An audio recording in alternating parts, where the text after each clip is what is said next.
なんだ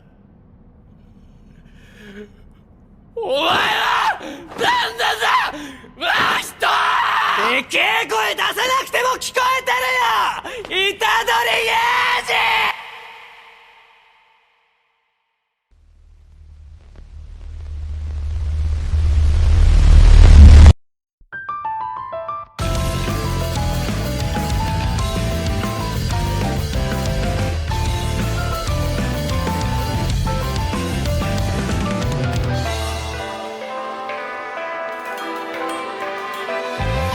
Hello everyone, welcome back to a very special upload for the Just Two Joes YouTube channel.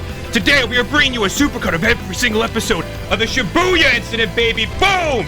Put it on when you're sleeping. Put it on when you're taking a shit. Put it on when you're taking a shower. I don't give a damn what you do. Just know the energy in here is about to drop rapidly. Because much like what I said to your mother last night, I cannot keep this up for the next 5 hours. That's right, it's 5 hours. Oh my god, it's so long. Anyway, I hope you enjoy, everyone. See you on the other side. Boom! Shibuya!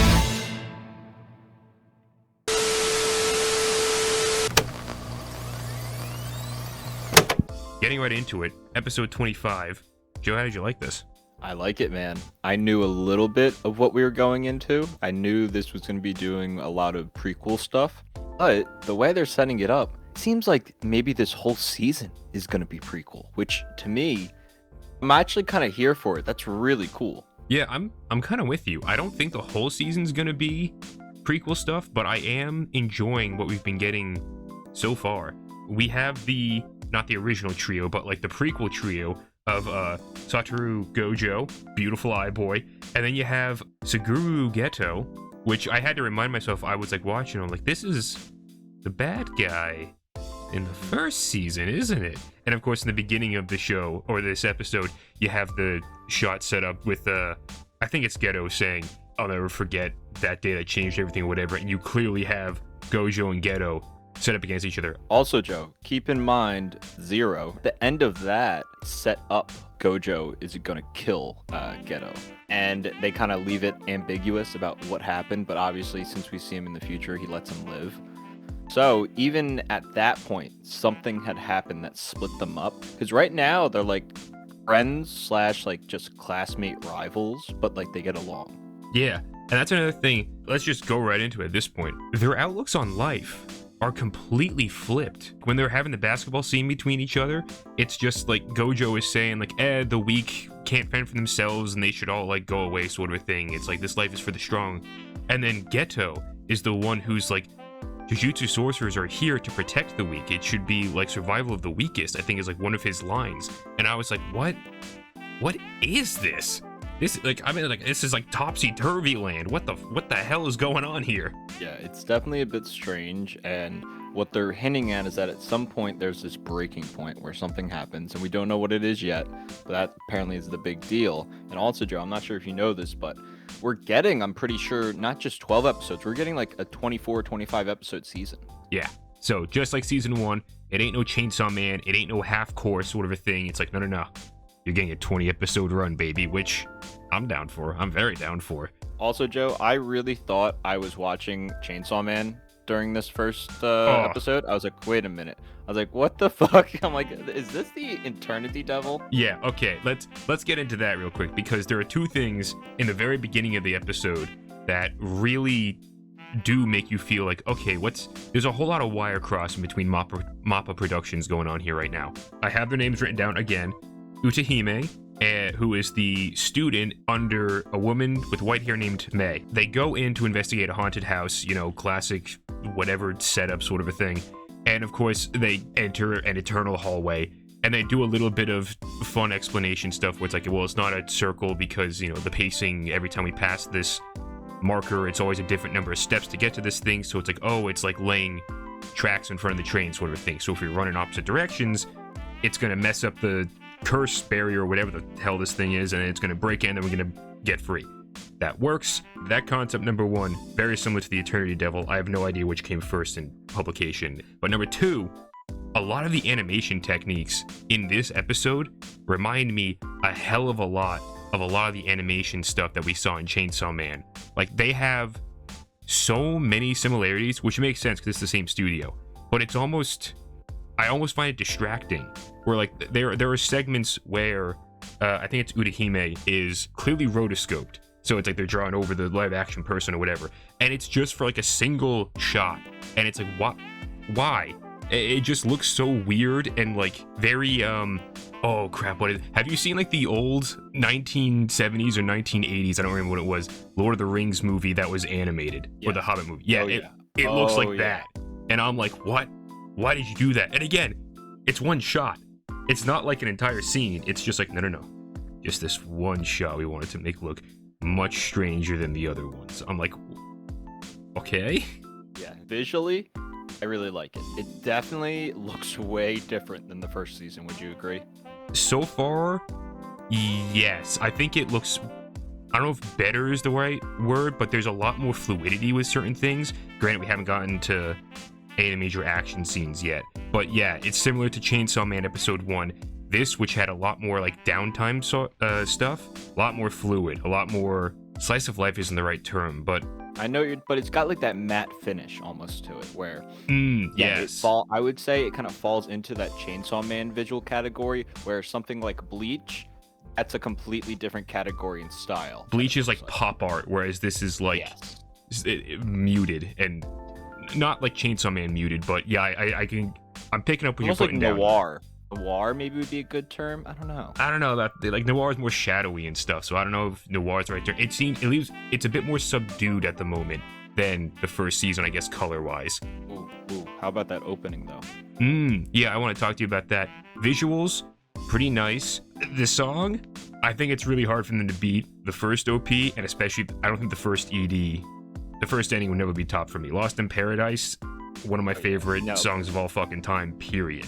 So it's like the opening, it's solid. I don't think it's winning any awards, but for right now, it's good. I'm gonna listen to it every time probably, and I love the visuals. Like, I like how Jujutsu Kaisen has a lot of the dark themes, but at the same time, like all of like the student sorcerers are like buddies, and I love the friendship aspect of it. Like again, that's like the cliche shonen stuff, but like they do a good job with it. 2 guys and a girl, baby. It's the formula that never breaks. And I don't know how they keep doing it. It's right. You got the dark-haired, moody one. You got the funny-haired, goofy one, and then you have like the serious, short-haired, don't mess with me girl. And I'm like, wow, this is interesting. Yeah. It's just funny because okay, we always talk about how Jujutsu Kaisen wears its like influences on its sleeves, but I swear to God, if this follows like some. It's starting to feel like Naruto with Sasuke breaking apart and go following Orochimaru. I'm like, oh my god, is that what's gonna happen? Something like that? It does seem that way. And then also the very like literal wearing the heart on the sleeve when Gojo starts comparing like events in the show to fucking Digimon. Oh my god, Joe, I lost it. I was like, holy shit, I get what he's saying. That really simplified it. I know this thing, Joe. That was awesome. I really enjoyed that. Yeah, it felt very, if we hadn't had in season 1 with the Yuji having the spinning above his head all like the Zanpakuto and like the Rasengan and like the Luffy hat and stuff like that, I would have been like, where did this come from? It's like, no, Jujutsu Kaisen is like, it's literally every shonen put into a blender, and then you take that liquid, you put it in a centrifuge, you spin it to get all the fat filler out, and you chuck that shit right into the garbage, and you're like, here you go, baby. Just a lean, mean shonen machine. Sounds like those bio classes were really helpful. Yeah, well, you know. All right, Joe. So we hit a lot of the kind of like a lot of the fun points that I knew I wanted to talk about with you. The main storyline, though, kind of what they're setting up is that there's this girl. And basically, there's like Tengen-sama, that's his name, but I don't remember him from season 1 and kind of what his role is. I don't know if he was mentioned, but based off what I'm understanding, he's like kind of like the highest up of the sorcerers. And I don't even know how to explain it, but like his thing is he lives forever, but if he lives too long, it goes through evolution and he'll become something higher than humans. And basically, they're like, yeah, we don't want to risk that. And so he has to like find this one person that he has to then absorb, and then he comes back down and he's nice, young, and healthy. Yeah. Some people don't like that, and that's kind of where the story leads off. Yeah. There's some like ethical questions where you're like, what? Does anyone get a say in this sort of a thing? It's like, who knows? But we kind of need his power to keep like, you know, the Jujutsu school's working. That was like a reveal, because similar to you, I have no idea who this Tengen person is. I don't remember him being mentioned previously, but I'm like, okay, I guess there's a big sorcerer dude who every 500 years could evolve into a nebulous concept and lose himself. In the moment, the music, you better never let it, anyway. And the Star Vessel, I think is what they call her. And immediately, the principal is just like, all right, Gojo, Geto, we got a mission for you guys. Also, fuck you for not putting up a barrier. But anyway, you're gonna redeem yourselves because you're gonna go save this damsel. And they're like, oh, all right. And I love the disparity between the two of them, where you have Gojo just like chilling out. Again, very nonchalant, does not give a fuck about anything. He's like, nothing can touch me. And I love the little detail of him like crushing the can with just like, he doesn't close his hand, he puts his hand up and the can just crushes because he's using his ability. And I'm just like, whoa, that's really cool. And then you see Geto using all the curses that he has stored in himself, like when the explosion goes off when he's trying to get to the girl, and he's in the volleyball of curse energy or whatever it is. And then to follow her out the window, because you know she's been launched out the window, he uses like curse squids, impales them into the window so he can then smash through it with his body, and then uses like the stingray curse to fly over and catch her. I'm like, so cool. This is cool. Yeah, it's very cool to see like all these like little, the detail on their ability usage is very nice to see. Also, when it's setting up a battle too, with Geto with someone else and Gojo with another person, but Gojo, he like all these knives start flying at him, and I can't tell if he stops it or the guy who's attacking him stops it. But one, it reminded me of the Yu-Gi-Oh card 1000 Knives. Look it up, looked exactly like it. And then second, the smack talk that Gojo gives, oof, to this man was so cool. I'm like, oh my god, I want to see this fight so bad. He knows he is number one and he is not afraid to confirm it. I cannot fucking wait to see what humbles this man. So let me preface this. I like season 1. You like season 1. I think you like season 1. I really like season 1. Yeah, you really love season 1. I thought it was pretty good, but I'm not like going, you know, like ass over tits for it or anything like that. This one feels like it has the potential to be something really interesting, because again, much like in Bleach or something like that, I love when they go back to like a couple decades before the current stuff, and they can textualize things and they show you how everyone got to the places that they're at. As long as it's done really well, it can be something really special. And so for this, baby, I'm very excited to see what they have in store for something like that. But this episode leaves off just being like, hey, a couple of guys, they want to capture the Star Vessel so that she can't be used to reincarnate the guy, Tengen. Yeah, so there's two groups. The Q group are sorcerers who went bad, or they have powers of some sort. And the other group is they worship Tengen-sama, but they don't have powers. And this is where we get introduced to a new character. If you're familiar at all with Jujutsu Kaisen, you get anything on social media or whatever, you've definitely seen this guy. And he's got a pretty cool design because this man is buff. He looks sick. But they do something cool where Senin, yeah, so they say that name, which, Joe, I hope you remember from the first season. My Senin, that family, is like, yup, okay. And she's one of my favorite characters, so I'm like, oh, cool. Like, we're getting like a past Senin. And then when he says, oh no, that was my old name, I took my wife's, it's Fushiguro, I was like, no fucking way. I'm like, I love this already. Yeah, when we see that, and isn't his first name like Tojo or Toji, like similar to Toto? I didn't pick up on that. I just picked up on the two last names. I was like, wait a minute, I know those are important. Yeah, no, and so it's like, you have a character here, very buff man, got a nice little scar on the corner of his lip. He looks like a Fushiguro, like he's got the dark hair and everything, but apparently he's like actually blood related to or blood descended from the Senin family, or whatever, however you pronounce it. Doesn't matter. Either way, two incredibly badass last names to have, and I am eager to see if he is like direct father or like an uncle or I don't think a brother would be right here, but related somehow to either Mai or Fushiguro, or maybe both. I don't know. He looks crazy though. Yeah, and I feel like that's gonna be our big fight for the season. Is probably him, maybe against Gojo, maybe against, you know, Gojo and Geto. I don't know, but a lot of stuff set up. episode 26, season 2. Couple things I do want to mention before we jump into all the meat of this episode. I just rewatched 0 and 1, or season 1, over the last week. And so, remember how we were talking about last episode, who the fuck is this Tengen guy and was he ever talked about beforehand? Turns out, Gato talks about him in episode 21 when he's talking to all of his cursed friendos on the beach. He's just like, yeah, Tengen, he's in the basement at Jujutsu High in Tokyo, so we gotta worry about him because he's like a big barrier problem that we gotta deal with.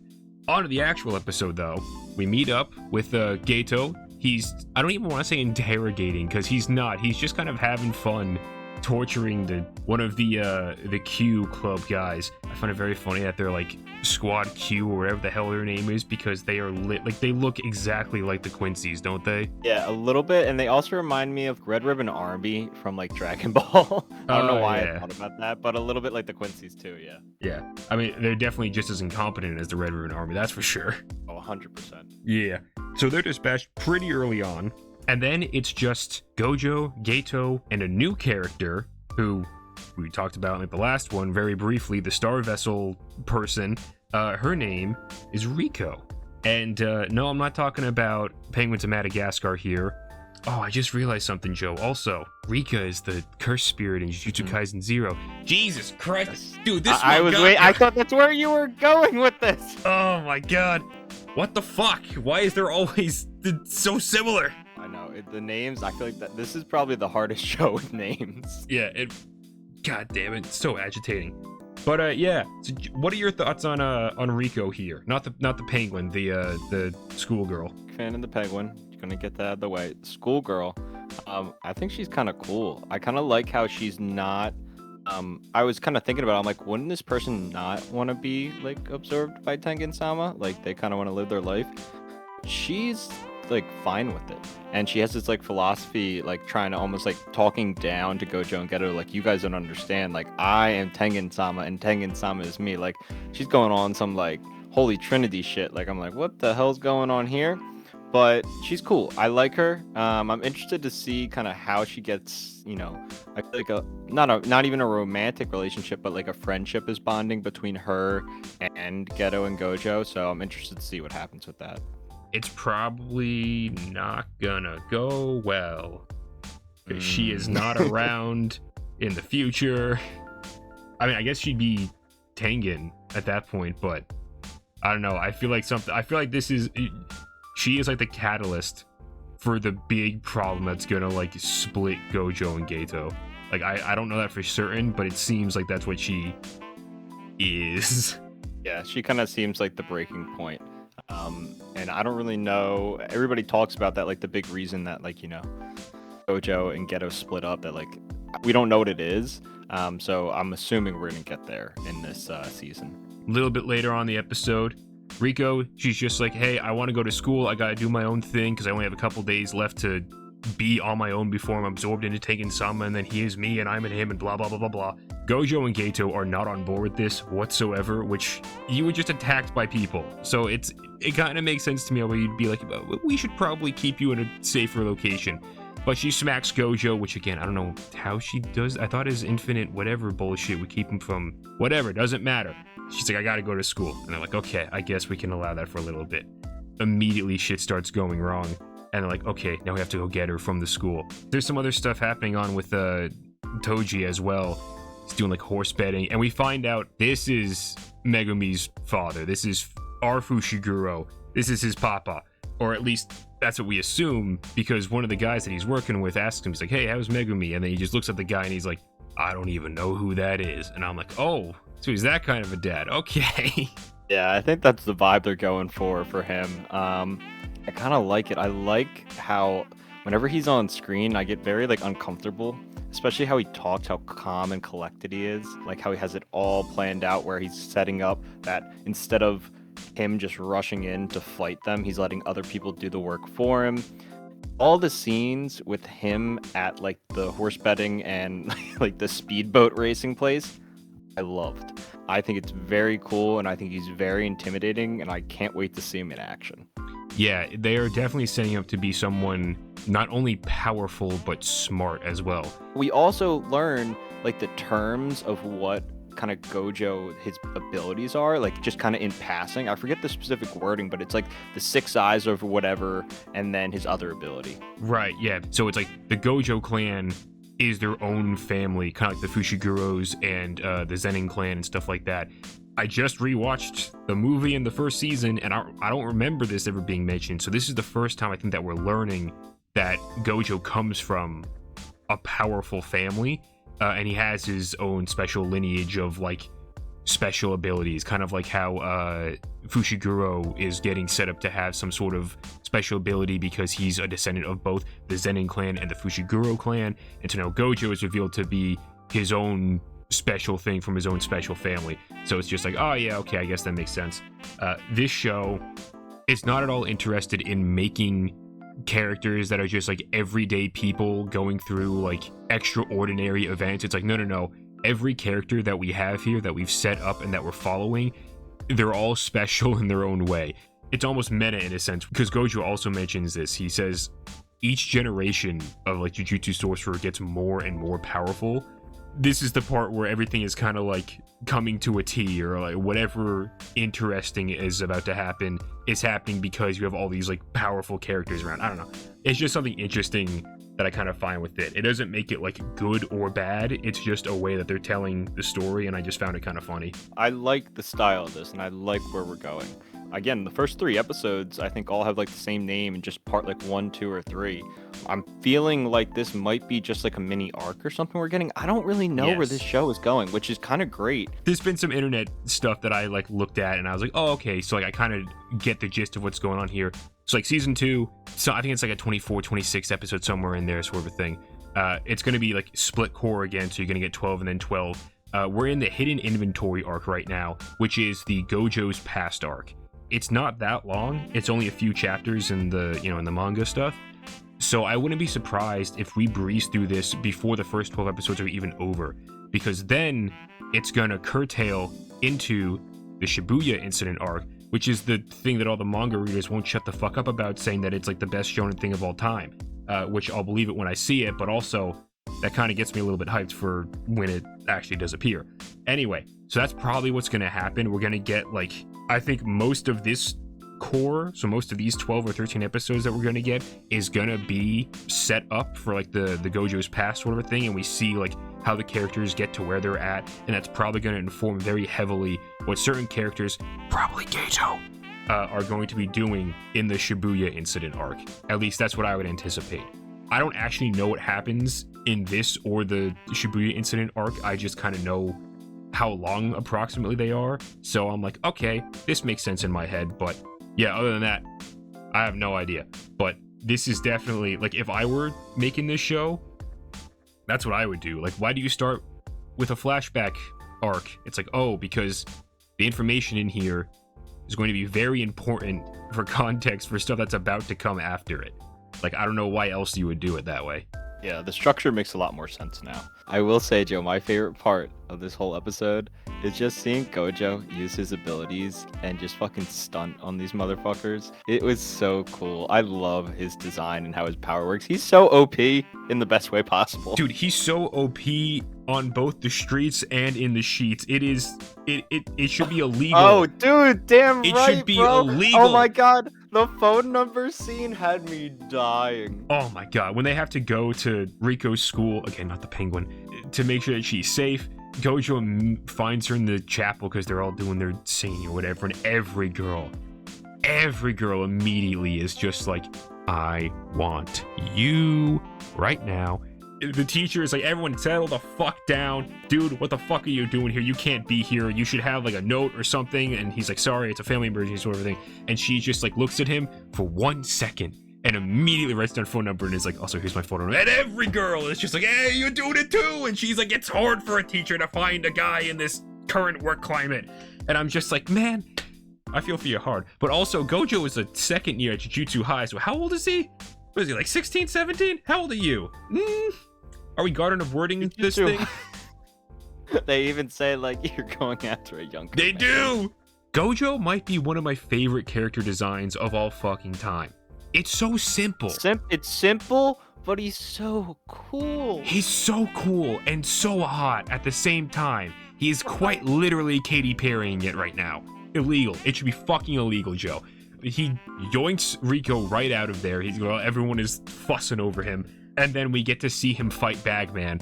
That's what I'm calling the guy. He's just got a bag on his head. Doesn't matter. He can make clones of himself. Cool. I don't really give a shit about him. It's just to show how badass Gojo is. And like, you just see him explaining his ability to Bagman. And Bagman's just like, oh shit. I fucked up trying to attack you, dude. And also, I love the detail because he uses his infinity and all that stuff so like people can't like hit him or whatever. But also, he's not physically grabbing like the clothing of Rico. He's like holding her with his infinity sword, so she's like levitating in his hand. I'm like, what? Again, going back to the detail in the last episode where when he crushed the can, he just moved his hand back and the can just crushed in his palm because of his energy or ability or whatever the hell you want to call it. I'm like, that's so cool.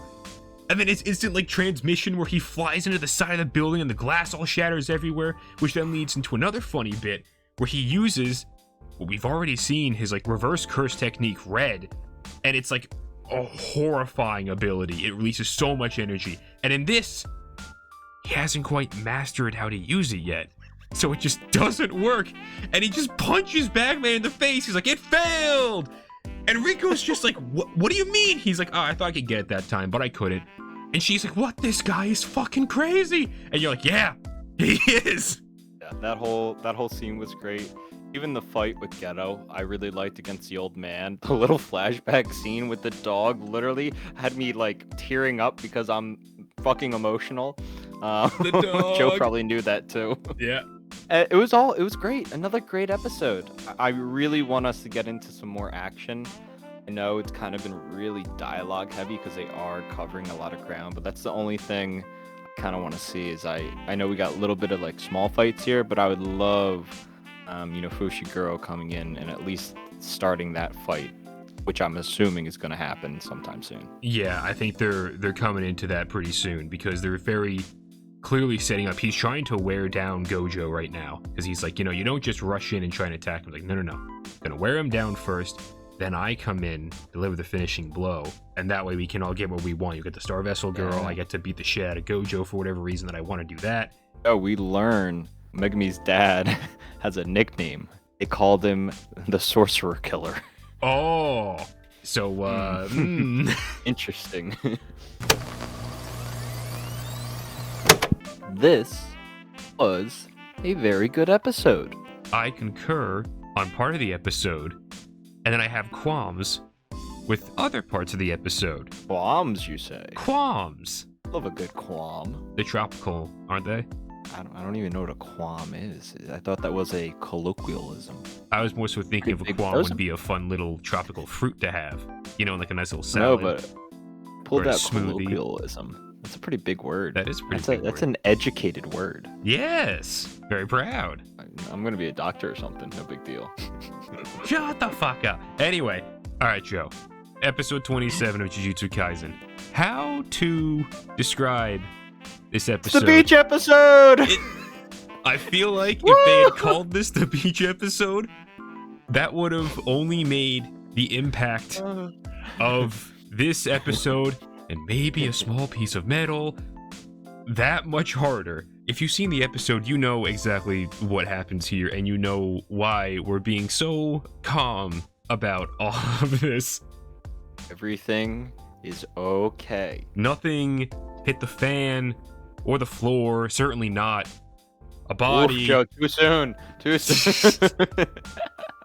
Real quick though, stuff that I found a little bit odd with the episode. I don't know if you felt this way or if you were like paying attention to this, but the beginning of this episode starts off pretty much where the last episode left off, which I know, wow, novel concept. But the maid lady, she's been taken captive. Gojo and Gato, they have Rico. They're trying to figure out what to do. They're like, okay, we're going to formulate this plan. If anything goes south, Rico, we're taking you back to Jujutsu High. We're not risking any of this bullshit. And then we cut to like the beach. And the maid lady is fine and sitting with Gato, and then Gojo and Rico are just playing in the ocean. And they basically do a little, oh, I can't believe you came and saved me. I had gotten captured. I didn't even remember how. And they just breeze through all of that. which I understand to some extent, because having seen the entire episode, you're like, oh, this is what you wanted to get to. But still, those first, like, 5 minutes are really scattershot. They're like, it's just like, oh, okay, so this is what we're gonna do. We've done it now. We're not gonna show you. You're gonna get, like, 2 frames. No. We get Chibi Gojo fighting. Yes. I was like, what the fuck is happening? I was like, did I miss something? And I don't know if like that's the way it was in the manga, or if literally the anime was just like, nah, fuck it, we're just gonna jump right over it. If I'm putting my money, I'm gonna say it was like that in the manga actually. Just because, again, the show's a little weird, and I wouldn't be surprised something like that, where it's just kind of like this weird, jarring cut where you're like, wait a minute, is this the past, the future, the present? And you're like, what the fuck just happened? But it's very clear that they didn't, whether it was the manga, whether it was the anime, the people working on this did not care about the rescue of the maid. They're just like, yeah, it happened. You don't have to see it, because you know Gojo and Geto are just stupid powerful. Everything went fine. And you get a little bit more character building as you see, oh, Gojo this entire time has not released his technique. So he's been using that for the last over 24 hours. And by the time we finally get back to Jujutsu High, once they're in Okinawa right now doing, having a fun time. Once they get back to Jujutsu High, that's when Gojo finally releases it. So he's spent, I think it's around 2 or 3 days and 2 nights of no sleep, just constantly maintaining his technique to keep Rico safe. Which is a good way to wear a man down. Yes, it is. This Toji guy, think about this. He hated a kid he never even met before. He was like, this fucking kid saw me. He goes, I'm gonna fucking kill this guy one day. That really is how petty he is. I'm very good at sneaking. Even though I am a brick shithouse, I am very good at sneaking. But this kid, he just so happened to turn around and he saw me. I fucking hated him ever since then. I know. I was like, what a fucking backstory. And I like how they kind of hit upon where Gojo's like, have I met you before? And Toji says the line of like, oh, I'm not really good at remembering people's names either, which I think is alluding to the whole Megami thing, but I'm not 100% sure. Oh, that would be very funny if it was. But also, we failed to mention how Toji and Gojo begin their interaction. Kind of pegs him a little bit, doesn't he?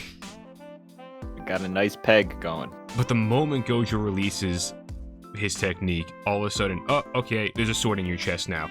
And I find it very funny how there's a bit of distance put between Toji and Gojo, and then Geto is like, holy crap, are you okay? There's a hole in your chest. Gojo's just like, oh no, it's fine. See, the cursed blade entered, but then it missed all my vital organs, and I was able to use part of my cursed energy to do this thing and then that thing, and then everything is fine. It's like just poking a needle through like a knitted sweater. And I was just like, okay. I guess but I think he was lying. I feel like he was lying because you see him sweating during the fight directly after that and like struggling.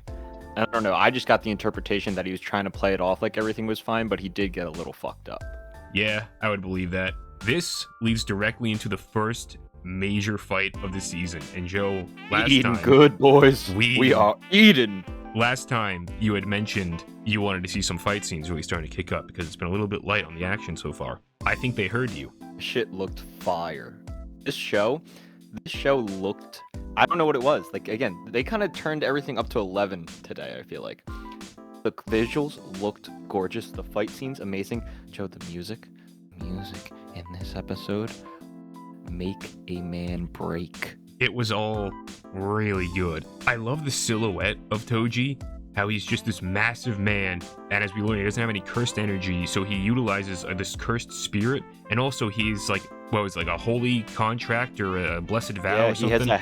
He has a heavenly contract that amplifies his physical abilities, which we're getting a little bit of an explanation. Like, we saw Gojo kind of backstory, like being a kid and like going to see the family and everything like that. So like, we're like, oh, I was not expecting that.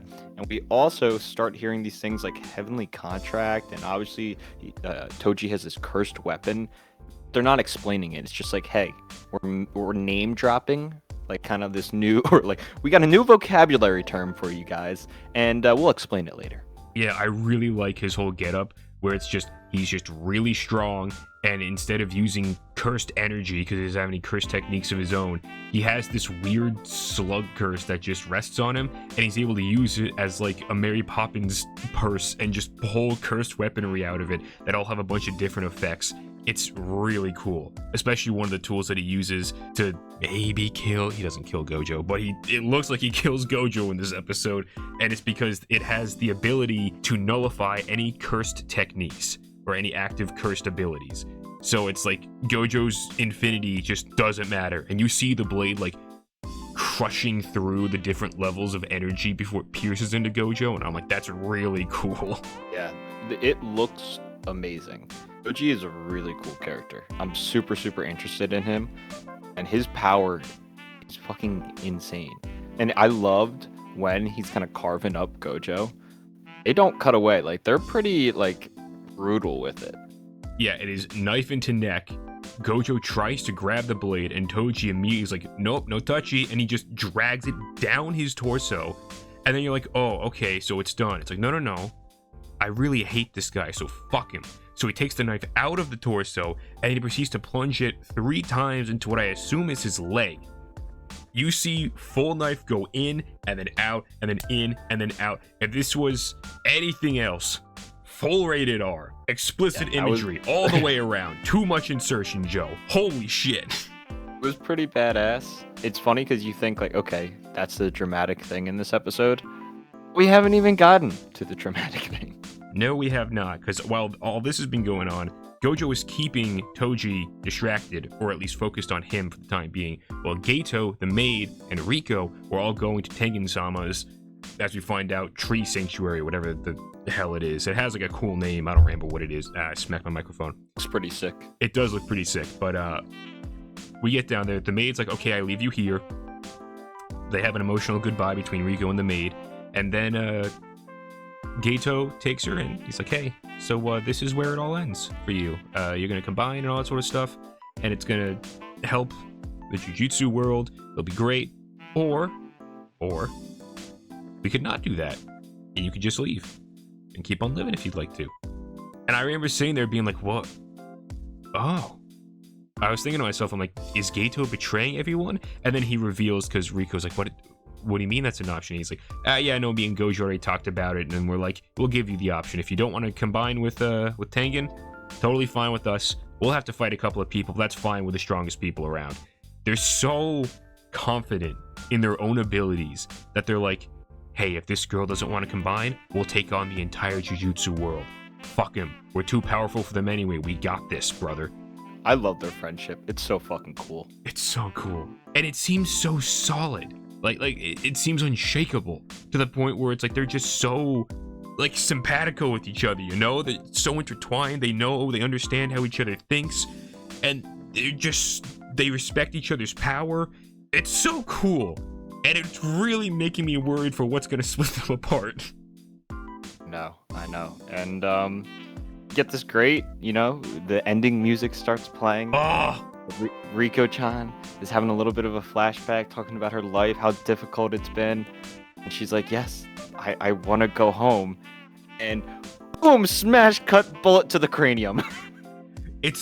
I literally have the note with the music. I'd say the music fake out was gold, because it's perfect. The music starts playing as Riko is discussing her life, and she's like, it's the One Piece meme, I want to live, that sort of a thing, where she's like, nah, I do want to have my own life and continue living on my own, being my own person, sort of a thing. And the music swells just as Geto reaches out his hand and he says, let's go home. And she reaches for it, and all we see is a bullet fly through her brain. And you're like, oh, and you even get a slow-mo shot of her falling, and you see Geto's face as she falls out of frame, and because it's in slow-mo, his expression lags behind from like happy and content to just the eyes widen, and like the shock and disbelief falls on him, and you're like, oh my god. And of course, who else but Toji comes walking out of the shadows, a fucking 9mm in his hand, and he's just like, alright, job is done. And Geto loses it. That was pretty fucking sick how they were where he was like, what are you doing here? Like, this math doesn't make sense. And he's like, oh, okay. I forgot to tell you, there was a software update. Gojo died. And like, you just see it like fucking something snap in Gato. He gets his dragon coming out, this other fucking cool, like, I don't know, mummy looking guy. And I think we're getting another fight, Joe. I cannot wait to see how Gato and Toji fight. Yeah, the whole setup's awesome. They really turned it up to 11 this episode. Yeah, a lot of people say you watch the first 3 episodes of an anime, and that's kind of that's your barometer. That's what you would use to tell, am I gonna like this? Am I gonna jive with it? All that sort of stuff. With this, the conclusion of the 3rd episode of this season, it's really one of those where it's like, so everything in the previous 2 episodes was building up to this moment. And it's a pretty solid payoff for the first 3 episodes, and it makes me very excited to see where we go in the rest of the season. They heard your pleas, Joe. Over in Japan, they were like, okay, he wants some fight scenes. Let's give him some fight scenes. Some bomb-ass fight scenes. Yes, absolutely. And it starts off with the aftermath of Riko's death. We got Toji versus Gato. We see how it starts off, and it's just the dragon immediately attacks Toji. They don't have, like, any regard for where they are. I was thinking that as I was watching them fight, I was just like, wow, they're destroying a lot of what this whole central Tengen home thing is. Most of it gets absolutely wrecked by all the different fight stuff going on here. Yeah, and I love the explanation that Toji gives. Like, he's a smart motherfucker, man. Really smart. I mean, he has to be in order to be one of the big sorcerer slayers. But also, I know it's baked into the world of Jujutsu Kaisen where it's like, okay, the more you reveal about your ability, the stronger it will become. But it is very funny how Gato just kind of lets him keep on going, even though he understands that's what's happening. I would be like, no, you're gonna shut the fuck up. That way you don't get more powerful against me. I don't care. I'm just gonna beat your ass. Yeah, it was one of those things where I feel like Gato was just so shocked and running off pure adrenaline. I feel like he also kind of caught off guard, and obviously he was way overmatched. I think him trying to be like, okay, he might be powering up by doing this, but at least I get some information on him. Yeah, that's true. He's trying to get some of the intel going on here. Because he watched Riko die in front of him, and then he was told, hey, your best friend, I killed him too. It's like, oh, shit, okay. I don't think he's thinking of this as a suicide mission, but I don't know if Gato fully believes that he's going to be able to get out of this. Favorite moment in this whole fight, Gato's one curse that looks like the girl from The Ring. So cool. Seeing him handedly deal with every single one of Gato's curses, you're like, okay, yeah, you're pretty damn powerful. Yeah. This episode has a lot of Jujutsu Kaisen physics going on. More so later with Gojo. But, we get a little bit of the physics with Toji and everything kind of explaining how he's able to, be invisible, carry all these weapons and everything like that. But by the end of this, I was like, God damn, I need like a course in Jujutsu Kaisen, science. I need to have Gojo lecture me, raise my hand, the whole 9 yards. Fight ends, it's like the only way it could have gone, because after you see how capable Toji is, there's no way Gato is going to be able to defeat him, not at his current level. And so he cuts him down, and I found it interesting what he says to him. Like, he takes notice of the fact that Gato is a curse manipulator. That's the term. Instead of being like some other kind of sorcerer, he's like, okay, so I'm not going to kill you. Be grateful for your parentage, and then he gives him a swift kick to the head after he's cut him down. There's so much in regards to the whole family trees of this show, whether that be like the Zenin clan, the Fushiguros, or the Six Eyes in the Gojo clan and all that sort of crap going on with them. There's a lot of stuff relating to family drama. It's almost like Game of Thrones, though, in that sense, where it's like all the different families and you're learning how they're all interacting with each other. Definitely. And it's like just the tip of the iceberg, too. Like, even like later on with the Star Religious group, kind of learning about them when the guy goes on like his little tirade of why it formed and all that stuff. I don't know if we'll ever get more development on that, but for a quick moment, I was like, this is a lot of information. It is. And briefly, let's just hop over to that real quick. Toji completes his mission. He gets the body of Riko, he brings it to the head of the Star Religious group, and he gives us the little spiel being like, yeah, so this is what we stand for, this is what is going to happen to us now because we are on the brink of destruction, and now because of you, we have everything we could ever want. And then he just takes the body of Riko, and he walks off, and we never see him again in this episode. And Toji and his guy are just like, all right, cool, job well done. Well, time to go out and do our own things. And that leads us to the next big fight. This fight, I don't know how to go above spectacular as far as like wording goes, but it is of orgasmic proportions. Couldn't have said it better myself there. Toji walks out. He looks up and he sees a zombie. Basically. Like, I understand that Toji is a badass motherfucker, alright? He's like Samuel L. Jackson, he's got the wallet. But I think even in that moment, I would probably shit myself a little bit, being like, I killed you. How? And they did a good job of that, of being like, no, he's sincerely surprised. What is going on here? And I love the detail of Gojo's come back from the dead. And most of the time, when you think about characters coming back from like the brink of death, they tend to be a little bit more lethargic, a little bit more kind of out of it in a certain sense. Gojo has reached enlightenment. It's like Gojo's high as fuck. He's literally described as being high, and I'm like, oh, that's interesting. And like his eyes are just fucking wide, and he's got this massive unnerving grin on his face, and you're like, this is kind of scary. He seems unstoppable, especially coming back from something so insane. And so thinking back to last episode, we knew Gojo obviously wasn't going to die, but he's in season 1. He lives on from this sort of thing. And we were speculating, whether it's like he's able to heal himself or whether he like makes a deal with a curse or something like that, or someone saves him. We had no idea. Turns out it's just he was put so close to death. He's like a Saiyan in this sense, where it's like he went so close to death, and that like helped him unlock some of the stuff that he was having trouble with. Specifically in this instance, his reversed curse techniques. There's an explanation that he gives that talks about how he's able to heal himself. Sorcerers can use cursed energy to enhance themselves, yada yada yada. They can't heal themselves with it though. You can't regenerate because it's negative energy. However, we all have been to basic math here, right? Yes, okay, cool. You got positive integers. They have negative integers. Cursed energy, negative. What happens when you multiply negative by negative? You get a positive, baby. And that's all the explanation we get to how he's able to use like reversed curse techniques in order to heal himself. That's fine, I guess. Maybe it's better explained in some other way. I don't know. But it just seems a little bit like, okay, we want the cool thing. To get to the cool thing, here's the basic explanation for it. All right, now just go. We're going to steamroll past that. It doesn't matter anymore. You just want to see these bitches fight. And I'm like, yeah, you're right. I do just want to see these bitches fight. It's just simple calculus. That's all Gojo did.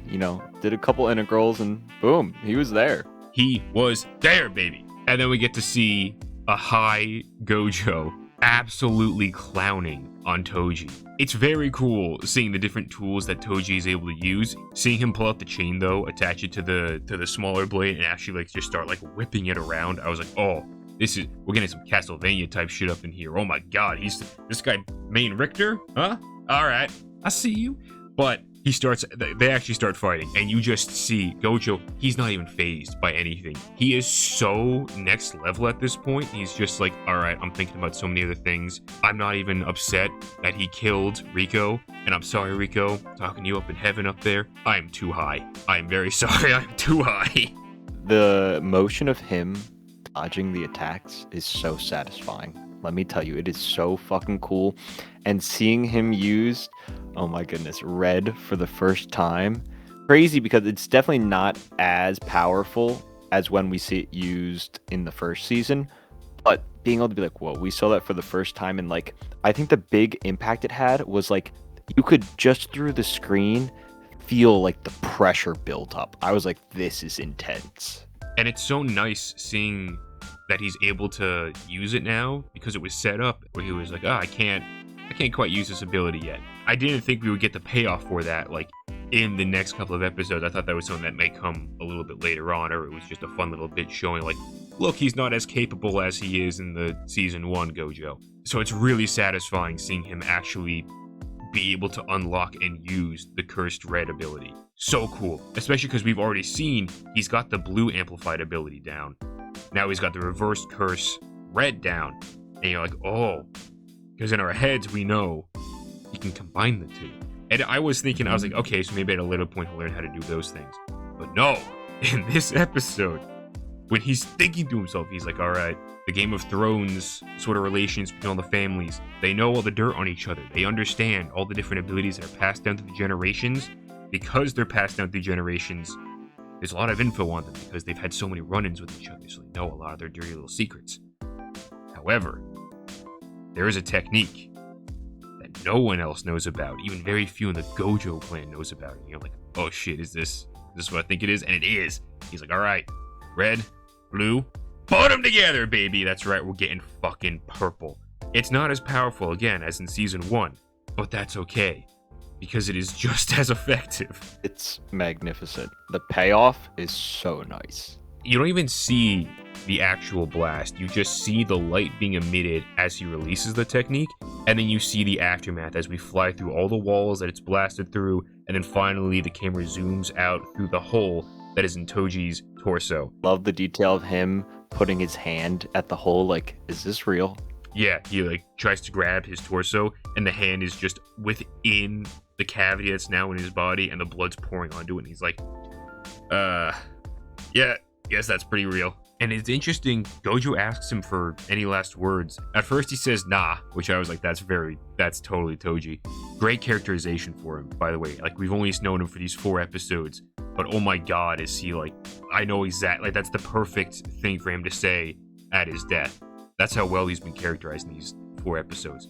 But also, what does he say to Gojo? He says, like, I have a son, and in 2 to 3 years, he's going to be sold off to the Senin clan. Do with that information what you will. And then he dies standing, which I thought was sick. Great for his character. I just thought that was all. He's such a strong, intimidating presence. The fact that he dies standing up like that, very nice. I appreciate that a whole lot. But that also sets up, okay, so we know back in Season 1, Gojo knew about Megumi.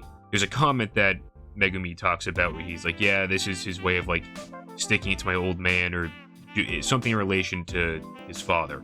So obviously this sets up that.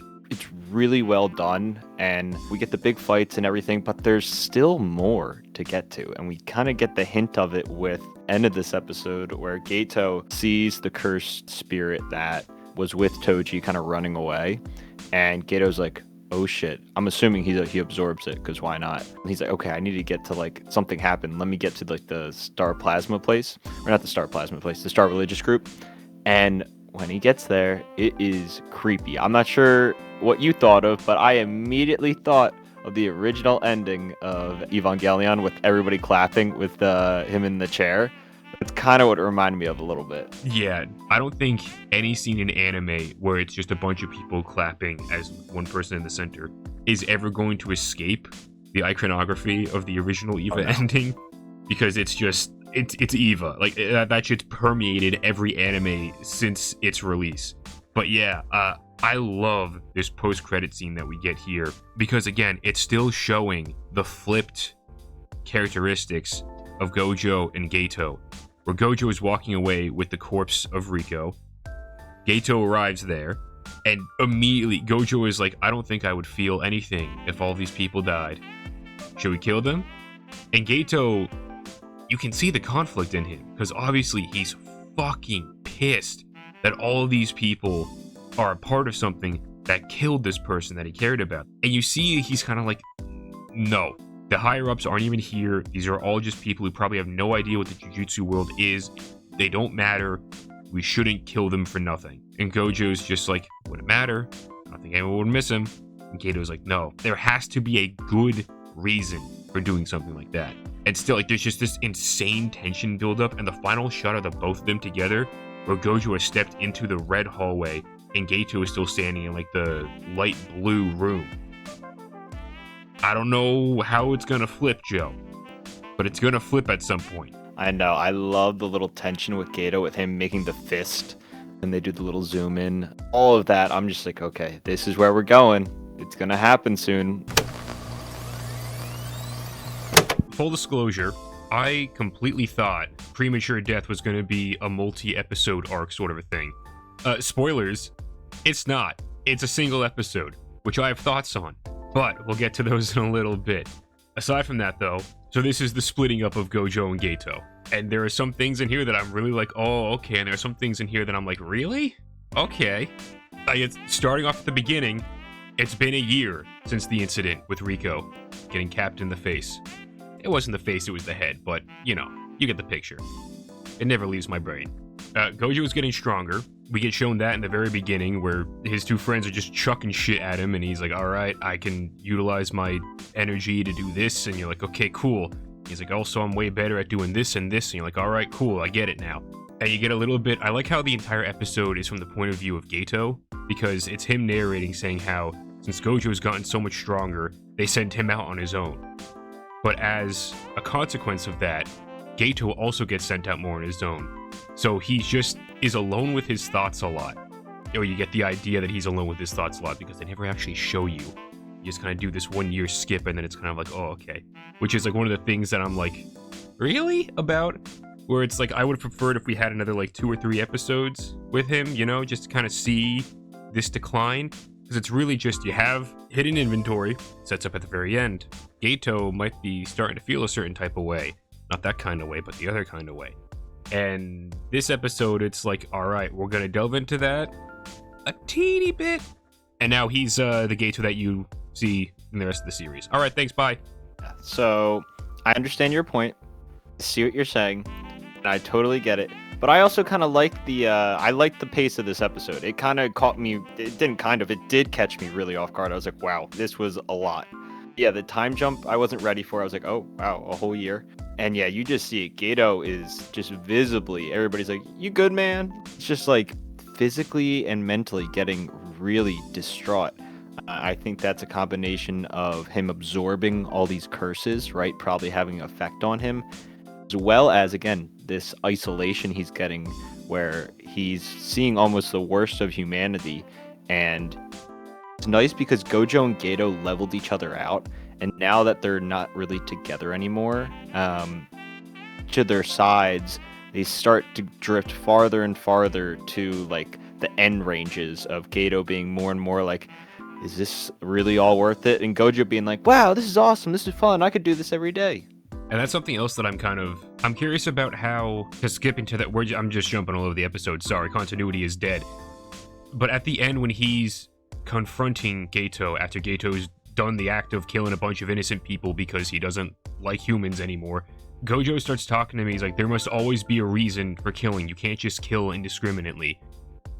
And we never really get to see Gojo form a strong reason as to why he would feel that way.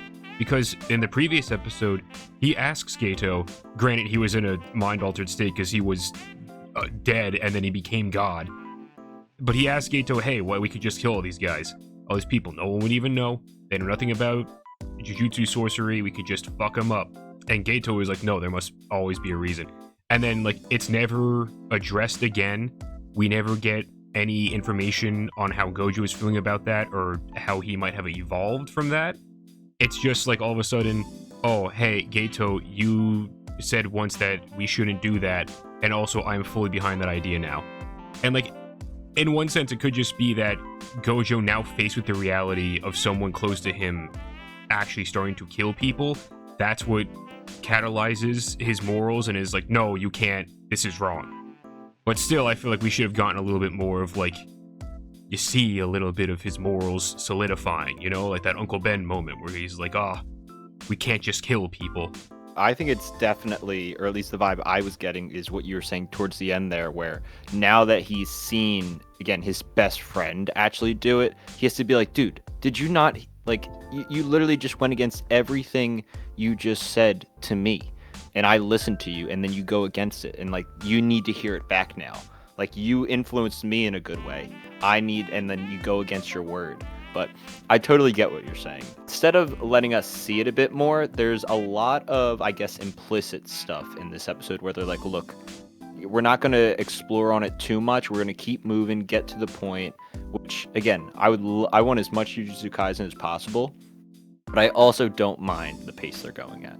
I think it makes sense because they very clearly want to get onto the next thing, because the end of this episode, again, jumping all over the place, the very end, Gojo wakes up and we're back in, as the show says, 2018, like present day for the show.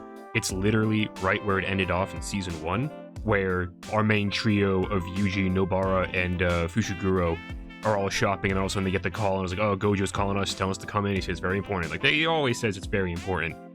And so they finally get to him, and they're waking him up. The implication is that he was like dreaming, reminiscing on like all of these things. Probably because something's big is about to happen in relation to all this shit. But I understand how they would be like, okay, you have your 4 episodes in the past. You have your 5th episode to kind of contextualize. All right, this is how Geto got here. And now, boom, we're back into it. Shibuya Incident, baby. I'm not sure if you've heard anything about the release schedule, but episode 6 won't be released till the 31st of this month, which will be marking the start of the Shibuya arc, which means we're going to have like a 3-week break, more like 28 days, after today's episode. But there's going to be like recap episodes, like August 10th, Season 2, Episode 1 through 5, and Jujutsu Kaisen 0 recap episode. August 17th, we get a Season 1 recap. The 24th, no episode. Mappa's actually letting their workers go see their families for once and eat some food. And then August 31st is where Shibuya arc kicks off. Interesting. All right, so we're going to have a little bit of a break from JJK then. I did not notice that. Anyway, getting back to episode 29 here, we get introduced for a second time, I guess, to Toto's instructor, Toto's master, whose name I still do not know. It's the big blonde lady, though. She's pretty badass. I like her personality. Yeah, I like her personality too. She is obviously much more of the lighthearted energy that they're bringing in this episode, because the scene previous to her introduction is like a haunting image of Geto's face in the shower as he's contemplating all of his morals and if he's gonna go killing a whole bunch of people. But I also find it strange and or intriguing because she is the one who sort of instills the idea of killing off all the regular humans in Geto's mind. Because, like, as we learn, the mechanics of the world is such that curses are, born of cursed energy that leaks out of other humans and build up and they become big bad curses, all that sort of crap. Jujutsu sorcerers, or at least those aware of their cursed energy, don't release any of that cursed energy to actually build up and become curses themselves. So, in Geto's mind, he's like, so if you could kill all the humans, then you wouldn't have to worry about any of these curses coming around and fucking shit up anymore. And also, people would be more aware of themselves and be able to defend themselves a little bit more. So maybe I can get some fucking rest! So that is interesting. I did not expect him to get the idea from her of all people. Mostly because we just don't know her, like, at all. We see her in one flashback in Season 1. And she's like, hey, little boy, I like the way you beat the shit out of that older kid up. Come on, get on my motorcycle. We're gonna go have some fun. Yeah, I need to know about her a little bit more. I was a little confused. She was like this big catalyst, and I was like, I don't know much about you. Also, the scene in the shower, that was scary as shit. And then the first time he says monkey, I'm like, oh no. I'm like, the switch has happened. Yeah, the moment he says monkey, you're just like, yep, here it is. It's done for. It's gonna be horrible. And then you just see him in the next couple of scenes. We get the origin a little bit of the 2 younger girls that are part of his posse. So, like, that's where he first picked him up. Obviously, that right there is the big incident where he's just like, all right, big blonde lady said, I've got 2 paths ahead of me, and I haven't quite decided which one I want to take. Well, I'm deciding now, because these 2 adults are being absolute jackasses, so they're treating their children or their grandchildren or whoever like total shit, and so I'm just going to burn it all to the ground. I kind of liked that transition, how that was the thing that broke him. But the thing I was confused about, and that I was like, am I supposed to know this, was like the fact that apparently in that whole massacre thing, he killed his parents, and that was like his hometown village. I was like, okay. I don't know if his parents specifically lived in that village. I think his immediate next step was go to my parents, cross them off the list. That way they can't be used as leverage against me, sort of a thing. Maybe I just missed that. Could be they were there and it was his home village. Could just be he did the village first and then he went to his parents and he was like, all right, now I've done this. I've chosen my path. Whoop, get you guys out of here. You can't be around to sway me. I won't let you. So, I don't know. But the scenes of him torching the village, you don't get like an action scene, which makes sense because they don't want to glorify him murdering a bunch of people. But the couple of shots that we do get, real whack. Like, I don't know if I want to call them like cool and stylized, if I want to call them just like what the fuck, because they're like somewhere in between for me. the blue flames everywhere, the massive curse behind him, and then his just almost apathetic face in the midst of all of it, I'm like, yeah, this man should have probably gotten some therapy. The art style during those scenes, gorgeous. The art style in the shower scene, awesome. And not because we got to see his butt. All the fangirls probably going crazy over that. But also, Joe, there's a lot of attention to detail, I feel like, in this episode. Not necessarily with storytelling, but just like the way the episode was presented. The one Jujutsu sorcerer who's like all happy-go-lucky that gets killed, and also is another catalyst for why Geto finally breaks. But he talks with his like hands over his mouth like I'm doing, and the audio changed to sound like that. I didn't even pick up on that. That's cool as hell. It was really cool. I had to go back and play it, but that is what happened. Yeah, after Geto does, like, I mean, the whole, and how we find out how it happened, it's a cut between also like a report.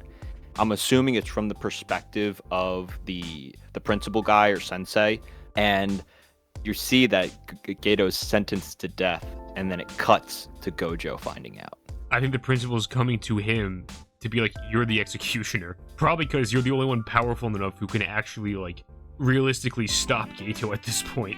Yeah, that's how I interpreted it as well. And obviously, Gojo's not happy about this. Gojo doesn't want to believe this is what happened with Geto. And again, I wanted a little bit more between the two of them, or at least them on their own, trying to come to terms with the fact that they're now on completely opposite sides of life. And of course, Geto just approaches Shoko in the middle of Shinjuku Station. And he's like, hey, what's up? And she's very chill. She's just like, oh, so, is it true? And he's like, yeah, this is true.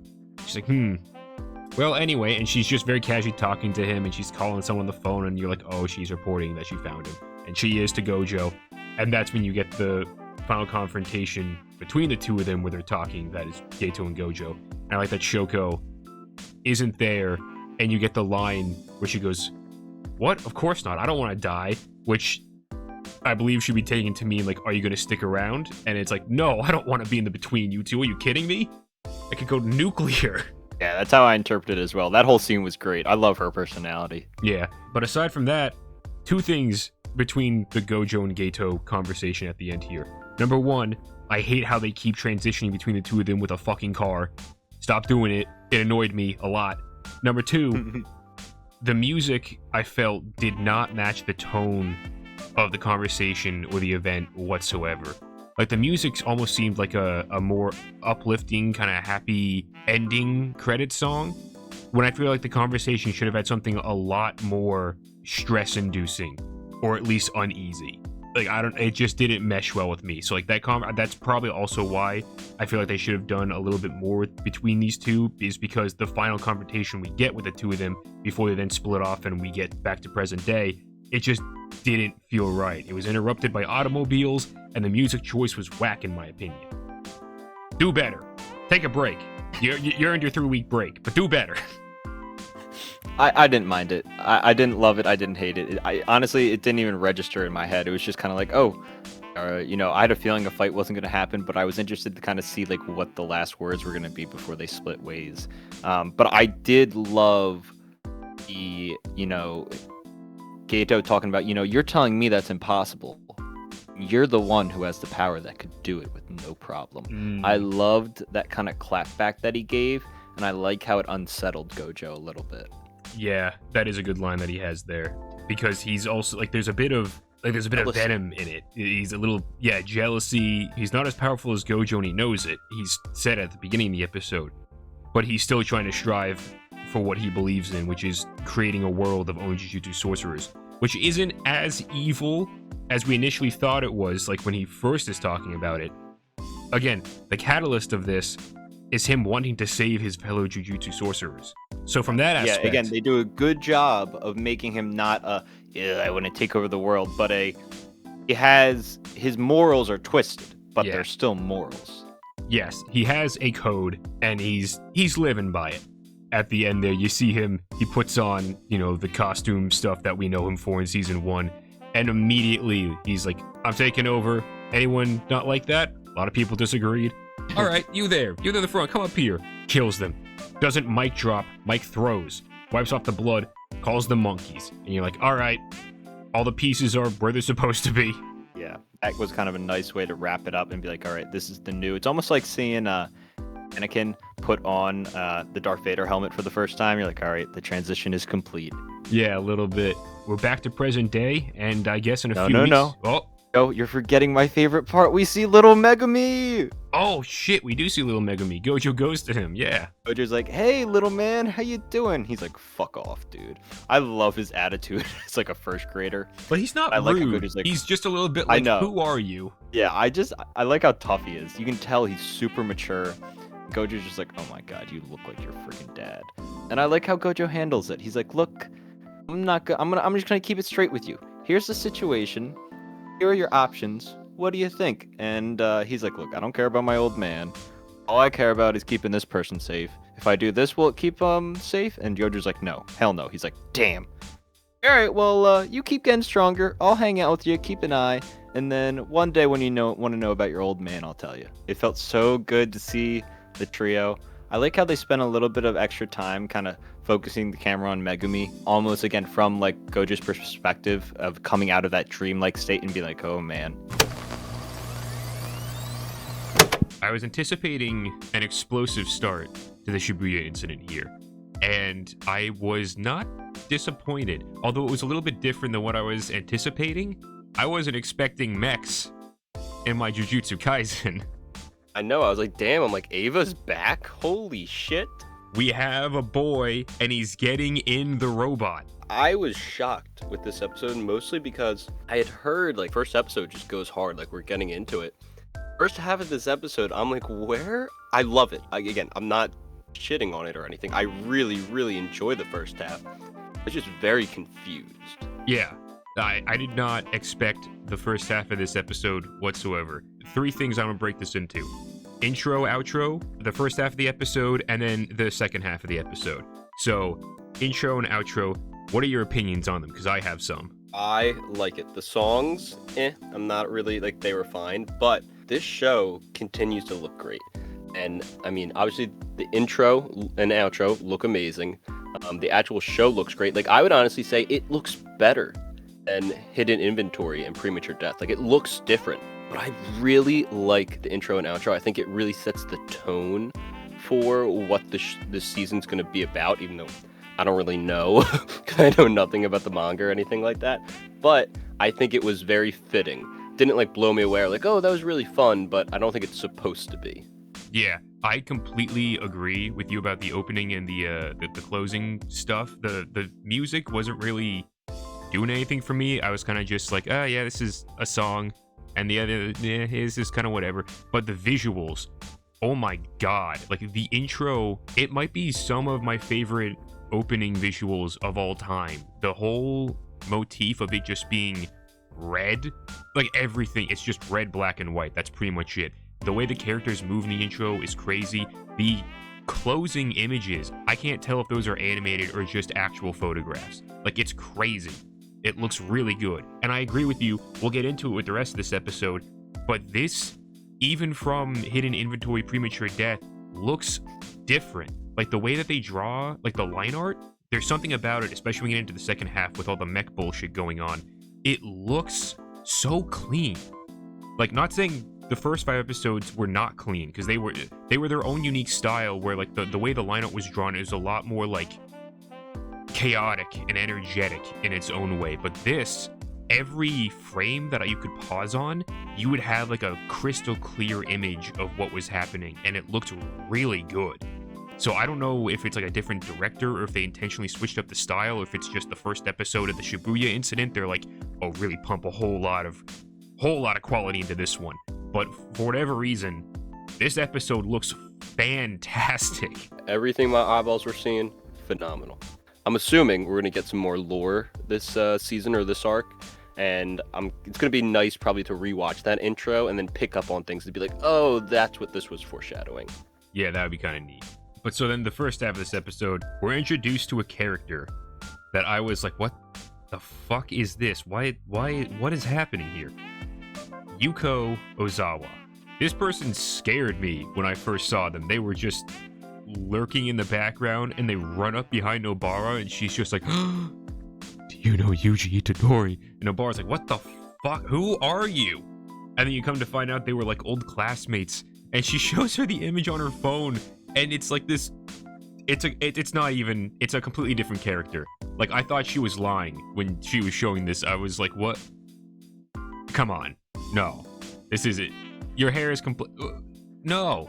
What? No! Dude, the first half's all about getting Itadori Yuji a girlfriend. And I'm like, I'm kind of loving this.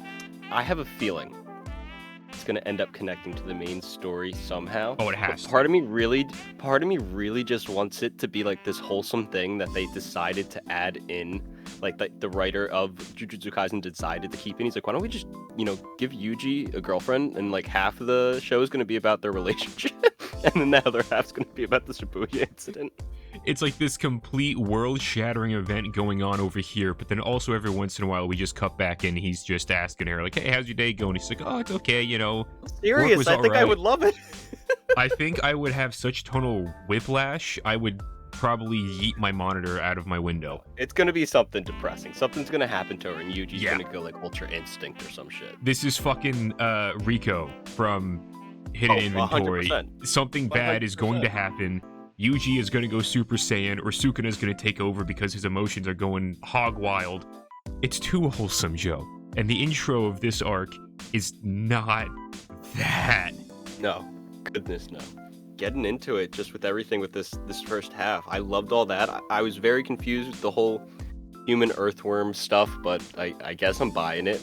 I loved it. I loved it all. I also love how it kind of develops a little bit with Yuji's character about like who he was before he got to Jujutsu High, because we don't really know anything about that besides just that he was living with his grandpa.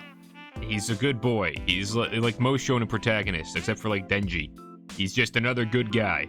I enjoy though, like when we see in the flashback from Ozawa's perspective, she didn't like Yuji initially. She didn't really like anyone because I guess she just didn't think that she could be with anyone. But when she overhears Yuji talking about how he likes certain aspects of her that she never even considered were attractive or positive in any way, that's when she ends up having a crush on him. Not because like he looks sexy or is like super strong or anything. It's like, oh no, he saw something in me. So I'm like, oh, that's kind of neat. I like that. And the whole interaction that Ozawa has with Nobara at the cafe, and then they call Fushiguro. So wholesome. So cool. It's like girly besties. I was like, I love this. It's so good. The entire interaction, I fucking loved it. When they call Fushiguro in, and he's just looking there, and then she says, "Oh, so that's how it is." Yeah, so that's how it is. She literally says, "So this is Ozawa, blah blah blah blah." The subtitles literally say blah blah blah blah, and immediately Fushiguro goes, "Oh, so it's like that," and she's like, and you. What the hell? And he sits down and he just starts like gossiping with the girls like he's one of them, and you're just like, what the fuck is going on? The line about him drinking black coffee had me dead. I knew you were gonna love that, Joe. Anything coffee related for you. That's your Achilles heel. God. Dude, we didn't even talk about the Toto scene playing up ping pong. Holy shit, that was top-notch animation for no reason. So much effort into things that seemingly have very little overarching meaning on the entire series. They must have been like, all right, everyone and their mother who was a fan of anime knows about Ping Pong the animation and how fucking crazy that shit goes. So this is our ping pong scene. All right, guys, we have to put everything we have into this. And so it's just Toto versus Mei. It goes so unreasonably hard. And of course, I fucking love the reveal where she's just like, you can't be with Itadori. And he's like, no, it is destiny. I believe it so. And the ball whizzes past his face just as she explains to him, you can't do it because you're the one who recommended them for promotion. And the ping pong ball is the wipe across his face that goes from his like confident look to just the absolute despair as he realizes what he's done. Great. All he wants to do is hang out with his brother. That's really it. I don't know if Itadori wants to at this point. He's broken out of the trance, but fuck, dude, I want to see Itadori and Toto fighting again. That was so cool. Second part, I guess this is the beginning of the quote-unquote Shibuya incident. And it's kind of like a little whiplash. Like, they get right into it with Yuji, Nobara, and Fushiguro. Like, okay, this is your next mission. This is why I brought you here. And we find out there's a mole between the Jujutsu High sorcerers. Yeah, we did know about that from the previous season because we get the little, it's really cool, the camera movement over the puddle, but the camera moves over it and we get the reflection of the woman, but then we also see the flashback, for lack of a better term, in the season 1 when they're having the whole, it's the high school exchange event is what it's called, and then you see Gojo talking to her about, hey, there's probably a mole amongst one of the students, and she's like, ah, shit. And then, of course, our trio arrive after... Oh, yeah, that was the other thing. Ozawa... So Itadori comes and sees Ozawa, and that's all cool and everything, and he recognizes her immediately, and Nobara and Fushiguro are very relieved by that because they're afraid that he wouldn't recognize her whatsoever. I mean, why would he? She looks like a completely different fucking person. Anyway, she just leaves. I don't know what happened between them. Like, Fushiguro even has a line, like, they should have exchanged numbers at the very least, and Nobara is like, I did with her, it's fine, we'll have plenty of girl time, we'll talk about it later. So I don't know what Itadori talked about with Ozawa, or if Ozawa even brought up that she wanted to, like, date him or something, if she had feeling. I have no idea, but she's gone now. She'll probably be back to die later at a certain point. Anyway, the trio finally arrived there with the Scar Lady woman. I don't remember what her name is. Hang on, I got it in here somewhere. I swear to God, I have it. Udahime. Her name is Udahime Iori. Oh, that's her. Okay, yeah. Oh, and she was from in the beginning. Yeah. Inventory. Yeah. So she's there now, and she's like, okay, so we got to deal with this mole. I didn't think we would get the mole reveal so early, but I guess they're just like, yeah, baby, this is Shibuya. There is no 0 to 60. There is only 0 or 60. So it's like, we're going. Mole's revealed, it's Mechamaru. And you're like, oh, that actually makes quite a bit of sense. Because he's just isolated on his own. He can control puppets wherever he is, and they can be as small as a fly, or as we come to find out, as big as a fucking house. So that's cool, that makes sense. But there's a little twist in it. Because Mechamaru, he's planning to do a little double cross, which he's feeding information to Geto and Mahito, but they both sides know they're trying to double cross the other. They have a pact. It's one of those things where you can't break it, otherwise you're gonna die or something bad's gonna happen to you. So it's like, okay, I fed information to you. Now Mahito uses his soul technique to fix my body. Okay, cool. And immediately they're just like, all right, now we fight because I know you're trying to kill me and we know you're trying to stop us. That sort of thing. Okay. And this fight, whew, the beginning, it's like nothing crazy. I'm not super invested in Mechamaru and like whether he lives or dies. But I gotta say, anything involving Mahito, it's pretty solid. And then, of course, we get the reveal of the giant mech. And it looks great! It looks awesome. I really, when Mechamaru disappears and he's like, oh, he ran away, so sad. I was like, oh, okay, that's smart. Mechamaru's, just getting away. And then we see the reveal and I was like, oh no, we're actually getting a fight. Thank God. And I love that at this point I was like, wow, so I'm like, okay, I get it why Mechamaru kind of quote unquote betrayed them because he wanted his body back. At the same time, I was like, oh, thank goodness he's not like a complete dick. He's trying to get in contact with Gojo to be like, yo, something's going down in Shibuya. I gotta let you know. And it's even two-pronged there because he has the line when he's in the mech, my only chance is Gojo. So part of it is like, yes, he wants to inform the other Jujutsu sorcerers that there's an incident gonna be happening here in Shibuya. But also, it's the fact that he's like, I want to live, and Gojo is my only shot at that, because no one else is strong enough to stop Geto and Mahito together. So, it's really cool seeing that he's not just a flat character. He's actually got some depth, some thought that is going on between those two ears. It's cool. I like that. And his calculations of like, okay, do I have a chance to actually win this fight? I thought that was awesome. I loved seeing on his screens kind of like footage of like old fights from Season Mohito. 1. I was like, oh, that's awesome. Yeah, it's really cool. But yeah, episode ends with... hang on, wait, I gotta say the full name because we see the full name in translation. Episode ends with the Ultimate Mechamaru, mode, absolute, and then quotations, Armored Puppet Ultimate Mechamaru Prototype 0, end quote. That is the entire name of the mech, and from here on out, we must legally refer to it as such. So, good luck remembering all of that, Joe. I hope you took notes. Mom? This will be on the exam. No more tests, please! But yeah, so episode ends with the Ultimate Mechamaru mode, Absolute Armored Puppet, Ultimate Mechamaru Prototype 0. God, that's gonna get old really fast. Absolutely blasting the shit out of Mahito with a laser hand. So we'll see what happens in the next episode. There is no way Mahito's dying for this, and I have a strong feeling Mechamaru is gonna get absolutely fucked. Gurren Lagann. That's all I gotta say, Joe. This is the Gurren Lagann episode. Thank you. Good night. This is my favorite episode of anime of all time for Jujutsu Kaisen. I'm not biased. Literally the first 10 seconds, I paused, and to myself, I go, what the fuck? That looks really good. And the whole episode, my mouth just slightly agape, just like brain melting over these visuals. I was like, this is amazing.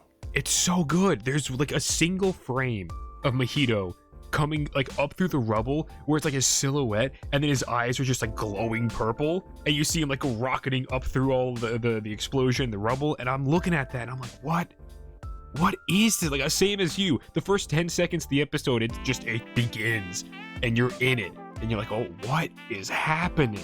What is going on? And then like it's not even an homage anymore. All right, they're straight up just being like Eva inspiration, Gurren Lagann inspiration. He's got the face in his chest stomach. He's got the big gaping maw in there, and then when he rises up, this is Mechamaru, by the way, if you couldn't fucking tell, and his mouth opens and he just lets out a scream.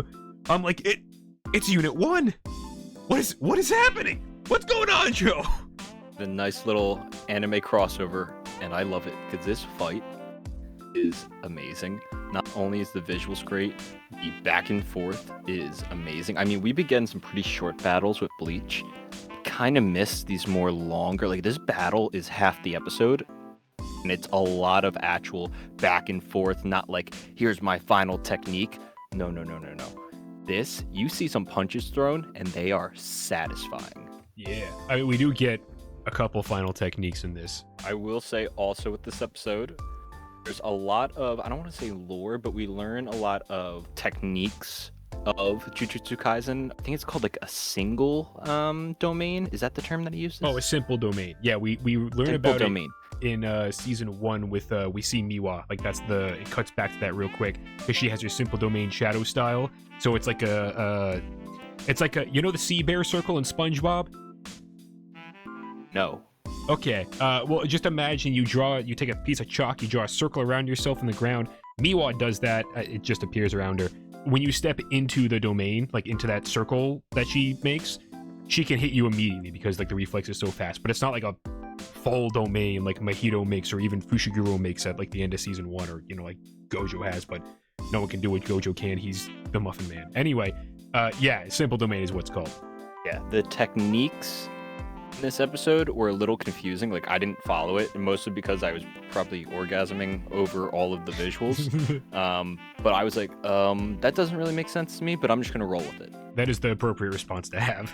Mahito versus Mechamaru, Eminem, baby. Great. It's so good looking. And we see a lot of back and forth. Mahito doing all of his tricky little slippery transformations. That's a weird adjective to pick for that. He reminds me of Loki, though. Mahito is just like a tricksy little fella. He's got a lot of power. He's got a lot of spunk, if you will. He's just going around. He likes killing. He likes being a little scamp. Mahito's domain was amazing. I know we saw it once before, but seeing it in full action this time with all the hands, probably the coolest looking thing in the whole episode. I need to find out who animates the hands at MAPPA, because between season 1 of Jujutsu Kaisen, between the opening of this season and the Mahito domain and Makima in Chainsaw Man doing her little twist and squish maneuver, the way these people animate hands should be illegal. It is that good. And I agree, Mahito's domain is just something so cool to look at, mostly because I love the fact that they play with how he can manipulate the shape of his body, because he can, you know, morph the shape of his soul. And you just see the arms and the hands inside the mouth. And like, they did that in season 1 because he didn't have arms to use when he was fighting Necktie Guy and Yuji. And then in this, they're just like, we're gonna do it again because that's how he did it before, and it looks great. And I'm like, yeah, it does look great. It looks so cool. Actually, in this, he might not even have the use of his arms either because he gets blasted by the Gurren Lagann drill hands.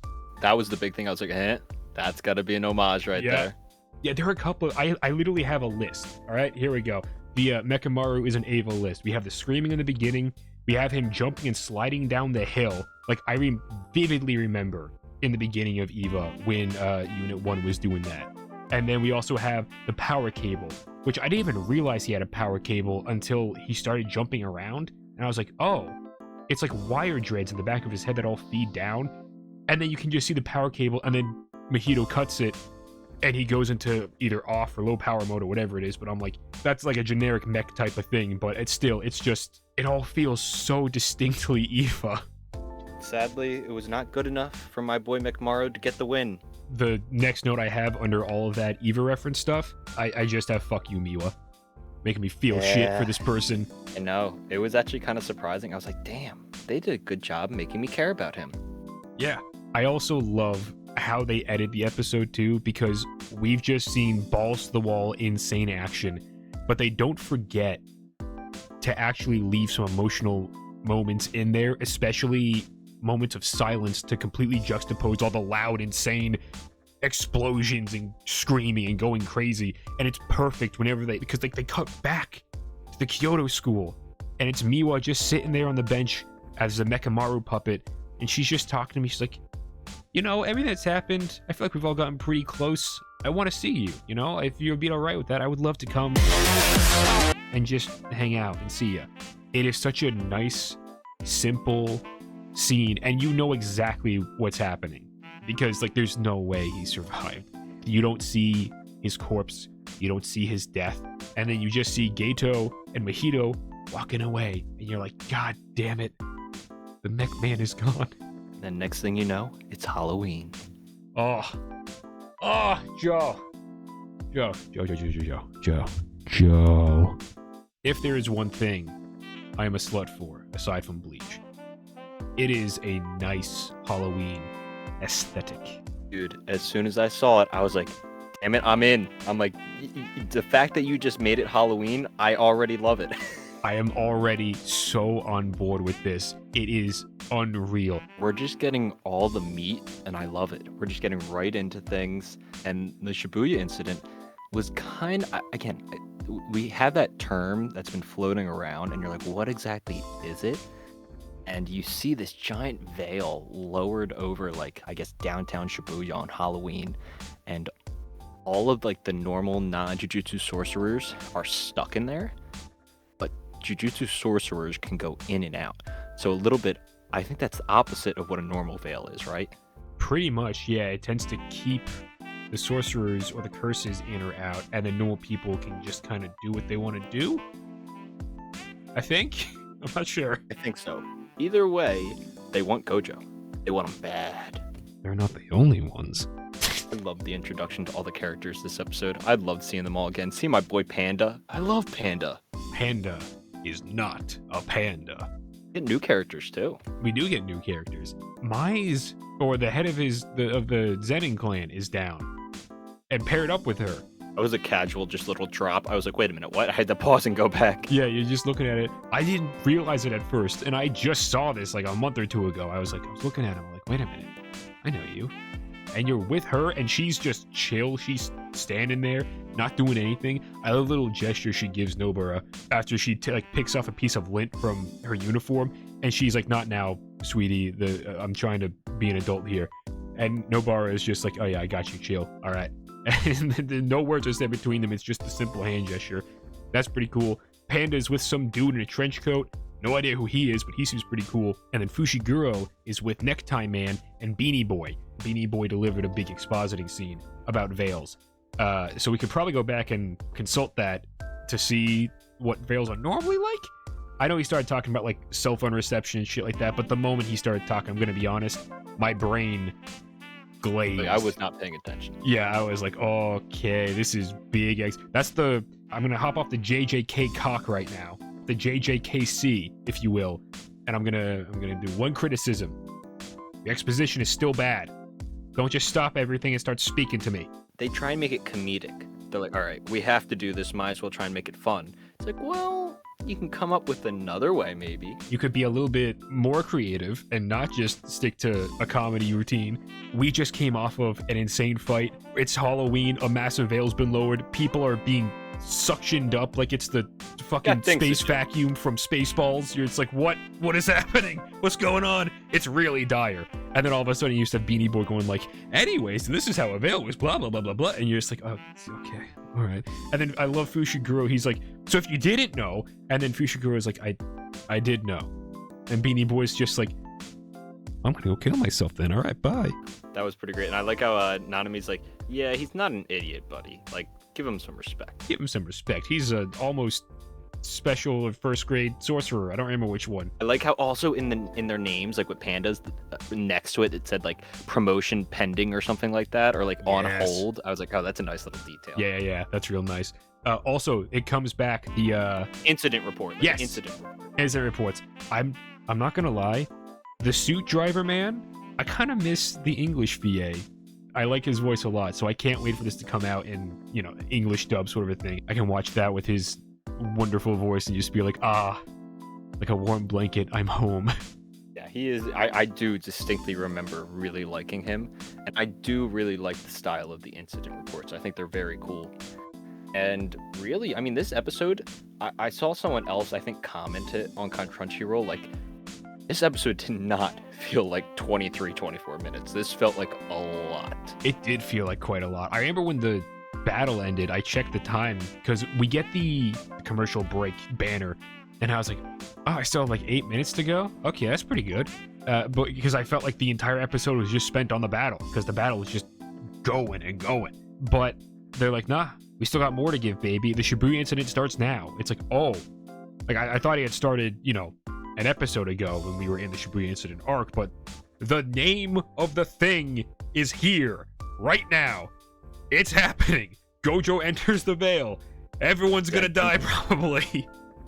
His entrance, amazing. I loved it. Just the casual walk in, bumps into the guy's like, oh, my bad. Oh, yeah, sorry, dude. Anyway, I'm here to save all of you.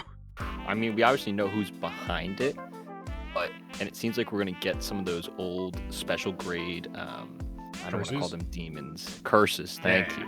I gotta get my terminology right. Right, it's very important. The old, I was gonna say devils. I was like, no, wrong anime. That's the other Mappa anime. But it looks like we're gonna get a lot of them back, and I don't know if it's gonna be like a whole like 10-on-1 against Gojo, or are we gonna get multiple? I don't know. It's good. I'm very much in the dark, and I like it. This is officially Shibuya Incident, titled Shibuya Incident. What a waste of the title. We're finding out what the plan was that Gato had come up with to, quote unquote, it seems like defeat Gojo. I guess this is what this is all about. And I gotta say, I like the setup of the plan. Like, it makes sense to me, and I'm kind of like, oh, that's smart. And I like how they introduced it with the flashbacks and stuff like that. But you're right, this is a little bit more of a boring episode, but I'm assuming this is kind of just like a lead up to some more things.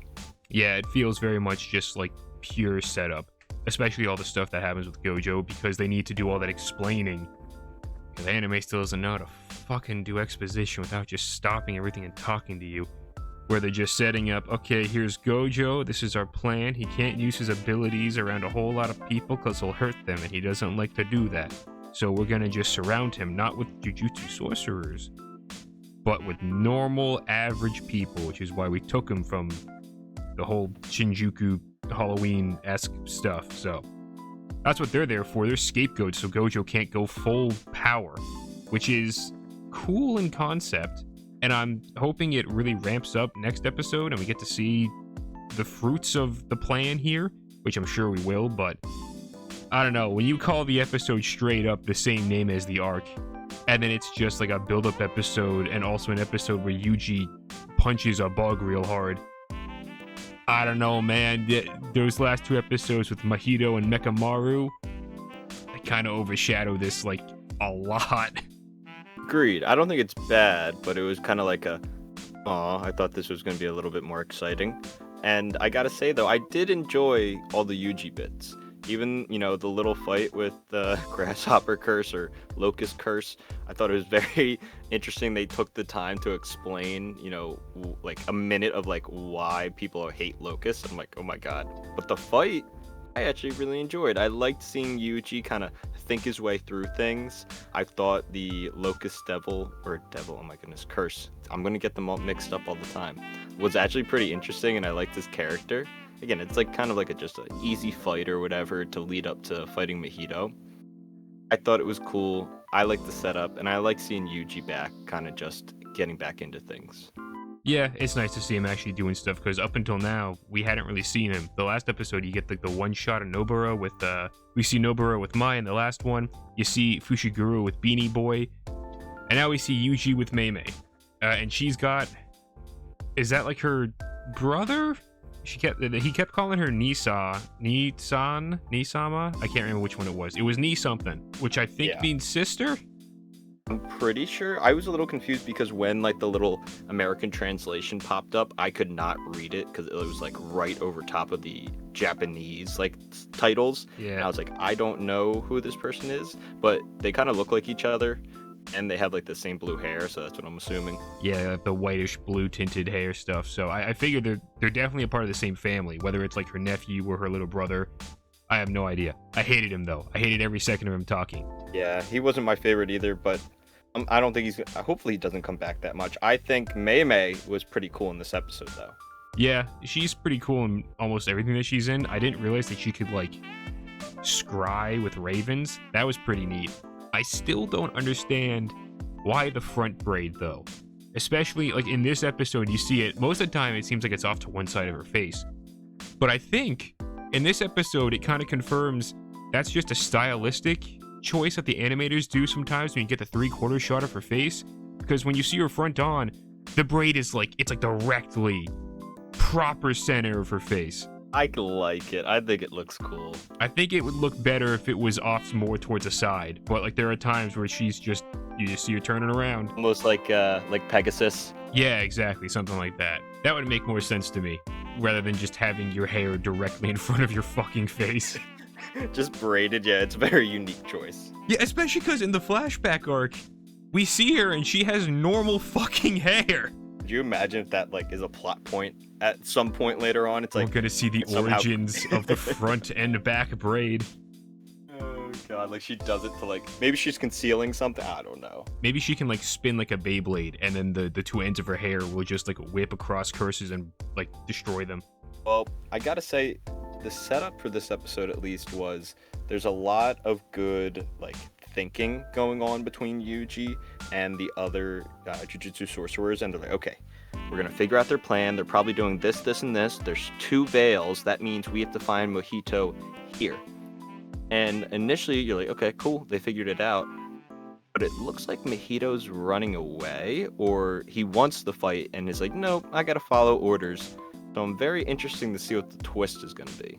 Yeah, so Mahito is not supposed to engage, at least for now. It seems like this is a twist on Toji's plan, where Geto might be trying to wear him down by sending a bunch of different curses at him in the beginning. Then the more powerful ones, like Mahito, he might be saving for a later part, and then he's coming in. Especially because he says at the end of this episode, when he's talking to Volcano Head Man, in the weird pastel flashback when they're at the kids' playground. Also, side note, I understand Volcano Man can't be seen by most of the kiddos there. Geto can definitely be seen there, and I don't care if he is blowing bubbles like an innocent little dude. You see that man on top of your playground talking to seemingly nothing? You get your kids, you get the fuck out of there. You don't want to be there anymore. We're gonna go play in the other playground across town, away from this guy.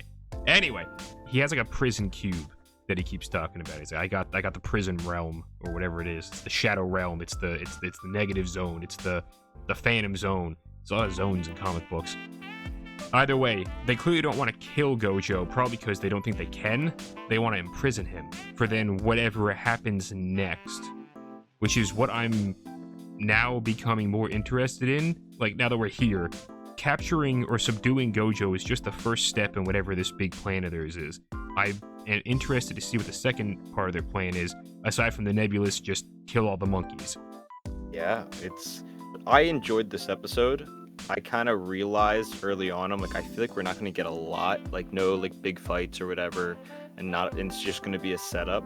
I will say though, Joe, I feel like the visuals look different again.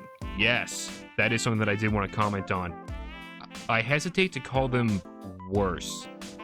They remind me of more true like comic book or like comic-ish cartoon style. Yeah, this looks much closer in line with season 1, especially when we get the grasshopper curse. Thicker lines, it's a bit rougher, more like line weight changing, like especially on, like I said, like the grasshopper curse. That entire fight between him and Yuji, you can see like the line weight on like the outline of all the characters. It changes, so you'll have like thin outline to bold outline to thin outline again, and it just kind of like switches up as it goes along. And the action, similar to, I think it was the second episode of Shibuya Incident, so the episode previous to this one, where it was a lot more like ink splotchy stuff, especially when like fists are flying, that sort of thing. And then you have like the JoJo scene where it's just the grasshopper and Yuji punching each other, and it's just, you know, all the fists flying everywhere, and they're getting grasshopper guys getting punched at all over the place. But yeah, it's weird. There is a through line of style running through the show. Like there is some consistency, but especially when you get to each of the action scenes, it really feels like they're just getting different episode directors to be like, okay, go for it. And they're just doing it. It's not a bad style at all. I just prefer the other ones better. Same. I liked how clean the last two ones were. Like they just, especially the first one, or was it the second one? Shit. Now I can't remember. I have to go back and see it. But one of those two, it was like super duper clean. I think it was the second episode now that I'm thinking about it. It was. Yeah. So the second episode, really clean, nice, crisp. Every image you paused on, every frame was just, oh god, glorious. This one is a lot more like traditional animation type beat where it's, you got smear frames at the fucking wazoo, you got streaks, you got hatches, you got lines everywhere. Cool. I still kind of prefer the other one, and that might also just be because the subject matter isn't something I inherently care about as much.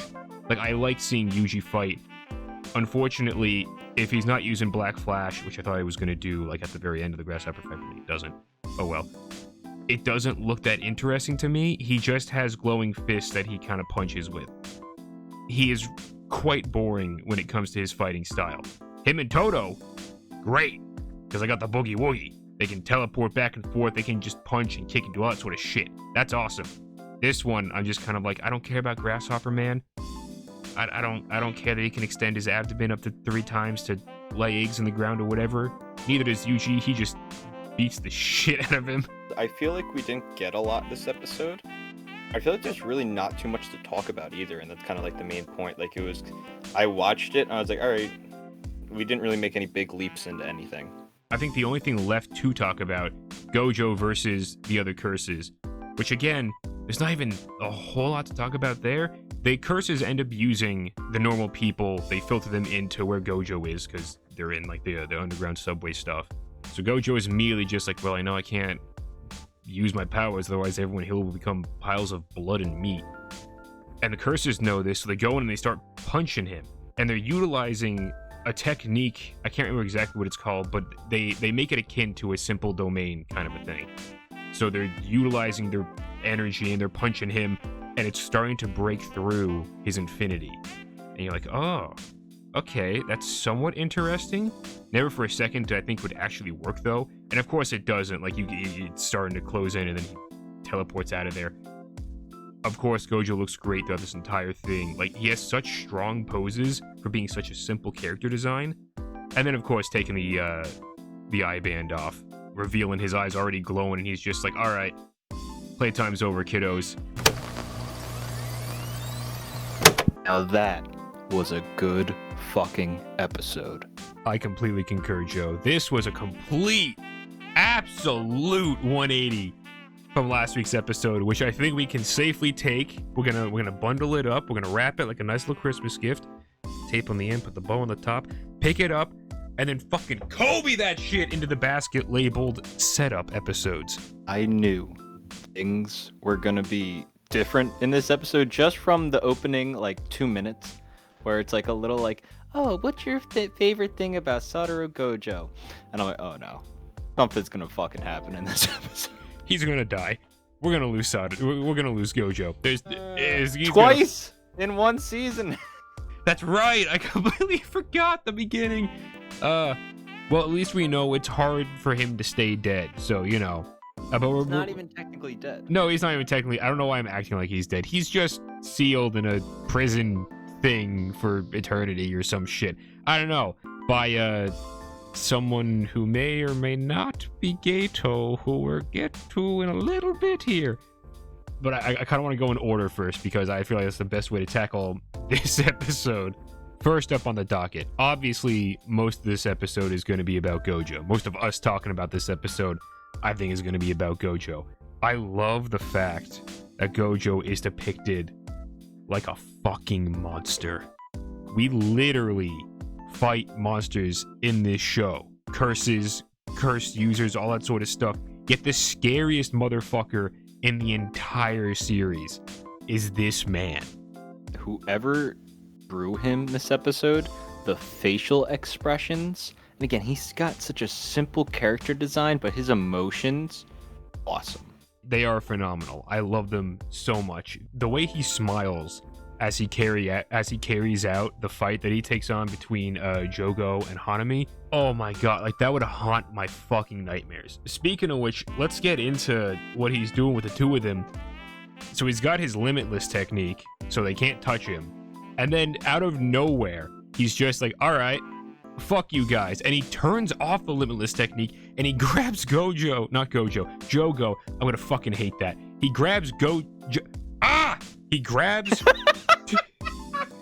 It's just like Hanami and Nanami, the glasses dude with the tie. Like, what the fuck is this? What are we doing? This is the one thing that I really dislike about Jujutsu Kaisen. It's all the same fucking names, just these There are scrambled letters. so many names that you can choose from. So many, and yet you choose to just rhyme all of them. Anyway, Gojo grabs Jogo, and then he just flips him around like he's a pair of nunchucks, and he yeets him away. Hanami also gets sent. He, I don't know what Hanami gets fucking sent off to the wall of the train station by Gojo. I'm gonna have a stroke, Joe. I swear to God. I like the little detail of that it's standing on the wall using the roots to kind of hold itself in place. It's a nice little detail to see in action in the fight, and then the fighting just continues to go absolutely batshit bonkers. Gojo launches himself at Hanami. Jogo tries to yell out saying, like, continue to use your simple domain technique thing, whatever it is. Hanami doesn't have enough time to react. Gojo grabs the eye antlers and is like, oh, this is where you're weak, right? Rips them babies on out of there. What follows next is some of my favorite thing from Jujutsu Kaisen. Gojo and Hanami, not Gojo. I'm gonna punch a baby in the face. Jogo and Hanami try punching Gojo. And he's like, hey, if you keep doing this, I'm gonna have to keep increasing the power to my limitless technique. And you know, I don't think Hanami over here can really take that all that much. Jogo is just like, nah, we're gonna do it. We're gonna hold him. We gotta stop him. We can do this, Hanami. And Gojo is just like, nah, fuck you kids. Pushes Jogo back a little bit and just completely focuses on Hanami. Crushes it into the wall and then explodes it into just purple mist. Holy fuck. I don't know if they planned this around the whole Mortal Kombat 1 release, but I'm sensing some crossover. It was just insane, and it was so satisfying, and the grin on his face where he's just like pushing, and then you're just like waiting, like, is it gonna happen? And they don't make it quick. Like, you have to wait like a good 30 seconds for this thing to explode. Yeah. They show you the pain coming across Hanami's face, and they show you the joy that Gojo is taking in defeating Hanami. I think it might also have something to do with the fact that he's run into Hanami twice in the past. He makes a comment on that in the beginning, where he's like, this is the third time I've run into you. I'm gonna kill you today. Yeah, that was awesome. And now Jogo's like, oh fuck, I did not sign up for this. Jogo is literally just, oh fuck, oh fuck, oh fuck, oh fuck, oh fuck, oh fuck, oh fuck, running through the entire station, trying his best to survive. He's switched to guerrilla tactics, hit and runs. He's like, I need to survive. I love the next 2 shots of Gojo where he looks over his shoulder and he just goes, next. Because that's all this is to him. It's just like, all right, completed my first task, on to my second task, which is Jogo. And then the shot of him just levitating off of the tracks and onto the platform. Like, he doesn't climb, because of course he doesn't. He's Satoru motherfucking Gojo. I love how up until this point, you're like, holy fuck, like, Gojo's got them beat. He has them all figured out. And then we have the Mojito surprise. Yeah. So I enjoy the fact that everyone knows you can't just beat Satoru Gojo in a straight up fight. You have to use all these like slimy underhanded tactics. Of course, last episode we saw, and in this episode we continue to see the use of all the normal people around him, because their logic is that Satoru Gojo, while he's okay with losing people to cursed spirits because like they weren't killed by his hand, he doesn't want to use any of these techniques and thereby kill normal people with them. Like, that's like a step too far as his moral code goes. So I love the fact that Mojito comes in with over 1,000 transfigured humans on a train that just start ripping and tearing apart all the other humans in the station. And then the bloodbender guy, who I think is all but confirmed to be not a cursed spirit. Painting. Yeah, he's one of the cursed paintings. He's the final brother of the 3, right? Mm-hmm. Yeah, okay. I've forgotten that he was like, there were only 2 that Nobara and Yuji defeated, and then you have Mojito and 1,000 transfigured humans, and everyone is dying, like everyone's getting transfigured or blown up into blood bullets or whatever that guy ends up using. There's a lot of carnage going on, and so they're trying to mentally push Gojo into just breaking. And he does one of the biggest brain plays I have ever seen out of this entire show. Gojo activates his domain expansion, but he only does it for 0.2 of a second, because that is what he believes everyone in the presence of it, as far as normal humans go, will be able to withstand and not die. So it's just like immediate reflexive reaction does that, and then 2 things happen, Joe, that I am confused by, yet a very big fan of. First, the soundtrack gets jazzy as all hell. Second thing, Gojo becomes the motherfucking Flash. He is zipping in and out all over the train station. He's just like, you die, you die, you die, you die. We get a little narration at the end where it just says in 299 seconds, Satoru Gojo killed all 1,000 transformed humanoids. Okay, that's pretty impressive. The speed at which this happens, it's not like a quick cut and it's just like, oh, you see them all dead? No. They take a good couple minutes where you watch him just slice off and fly with determination on his face to destroy these things. And it is literally, again, this whole episode, my mouth just opened the whole time. Yeah, animation, spectacular. The fight in the beginning, definitely the best part. The running bit then, also great. You feel the speed and the urgency that Gojo has in that moment, being like, I need to take care of as many curses as I possibly can to save as many other people as I possibly can. And it's really nice. But then, as he's taking his little breathing break, he sees a little something, Joe. What's that on the floor? It's a box. What's in the box? It's gonna trap him, and he's trapped in the Shadow Realm. You might be like, what? How does he get trapped in the prison realm? We get a quick flashback explanation that describes the conditions that need to be met in order for you to get trapped within the prison realm box thing. Turns out you need to be within like 4 meters of it for like 60 seconds or some crap. Gato is like, all right, don't worry, I got this. I'll be able to trap him in there. Gojo is going to run away from the prison box, presumably. It seems like he knows what it is, but the moment he takes 1 step away, he hears a familiar voice. And Gato steps up from behind and is all like, hey, bro, long time no see. How you been? What's going on? And now, Joe, correct me if I'm wrong here. The last time Gojo sees Gato, as far as timeline stuff goes, is the movie, is it not? Correct. Okay. Last time he sees him is the movie. where he presumably dies at Gojo's hand, or at least next to Gojo. Then in the series, we see him and he's got this weird scar on his forehead. I thought that was just an injury from, the Jujutsu Kaisen Zero thing. But it is soon revealed, not all is as it appears. Probably one of my favorite twists in this show so far. Absolutely love this detail, and they handled it so well where it wasn't like cringy. It was really cool, and you realize, no, Gojo did kill Geto, but for some reason he didn't want the body disposed of a certain way, so he told someone else to do it, and this other curse took the body, and the curse is like a brain and can mimic the person's techniques, and Gojo knows it too. He's like, wait a minute. He goes, not only do I know I killed you, he goes, I might be seeing you, but I can tell you're not the same person. Yeah, I love his line where he's just like, everything these eyes are telling me, say you're a Geto, but my soul rejects you. And I'm like, that is, ooh. Because that also just goes to show how much he really loved Geto. Like, they were bros, man. They were so close, and he's just like, no, you're not him. Very, very cool. I loved it, and I like kind of closing that out where now you're like, who is this new person? I mean, are they always going to be using Geto's body? Like, I don't know. But either way, this person's smart enough to know, Gojo, you're just a little too strong right now, so we're going to lock you up for, a little bit of a long time out. And then when I kind of, reform the world my way, maybe you can come on out and take a peek.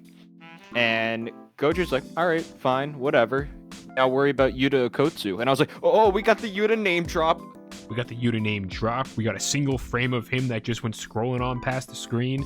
And this brain boy was just like, yeah, that Yuta guy, fuck that guy. Everything that made him special was the pact that he had with his dead girlfriend when they were like 7 years old. He's a weak little bitch, and I'm going to take him out. I would love to see Yuta back this season. Dude. Again, so all we've really seen him, it's just we've gotten lore about him in the movie. I loved him in the movie, so I'm like, okay. He comes back, like maybe even if it's end of season, like that's the finale, he's back and it's the setup, I'm cool with that. I want to see him this season. Yeah, I'm hopeful that we'll be able to see him at some point this season, but I wouldn't be surprised if, again, we just only got little drops and tidbits and he's more of like an end game character return type thing. Because he's still working on, we don't know what he's working on, but apparently he's on mission elsewhere, like in a foreign country or some shit, so. Yeah, he's abroad. Yeah. The fact that Geto is just a completely separate entity, I think it all does make pretty solid sense, especially when you think back to the flashback arc and the Jujutsu Kaisen Zero movie, where he's calling humans monkeys all the time, and he's utilizing cursed spirits in the sense that he uses them from his like cursed technique, but he's not really like working with them in like those more prequel-esque type stuff. And then once we get to season 1 and, Shibuya Incident arc, he has, Jogo and Hanami and like all those other guys. And you're like, oh. So it's like a subtle difference where instead of using curses, he's now working with curses, because potentially he might also be a curse himself, just puppeteering a human body. So I like that detail, and if that was intentional, bravo, because I think it's really neat. Loved it all, and I feel like it 100% was intentional. This episode not only like closed out a lot of things, gave us action and character development, it gave us a lot of setup and intrigue. And the biggest thing is Gojo gets trapped. Yuji is wearing a Bluetooth Mechamaru like earpiece, which... Where did he get it? I need to know. Did he have it last time? I don't know. Where's it from, Joe? Where's it from? It's like the Spy Kids tech. I always love that. That thing, if you make that officially licensed Jujutsu Kaisen product, sold out. Sold out. But anyway, it seems like Yuji gets a little bit of information that literally when he hears it, he's like, no, I didn't hear you clearly. Say that one more time. And what did he hear, Joe? Gojo has been sealed. So, with him off the table, there might be a lot of problems with some of these other sorcerers coming down real soon. And now I feel like definitely the second half or later part of the season, we're gonna get that Yuji, Fushiguro, and Nobara development that we've been wanting. which I am all for. I feel like we haven't properly been with these characters since the ending of season 1. It's kind of felt like it's been the Gojo and Gato show for a long time here. And now it seems like we might be kind of intertwining them a bit more. So I'm excited to see the future of that. So 2 things right off the rip. One thing pertaining to this episode and one thing pertaining to this episode. 1, I might be a little bit quieter throughout this entirety of the episode just because some people in my household are trying to sleep. So you ain't gonna get no loud noises from me unless I do this. Editor Joe, spike my audio. Thank you, Editor Joe. 2, pertaining to this episode, as in the show now. Art style. It's different again. Only slightly, but it is clean and it is beautiful. It's good. It's really good, and it's evident right away. Joe, when they're running through the tunnel, I hope you picked up on this right away, but there's like, they got like the red light for like the train shit going on in the background, and then he's got the Mechamaru ear thing, which gets an explanation, because I was being a little goofy, little funny boy in the last pod, where I was like, where did that Bluetooth Mechamaru come from? Why does he have this? But dumb. But no, it slight explanation in this. They're like, yeah, we'll get to it in a second. But the green of the Mechamaru Bluetooth eyes, the red of that thing, just like the harsh light in the air going on between the 3 characters. I don't count the little boy. The little boy scares me. I don't like him. It looks great. I love it. This looked great. All the little attention to details. Even the opening to this with the I was so confused with the Mechamaru like boot up. I was like, what is happening? That was a nice touch. I like that little detail, especially because so much of just the story in general follows Suit Man talking, being like, here's the debrief of what's going on, sort of a thing, which I can't wait to talk about. That actually hurt me. I was like, they better not. Like, that might be, I mean, we don't know if he's dead, but I'm assuming so. Yeah, pouring one out. I felt so bad. I was upset. He's doing all the calls. I'm like, surely you cannot be so engrossed into your work and you're talking on the phone that you can't hear just Edward Elric coming up behind you to stab you in the gut. Oh, that hurt by me. The person with the side ponytail, not cool. Yeah, Full Metal Alchemist crossover here. When I saw the sword stab through, I was like, well, I see this coming. But I maybe he'll be all right, and then he gets stabbed again, and I'm like, oh, all right. Boromir's been through worse. Come on, we can Lord of the Rings this, and then the third one, and I'm like, oh, god damn it, no. He doesn't even just fall to the ground. He crumples and hits his head against a metal railing. I think he's done for, dude, and that makes me really sad. Yeah, he was one of my favorite. We literally talk about in one of the earlier episodes how we were like, love his dubbed voice. It's so good. But he's a good guy. Rest in peace, whatever his name is. I feel bad I forget his name, but I don't even know his name. He's done well. He's done well. I'm gonna find his name on the cast list, and I'm gonna get it tattooed on my left ass cheek. A little much, personally, in my book, but you do you. I will. Thank you. The Mechamaru contingency. I like this. It's cool. He was forward-thinking enough and smart enough to be like, hey, I'm only going to activate this if these conditions are met. What are the conditions? It's if Gojo gets captured. So that is how he knows for certain. It's like, yeah, Gojo's captured. Because everyone's like, well, how do you know? And he's like, because that's the only way I would be here. Smart ones. Dumbasses. Pieces of shit. I loved this edition, again, because it did kind of explain where Yuji got it. And I love hearing his voice again and him being this smart character, as well as they still do the little bit of the emotional resonance, flashing back to the girl he had a crush on, as well as him planning this out. And then later on, Mahito finding the other, Mechamaru camera hidden. I love this. I was not expecting it at all. And I thought this is really good writing. Yeah, I enjoy it. I do have one question that, again, could be answered at a later point. He specifically says, the only reason I'm activated is because I'm dead or whatever. I died on October 19th.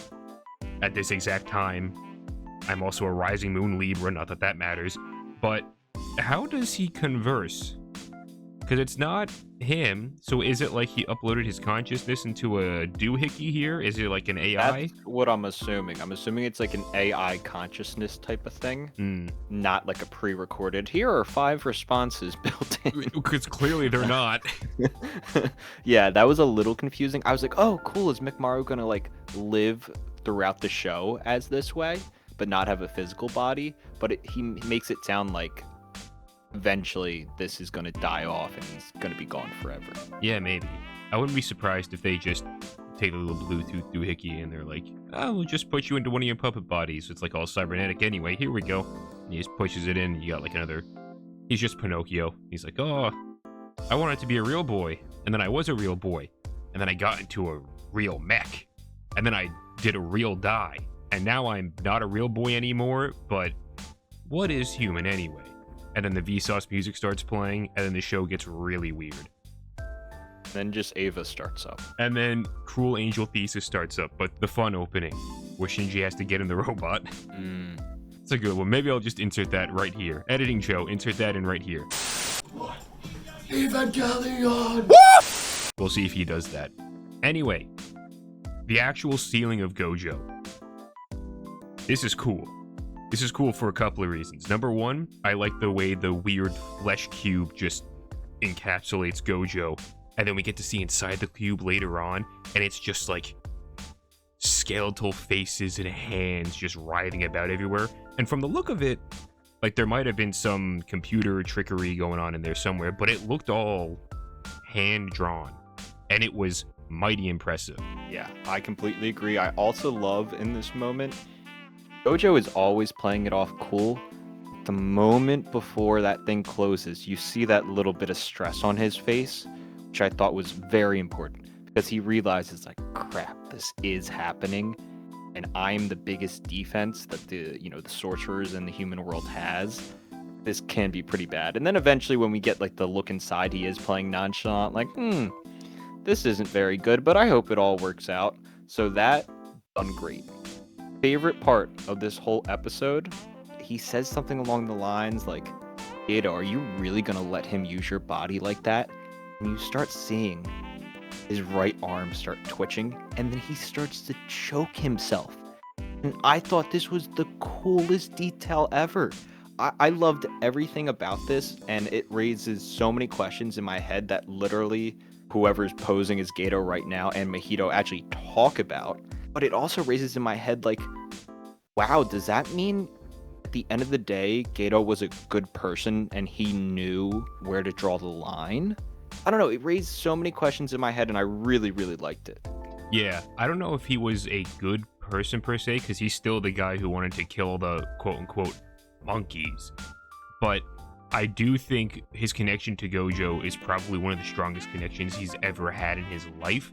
And the fact that Gojo is the only one who can kind of bring out the latent real Gato in the Gato corpse now being puppeteered by the weird curse brain. I love that detail so much, especially with the whole preamble of hidden inventory premature death that we had going on. Obviously, it makes so much sense. I think we literally said it when we were watching it. We're like, oh, so we're getting this prequel arc probably because it's going to give us incredibly important context for what's coming next in Shibuya and everything going forward. I may have underestimated how much it would contextualize and make me feel so much for these characters, especially because this the entirety of season 2 so far feels like the writer, mangaka, whatever his name is, I don't know, I'm sorry. He almost wanted to write about Gato and Gojo more than he's wanted to write about like Yuji and Fushiguro and all those guys. Like that, there's so much love and care kind of put into just this condensed version of a shonen series that we got here that it's like, I don't know, it's so good and I love it so much. And yeah, the hand, you get that little twitch initially, great just to catch you. You get that little anticipation being like, oh, is it just like you're just gonna get a twitch? And it's like, no, the hand fully goes up and starts choking him out. And it's so interesting because he even says to Mahito, because Mahito is all like, the soul comes before the body or some crap. I don't know what his religion is based on. I don't care. Stop knocking on my door. I'm not gonna buy your pamphlets. But then Gato is like, actually, this proves that the soul and body are intertwined. And Mahito's like, I don't believe in science. I'm only a religious man. And Gato's like, yeah, well, maybe it's the curse techniques, or they could give them different worldviews or something like that, which is also like, what? Okay, anyway, moving on. But I like that so much because Gato might still be in there somehow. I don't think he's gonna come back. Like, you're not gonna kick out the curse brain and then Gato's gonna be like, oh, I'm free. But I feel like it might help at some point in the future to kind of slow him down. I don't know, I feel like that'd be kind of cool. Also, in the realm of potential future characters coming in to slow down the villains, when Gato is talking to the two high school curse user girls that are just kind of hiding amongst all the other humans there, they're like, give us Gato back, you little bitch. And the curse brain Gato man is just like, no. I said I'd promise to give you him back. You two were fools. You should have made it a pact, bitches. And they just shining twins. Their faces, they're not even animated. They just pan back behind the bodies and they just go, you'll regret this. And I was like, all right, if ever there was clear setup for something happening in the future, it's right there. Great little breadcrumb. And it honestly scared me a little bit. Like, it creeped me out. Yeah. And I also love that Gojo is not going down without a fight, man. I love, this is the wrinkle that I was talking about. The little like, oh, we didn't have this in our plan. This is going to complicate things a little bit. And I thought this was great. Joe, elaborate a little bit on it. Yeah, so the flesh cube, think of the flesh cube as your computer. Think of Gojo as Call of Duty Warzone, which is to say he's about 300 terabytes of data because he is Satoru motherfucking Gojo.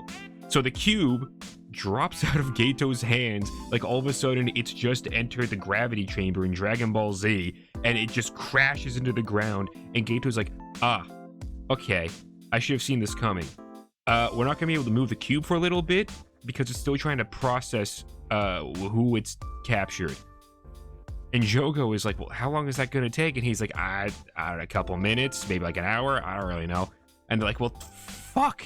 After we took out the Mekamaru Bluetooth dude, the sorcerers know where we are. They're gonna be coming for us. We have their ace.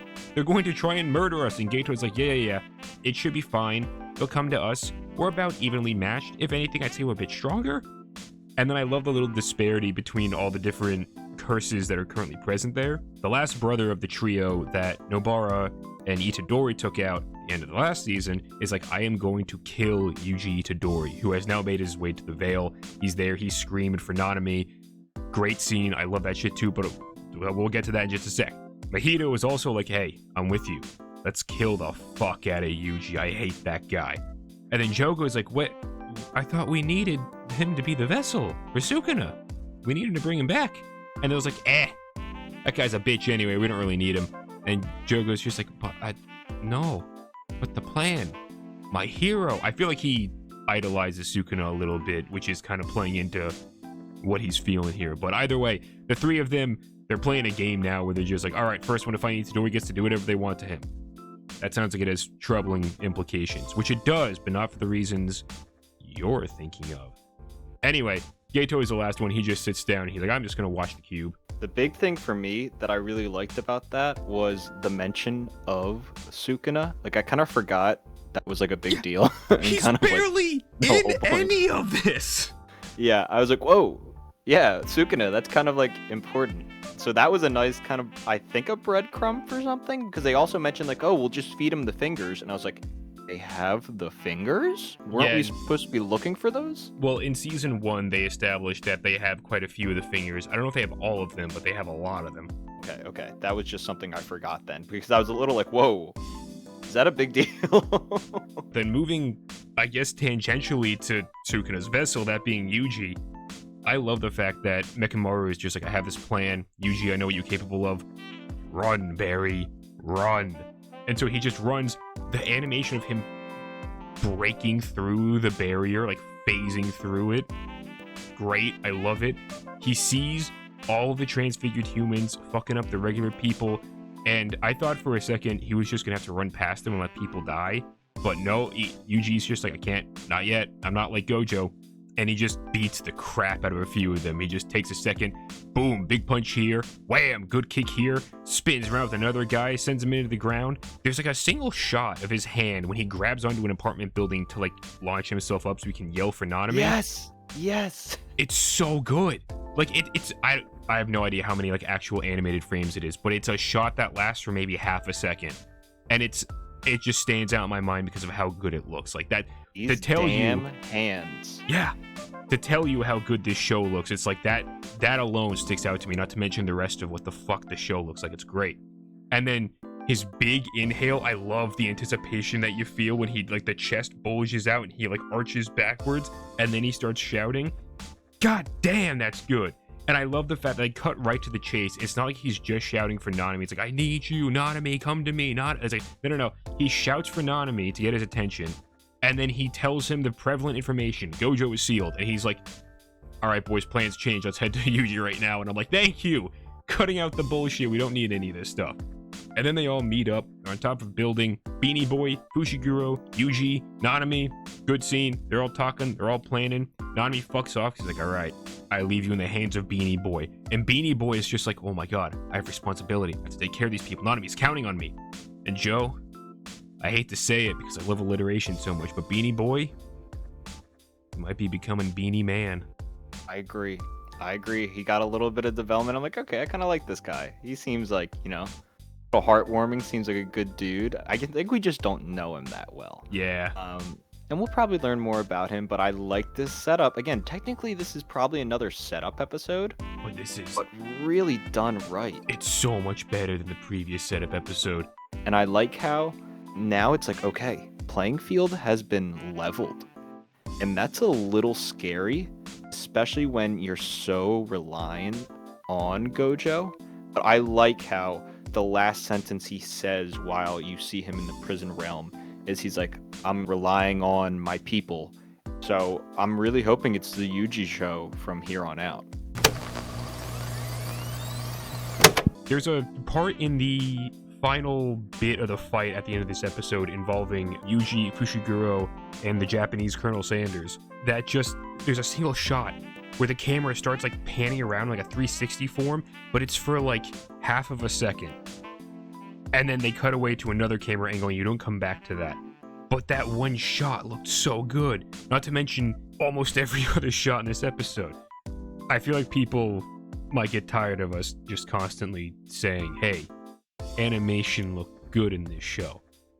But it really does, and I just want to keep bringing it up because of how much I love the effort and care that has been put into this.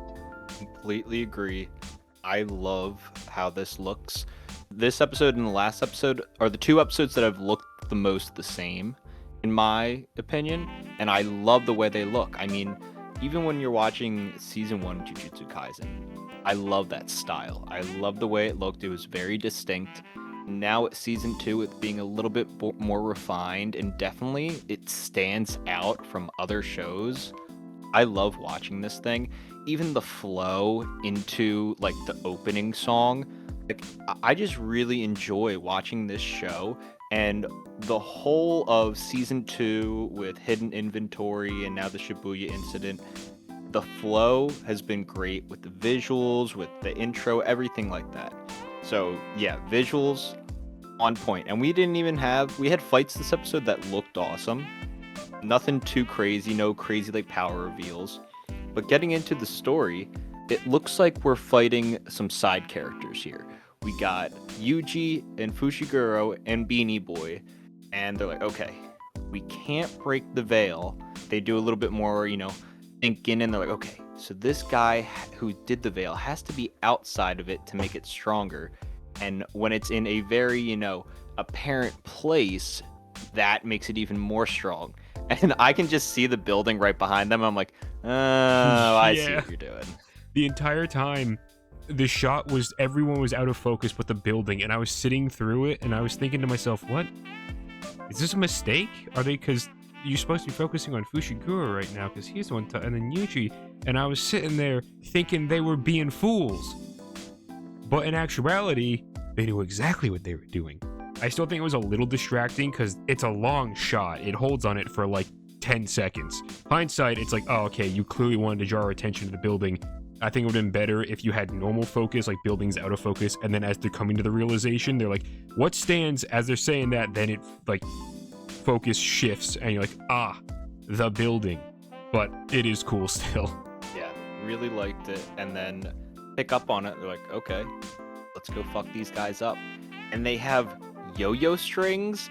I've never seen this used before in the show, but I gotta say, pretty fucking cool, especially seeing Yuji fling these guys around. Yeah, a bit of a retcon, I think. I don't remember them from season 1 or Jujutsu Kaisen 0. I know we get like the 1 second flashback with Mai being like, hey, these things are useful to like establish them. But I don't know, it seems like they were just kind of made up so that the mangaka could be like, all right, time to do Spider-Man bullshit. But I appreciate it. It looks sick. Again, we're just going to be gushing about the animation probably a whole lot this episode, but when Yuji is running across and you just see, like, the camera pans around him and, like, you see his arm, like, take up the entire frame, and then it goes away again because that's how a run works. The arm goes up and then it goes down, and then you see, like, the wire actually just spinning through the air and, like, doing all the little loops and curves and shit, and then it wraps around, like, the grandma, the grandson, and the Colonel Sanders, man. Glorious. I love it. Also utilizing Fushiguro's Shinigami or is it Shinigami or is it Shimagaki or something or other? I thought it was like Shikigami or something like that. I think it is it's that. Definitely, it's not Shinigami. That's Bleach and Death Note. Yes, right. Whatever they are, I love using them creatively. Great. He uses them a little bit more creatively later on in the episode against Japanese Colonel Sanders, but awesome. We get the 2 fights. We get Beanie Boy versus the grandmother and the grandson, and eventually Toji. And then we get Yuji and Fushiguro fighting Japanese Colonel Sanders, man. Both of them look great. There's a clear one that I'm more invested in just because, I mean, come on, you got Yuji, you got Fushiguro, and Japanese Colonel Sanders? Like, how am I not going to be more excited for a fight with our boys against a chicken man? But Beanie Boy does get a chance to shine, and also we get some more backstory against the people that he's fighting that I found very intriguing as well. Yeah, I love seeing Yuji and Fushiguro in action and being good friends, like complimenting each other, actually like enjoying spending time with each other and working as a team. Because early on, Fushiguro didn't really like him that much. So it's nice to see them actually, be friends and, they figure out, Colonel Sanders. I forget his name too, but it is a good way to describe him. That's literally what he is. His ability is like inversion, I think the term is what they use. And so like the harder you hit him, the weaker it feels. And the weaker you hit him, the harder it is, but you can't just like flick him. There's a bound, there's a lower and upper bound. And when they figure that out and the teamwork, I think I just love seeing Yuji work as a team. It looks awesome. It does. It looks great. I love the little tidbits that you get from Fushiguro, how he throws out the line being like, hey, Gojo's still around, get fucked. And Colonel Sanders is just like, ha, no, he's not. The ploy is never to try and like scare him with that. It was to gather information to try and see what his technique is. Great. I love that kind of thinking because, of course, Colonel Sanders responds with, you dumbasses shouted out that he was sealed already. We know he's sealed. He wouldn't be here otherwise. I love the tidbit that he makes when he's fighting with Yuji and he's saying it's harder to keep up with Yuji's tempo than it is to keep up with the guy they're trying to kill.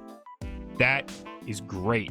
There are a couple of times that people very clearly state Yuji is a freak for how insanely strong he is, but I love the more subtle aspects, like what Fushiguro said there, like the fact that he punches a barrier and Beanie Boy is just like, oh, well, yeah, that was one hell of a punch.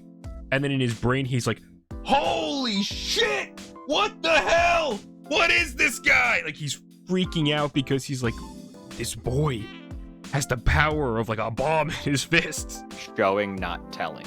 Did a great job in this episode. All of the Yuji, Fushiguro, and Colonel Sanders interactions, great. Doesn't look like it's over. Looks like they really got like the upper hand on him, but I don't think it's done. I'm not 100% sure with it. No, I think he's down for the count, man. He is face first in that barrier, not like the Jujutsu, like a regular street barrier. Much less cool, I know. I'm sorry. I think they just have to get the nails from him, because the entire point of them fighting these guys, it's not to kill them. They don't give a shit about killing them. They just want the barrier nails. I also did appreciate in this episode, you do, how you mentioned, you get a little bit of background on the villains, and it's like a minute or two, but it's just enough to kind of show who they are and what their characters are about, as well as a little bit development for Gojo. That was probably one of my favorite parts of this whole episode. Yeah, I completely concur. To do a quick comparison here, you have Demon Slayer on one hand, who will do a cool fight in the first half of the episode, and then they'll halt all progress on the entire episode to go back and show you the demons and what they were like before, and you will spend 10 to 15 minutes just fucking around in the past for a character that you really don't give a shit about. Here, I'm not saying you give a shit about the villain characters any more than you do in Demon Slayer. However, they have the good grace knowledge to be like, okay, we don't care enough about these people to actually just sit in the past with them for a while. So we're only going to spend like 2 or 3 minutes in the past, and also it's going to end up revolving around someone that you really care about, that being Gojo, and it's going to be great because you're going to see, even from the time when he was like a 10-year-old, Gojo's mere presence is still so powerful that it terrifies these serial killing curse users. It's great. It's wonderful. Again, no words spoken. There are some words spoken. There's like a bit of narration and shit going on. But for the most part, the actual reaction, no words spoken. You just see the cup of coffee start shaking. You see the guy on the roof freaking out. And then the next shots of them, the woman is like back a couple seats. She's like, I can't be near this window. He can't see me. The other guy falling down into the ground. He's like slumped down against the grate. He's like, no, don't look at me. Go away. Demon child, demon child, demon child. I loved Baby Gojo. Cutest shot ever. We got his birthday too. He was December 7th, I forget it already. 89. There it is. Oh Good my year. goodness, like Taylor Swift. Wait, are you serious? 89 was Taylor. I don't know if she wasn't born. Oh, I thought you meant like the Look it up, Joe. Fact. hang on, check I got the brick of plastic in front of me with the infinite knowledge. Holy shit, it's not exact. But she was born December 13th, 1989. Yo, that's a wild week. That's a wild week.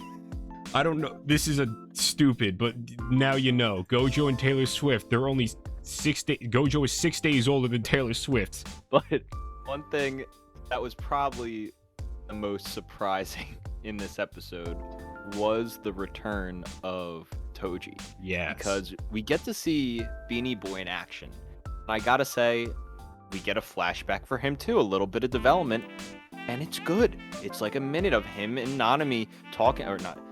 Is it Nanami? Yes, it is Is Nanami. Nanami the name? Yes. Okay, because I'm like, the tree person, isn't that person's name Nanami? Hanami. That's Hanami. Fuck! Oh, yeah, it's Jujutsu Kaisen! He's talking about Nanami. He's like, look. He's like, you can be a first grade. Just go and do it. He goes, no. I want your blessing. And it's cool to kind of like give that little bit of background into it. I think it's because he's probably going to die and then Nanami's going to be all angry and go Super Saiyan. Oh. But his powers pretty cool. Get a little bit of an explanation for it. I love how he does the little like swooshing on the water and he's sliding everywhere and he pulls down the mask. Very He's like cool. Lube Man. Lube Man. That's a character from the Watchmen TV show. He just lubes himself up and then slides into a sewer grate and then you never see him again. I think he's on screen for maybe like 30 seconds total. Dear God. Well, he's doing pretty good and he looks cool, while one of the other, I guess it's the grandmother's grandson. We don't really know too much about him right now, but he's just kind of like protecting her while she's saying a chant, doing a seance. Mm-hmm. And then he goes to swallow this like little pill that has, it looks like skin or some type of human fiber. Yeah. And him or the grandmother, I forget who says it, says Toji Zenin. And you're like, what? And you start seeing the face, half of the face come up, and you're like, oh, fuck.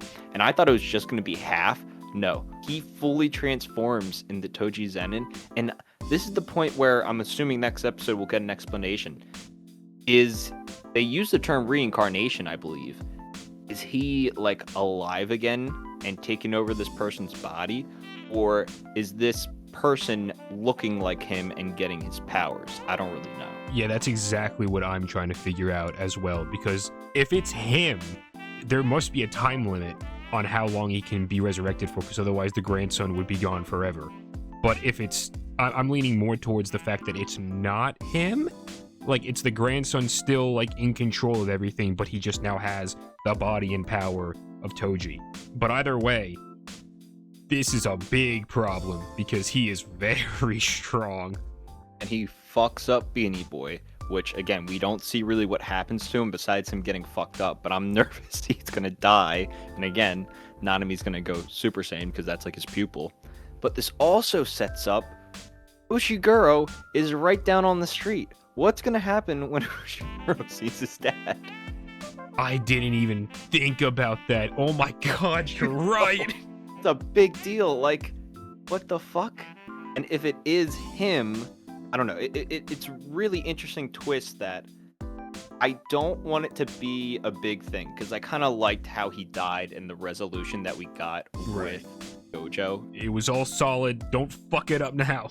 Yeah, but I kind of it's cool to see him back, and the fact that Beanie Boy doesn't know who he is. He's like, what is that supposed to be, like some like legendary sorcerer? And I'm like, oh god, buddy, you ain't got no fucking idea.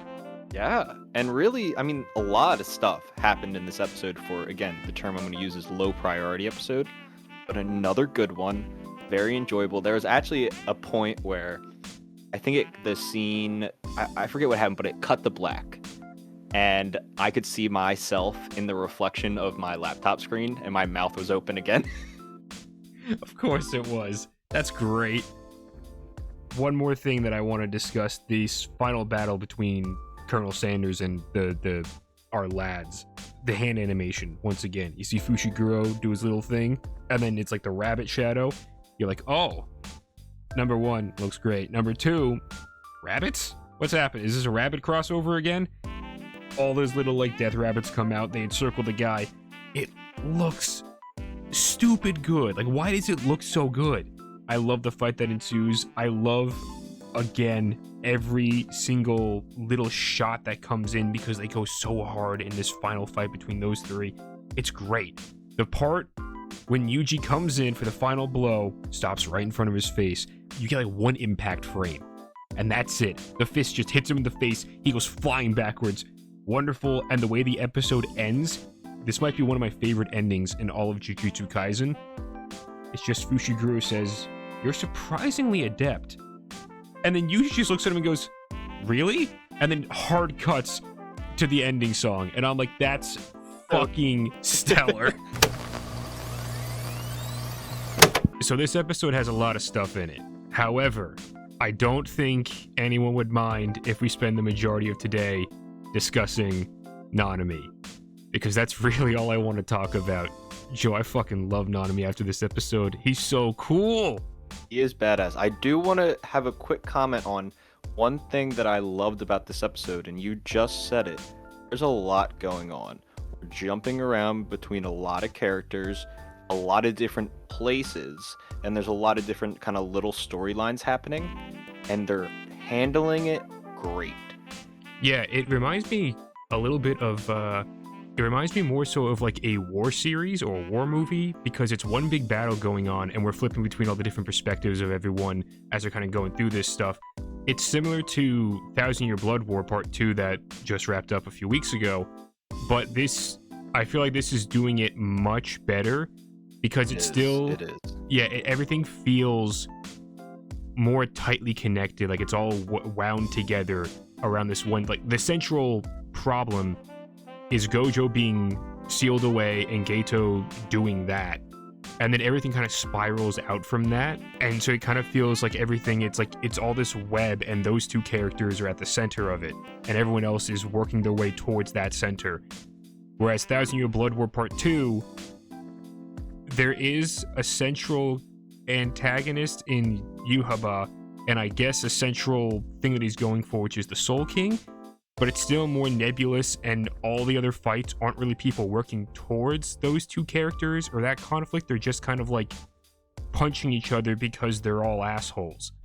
So it doesn't feel as tightly connected, and every time you flash back and forth to all the other characters, it's kind of like, it's cool, but it's not all unified, as opposed to what we're getting here, where we can get amazing moments that we're going to get to with Nanami, and you can also get stuff like Maki and Mai's grandfather being a drunk asshole, and then also Nobara getting a concussion, and Fushiguro's dad coming back from the dead. It's all these things happen, and yet it still all feels like one unit.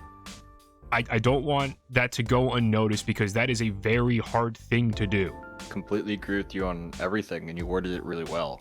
Getting into the actual episode, we start off with a Nanami dialogue, or monologue, I should say. And he's just kind of talking over things, like talking about his plan and everything like that, trying to figure everything out.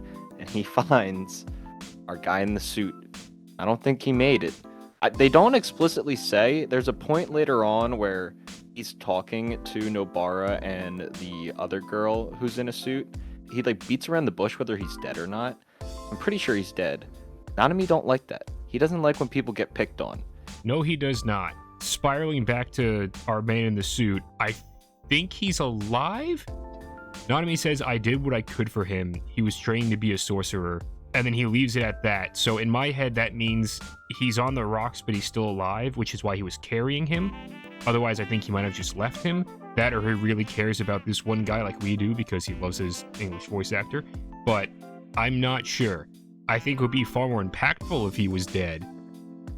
But I guess we'll have to wait and see. Also, his name starts with an I, Suit Man. But again, I can't remember what it is for the life of me. I'm just gonna call him Suit Man. Is it like a GG or something like that? It's like it's like butchering IJ. I think there's a CH in there. I think it's like Ijuchi, or I don't know. I just like calling him Suit Man. People understand what we mean. He's a cool guy. He is. I love him.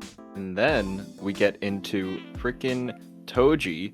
And Joe and I, we talked about this last time where we're like, okay, is it him? Is he just like having his physical body and like his powers? And it seems that normally you just channel the body, but someone didn't account for the fact that it's Toji, and it looks like he's back. Yeah, so I love the fact that the granny actually gives us an explanation in this one, where she's like, I normally only channel the body, I don't channel the soul, because you bring the soul back, you bring the person back. So great that we actually understand what the baseline of this should be.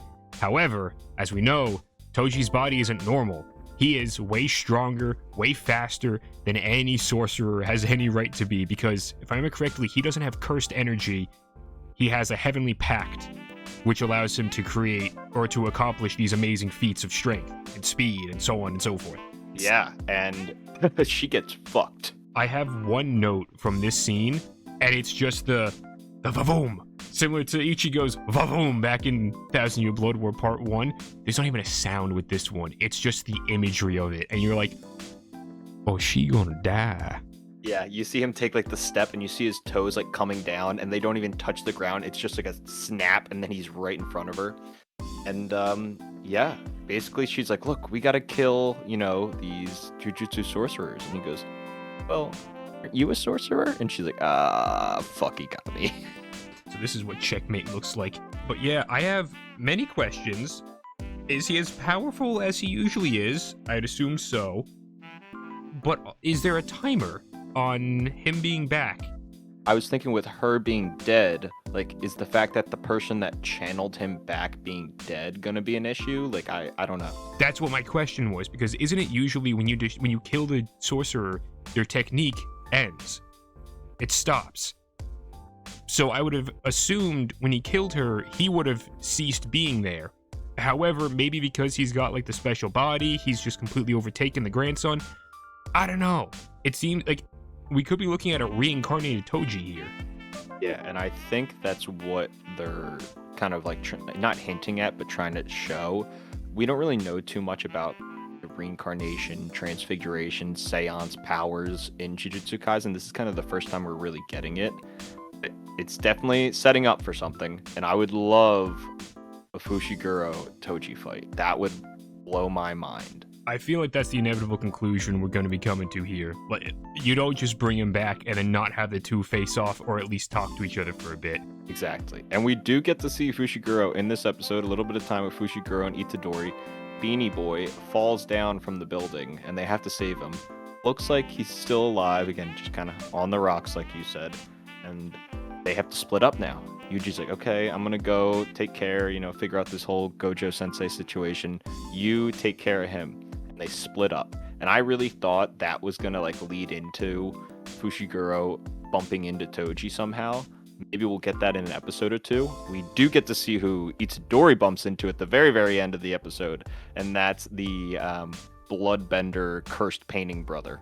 Yes, which I am very excited for, because obviously bloodbending brother, he ain't too happy to see, well, he's happy to see Yuji, but that's because he wants to fucking kill him. So very excited to see that. Again, second episode ending in a row where I'm like, oh, that's really good. He just facing the camera, smacks his hands together. We've seen him use that ability before, and the blood shoots directly out into camera, blacks it out completely, and then we go to credits. Good, I like it. 2 solid endings in a row. Oh, also in the beginning, well, I guess we can talk about this real briefly. I don't really. We get, what's her name, Mei? Oh yeah, yeah. That was, I actually did enjoy seeing that, and I completely forgot that happened. I can't believe you brought that up. I literally was gonna go this whole episode and probably not talk about that at all. Yeah, well, I just wanted to bring it up real quick just to be like, it's cool that she's there to scare the crap out of this curse user, or curse, I couldn't tell which he was. The little boy, I know it's the comedy, but the really jilted animation of him clapping where it's clearly just 2 frames played back to back, very good. I hate him. I hate that little shit so much. I want to see him spiked by a foot into the ceiling of the tunnel they're in. That's just me. I enjoyed seeing her thought process with Gato and being like, wait a minute, this has to be an imposter. But wait, he's doing his powers. Is Gojo Sensei on this? No, that wouldn't make sense. But it was cool to see her and kind of be like, oh wow, they haven't interacted since the Yuta Kotsu incident, so it was interesting to kind of see her thought process. It's very brief, and I'm going to keep it real brief in here because that's pretty much all that happens. There might be more stuff to talk about with it later on, but for right now, it's just like, here's a thing, set up, all right, peace out, bye. So now, we can get into the real meat of this shit. Discount Edward Elric, he's running around, he's been killing all the people in suits. Nobara has split off with woman in suit. They're trying to do their own thing. They run into him, though, and immediately, he's like, hey, gotta kill the person in the suit. They have a fight. Woman in a suit tries to run away, do her own thing. Turns out the sword is either sentient or can be utilized remotely with cursed energy or something like that. I still think it's a stupid sword design, but it does go up a little bit in my books because of how cool the system that it uses is. Nobara gets taken out so quickly, though. I almost kind of wrote this off because I was like, we've seen Nobara go insano style against the 2 of the cursed painting brothers. She was amazing at the end of season 1 with Yuji, what she was able to do and how metal she could be. So seeing her fight this little twink and get her ass handed to her, she gets 100% concussed. And it makes sense. But I felt like she was a little bit nerfed in this, and I was a little disappointed. I was like, man, I really hope at some point later on they give Nobara her dues, because she deserves to do so much more, man. I want to see her absolutely tear shop. That is my only complaint in this episode. I was really disappointed with how Nobara was presented and how they kind of humiliated her. Again, she's one of my favorite characters as well. And I was like, holy crap, we get to see her in action.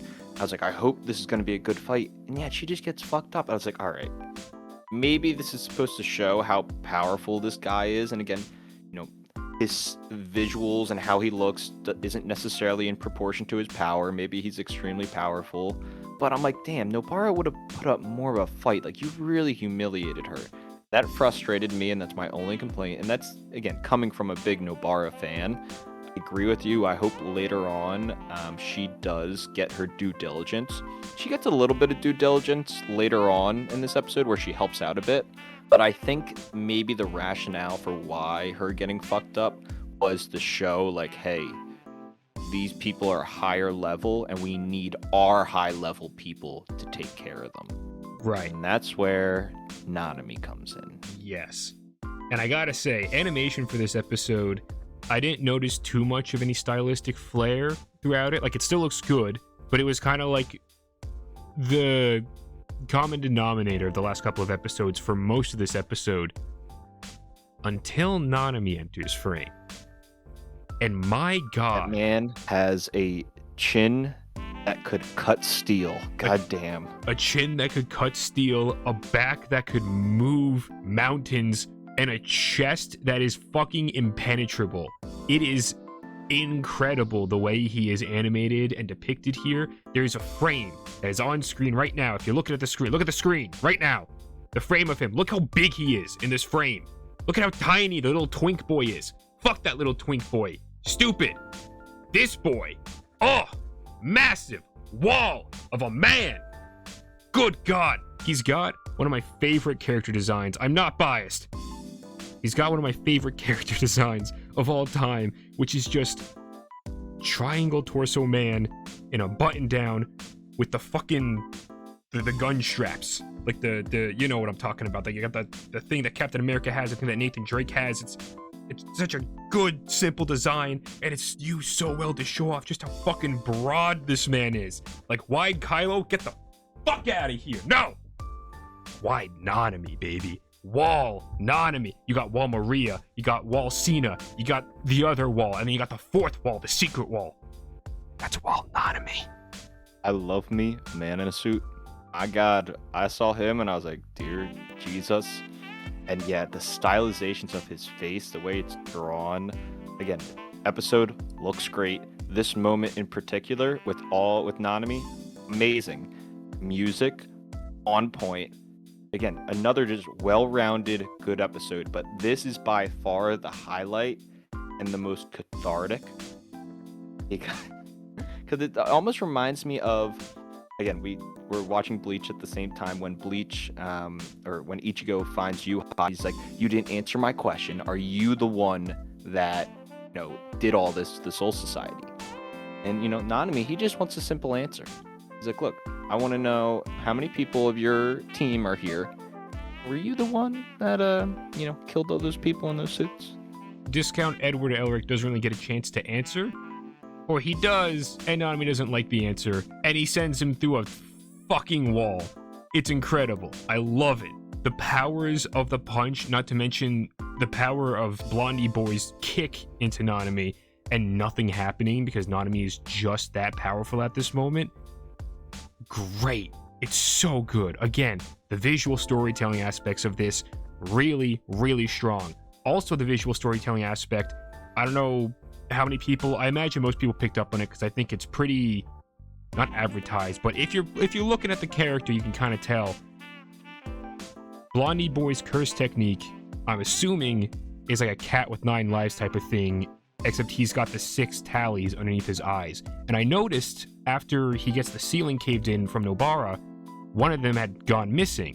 And I was like, what the hell? And I was thinking, I'm like, either that's, an animation error or like a art design error or whatever, or it's not. And there's something here going on. And after he gets punched, I was looking at his face, and now he's missing 2 of the tally marks. And he says explicitly, oh my God, that punch killed me. If it weren't for my ability, I would be dead. And I'm like, so it is. And it happens again, because Nanami runs over to this guy, and he just grabs him by the ponytail. And he's just, it's like, his face is like an old, gnarly tree. Like, that's how organic and knotted everything looks. It's so, you can see all the rage simmering underneath his skin. If his skin was any weaker, there would be fire bursting out of all of his pores. Like, that's how much fury is built up inside of Nanami right now. The fire does burst out of his fist, though. That's the fucking cursed energy. Oh, it looks so good. And I love how he makes this little Twinkie bitch break down. He's like, are you responsible? And he just starts crying and going, I'm sorry. And like, that's all the confirmation he needs. Drops him slow-mo. And then the anticipation of the punch. And then the frame of the impact. And he goes flying through the buildings. And you're like, well, glad that's taken care of. All right, time to go fuck up some more shit. Let's go, Nanami. Oh my God, Joe, I think I have a favorite episode of Jujutsu Kaisen of all time. From the moment it starts, you can tell, like, everything looks so crisp and clean, and you're just like, ooh, I'm liking it. And again, it's not like a massive leap from any of the previous stuff, but there's something, it's got an edge on it, you know? Like, it's got a little bit of something, there's something else in here. That you can like, oh, what's happening here? What's going on? And the entire thing, like, we don't even have to worry about bouncing between a bunch of different plot threads like some of the previous episodes that we were talking about, because this one it's just a title match. It's just the fight between these two people, and it's so cool. We're gonna get into all like the nitty-titty details in a second here, but oh my god, the fight choreography, the animation, the color, the speed, the music, Joe. Oh my god, the music! It's so good. I love this episode. Yeah. I mean, we talked about last episode ending on Yuji bumping into Choso, and you're like, okay, so this is setting up for the fight. But we had talked about this probably going to be jumping around a bit. Oh no. It is all dedicated to this fight, and it is handled so well. We actually I was expecting it to be like, oh, you just boom, get right into it, like when they see each other. But no, we actually get a little bit of like a 5 minutes before that happens, and you see Yuji running throughout the streets of Shibuya, and he's like, holy crap, like, there are still all these civilians that are getting wrecked. I need to stop them, but I need to go. Gojo's number one, like, what do I do? And I think it's Inumaki is his name. Yeah. My man with the cursed speech shows up. Loved seeing him. Would have been cool to see him in action a little bit, but nice little cameo. And then, oh man, you knew they were leading up to it because they made it dramatic. The actual, like, when Yuji and Choso first see each other, there's a lot of build up and just cuts of like, oh, here's the lights, the terminals, the signs in the train station. And then when they meet, it's just balls to the wall, intense, awesome fight scenes. And it's not just brain melting fighting. There's strategy to it. Their conversations are great. There's a great point in this episode where Choso asks, like, did my brothers have any final words? And you can see the emotion on Yuji's face because he doesn't understand at first, and then it hits him.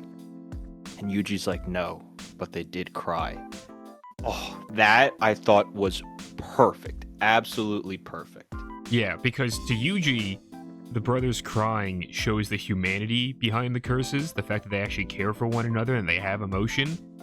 So to him, that means a lot, and it's a kind of a comforting thing for Yuji. Obviously to Choso, it's more, he takes it more as like he's insulting his brothers, or at least that's kind of what it comes off as. I guess you could also interpret it as he understands that Yuji is relaying the information, like emotional information, to him, and he's just angry because this is the killer of his brothers. So I guess you can kind of see how I way. interpreted it. Yeah, I interpreted it as an emotional, like, damn it, like, that's obviously making him emotional, very aggravated, but at the same time, you can tell from Yuji's face, like, there's a switch where he's like, I'll do my due diligence and be honest with you, like, this is what happened. Yeah. Because he's respectful like that. Yes, which is very nice of him, given the current circumstances.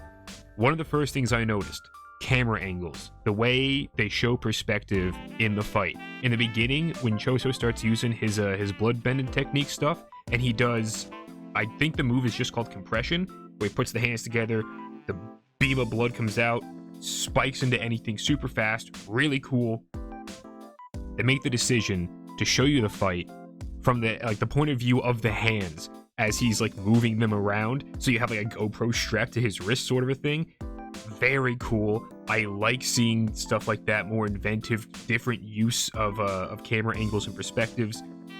It just spices up stuff that like you would normally see, and again, the quality of this fight alone, it wouldn't have been boring watching more standard camera angles, but the fact that you still get weirder and more experimental with it really goes to show Mappa cares a lot about putting their all into this series. And this episode especially, it's on point. It looks so good. I love it so much.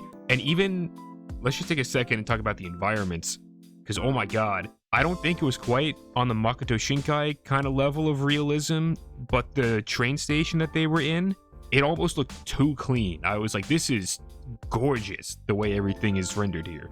I loved the POV shot. It was there, it was cool, and then they moved on. And they had other angles, but it was a nice thing to throw in there, especially, again, when the weapon is like this just line of death that is just slicing things in half. It's cool kind of seeing how he controls it. The fighting arena setting, it all looks great and is very, very fitting. And very quickly, Yuji kind of realizes, like, fuck, like, I'm being outmatched. I have a chance, but I really have to be smart. And our boy Mekumara shows back up, and he's like, yo, where have you been? He's like, I've been conserving my energy, buddy. Like, this just doesn't go forever. And he has an idea. He's like, look, go try this out. Let's see what happens. And it's me, Joe, studying recently. I'm like, wait a minute, blood technique? I'm like, I think I know where this is going. I shit you not, Joe. I was like, this has got to happen, right? And it made sense. He goes into the bathroom and starts just destroying all the sinks, the toilets, so water is just coming out everywhere. And because of this, the blood is dissolving. It can't coagulate properly. It's such a smart move and a nice little twist, not just like oh, I'm going to power up and now you have to power up as well to beat me. No, they're using their brains, which is really smart. I also, Joe, I want to talk about this. There's a narrator throughout this episode that even when the subtitles show up for her voice, they're like red. And I don't know who it is, but I loved hearing their perspective and getting a little bit of background about the bloodbending technique. Yeah, I also picked up on that because normally whenever we hear narration, it's our boy, it's the man in the suit who's talking to us like he's reading the report. This didn't feel like a report. This just felt like an omniscient narrator kind of a thing. And yeah, it's someone completely different who, as far as I know, we don't know. Maybe it is and I just don't recognize the voice, but I'm not sure. Either way, though, it was an interesting touch. So I'm curious if that's actually going to be a character later on that we find out about, or if it's just a little bit of narrative spice being thrown in there. The science aspect of this, I fucking loved it. I knew you would love it too, and the fact that we have Deus Ex Mechamaru, he just comes in, he's like, all right, I got the plan, boy, let's go do it. It's only got like a 10% chance of working, which, you know, Star Wars never tell me the odds sort of bullshit. It's like, okay, that's up the stakes, this might not work, but it does. I appreciate the amount of science that they threw into this episode. I did not think for a second I was going to get thrown back into like Biology 101 class. Yeah, they handled it really well, and I gotta say, the choreography and fight sequence outside of the bathroom, phenomenal. Close quarters, even better, and it's so fucking satisfying because they make use of the actual setting, like bathroom stalls and people flying through them. Oh, let's cut right to that shot, because this is the point where some of the music starts ramping up. And I remember sitting in my chair and I was pulling a Yu-Joe.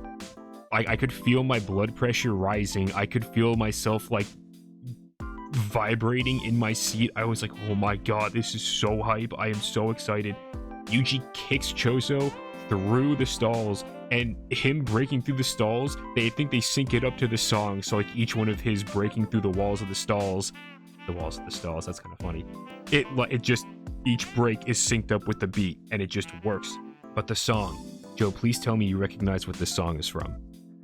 I wish I did. It has been bothering me since I've watched the episode. I'm like, this is so fucking familiar.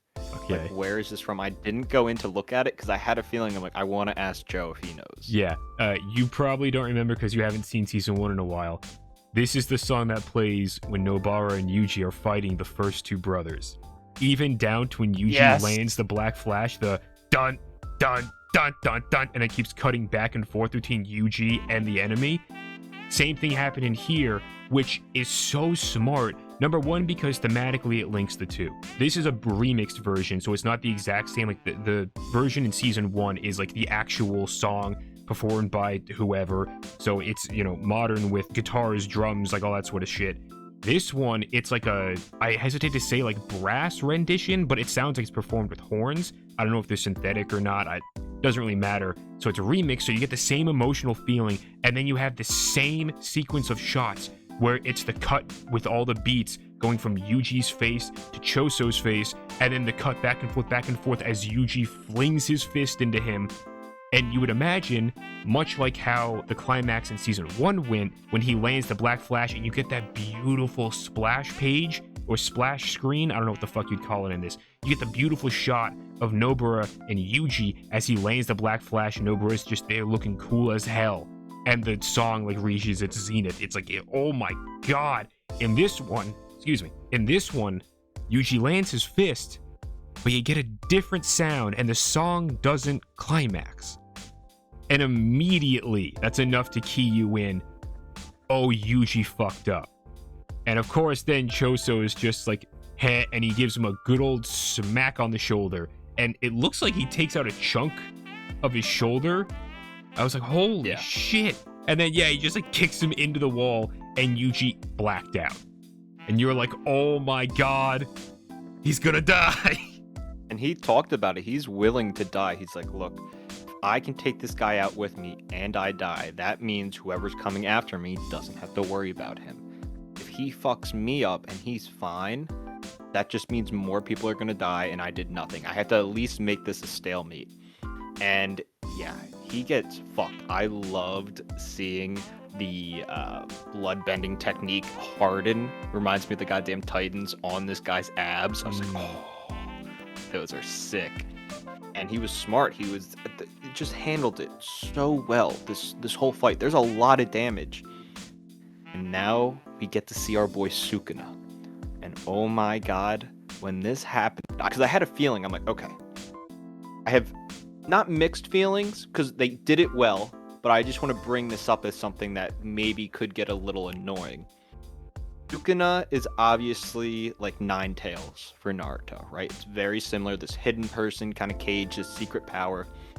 And when Yuji's about to die, he comes back out because he can't let him die because then Sukuna's gone. And we get to see Sukuna. And the way we see Sukuna and his domain, it's all in red with black highlights. It looks amazing. And Sukuna doesn't actually come out and take over Yuji's body in this episode. I don't know if that's going to happen later. I was a little nervous being like, oh, we're pulling the Sukuna card and he's just going to come in, save the day, which it's fine. It's probably a cool fight. That would be great. Just one of those things where it can get a little repetitive of just being this ace card of just, oh, Sukuna comes out, Nine Tails comes out, you know what I mean? But they did it well, and instead, there's a twist to end this episode that I think I'm interpreting it correctly, but I really want to know more. Choso gets flashbacks of these very weird setting of him and his brothers, Yuji, like, just hanging out, eating, and the way the narrator talks about it all and the way it's set up, it seems like Yuji's like related to him somehow. Yeah, I'm not sure who's doing it. I don't think it's Sukuna doing this, but somehow Choso's mind is being incepted, and it seems like he's recalling. Again, I don't actually think this is something from his past. I think someone is doing this to him, kind of like Tsukishima from Fullbringer arc of Bleach, where he's now thinking, oh shit, Yuji is like a friend of ours or like another brother of ours sort of a thing. So I don't know, like, I had to rewatch this ending like 3 times. It's a note that I have like here in my notebook next to me where I'm like, what the fuck is with the memory ending? I don't think we're meant to fully understand what happened based on what we have here, because there's a lot of questions.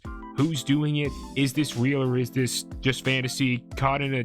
I'm not doing this bit. Anyway, what's going on with Choso's memories?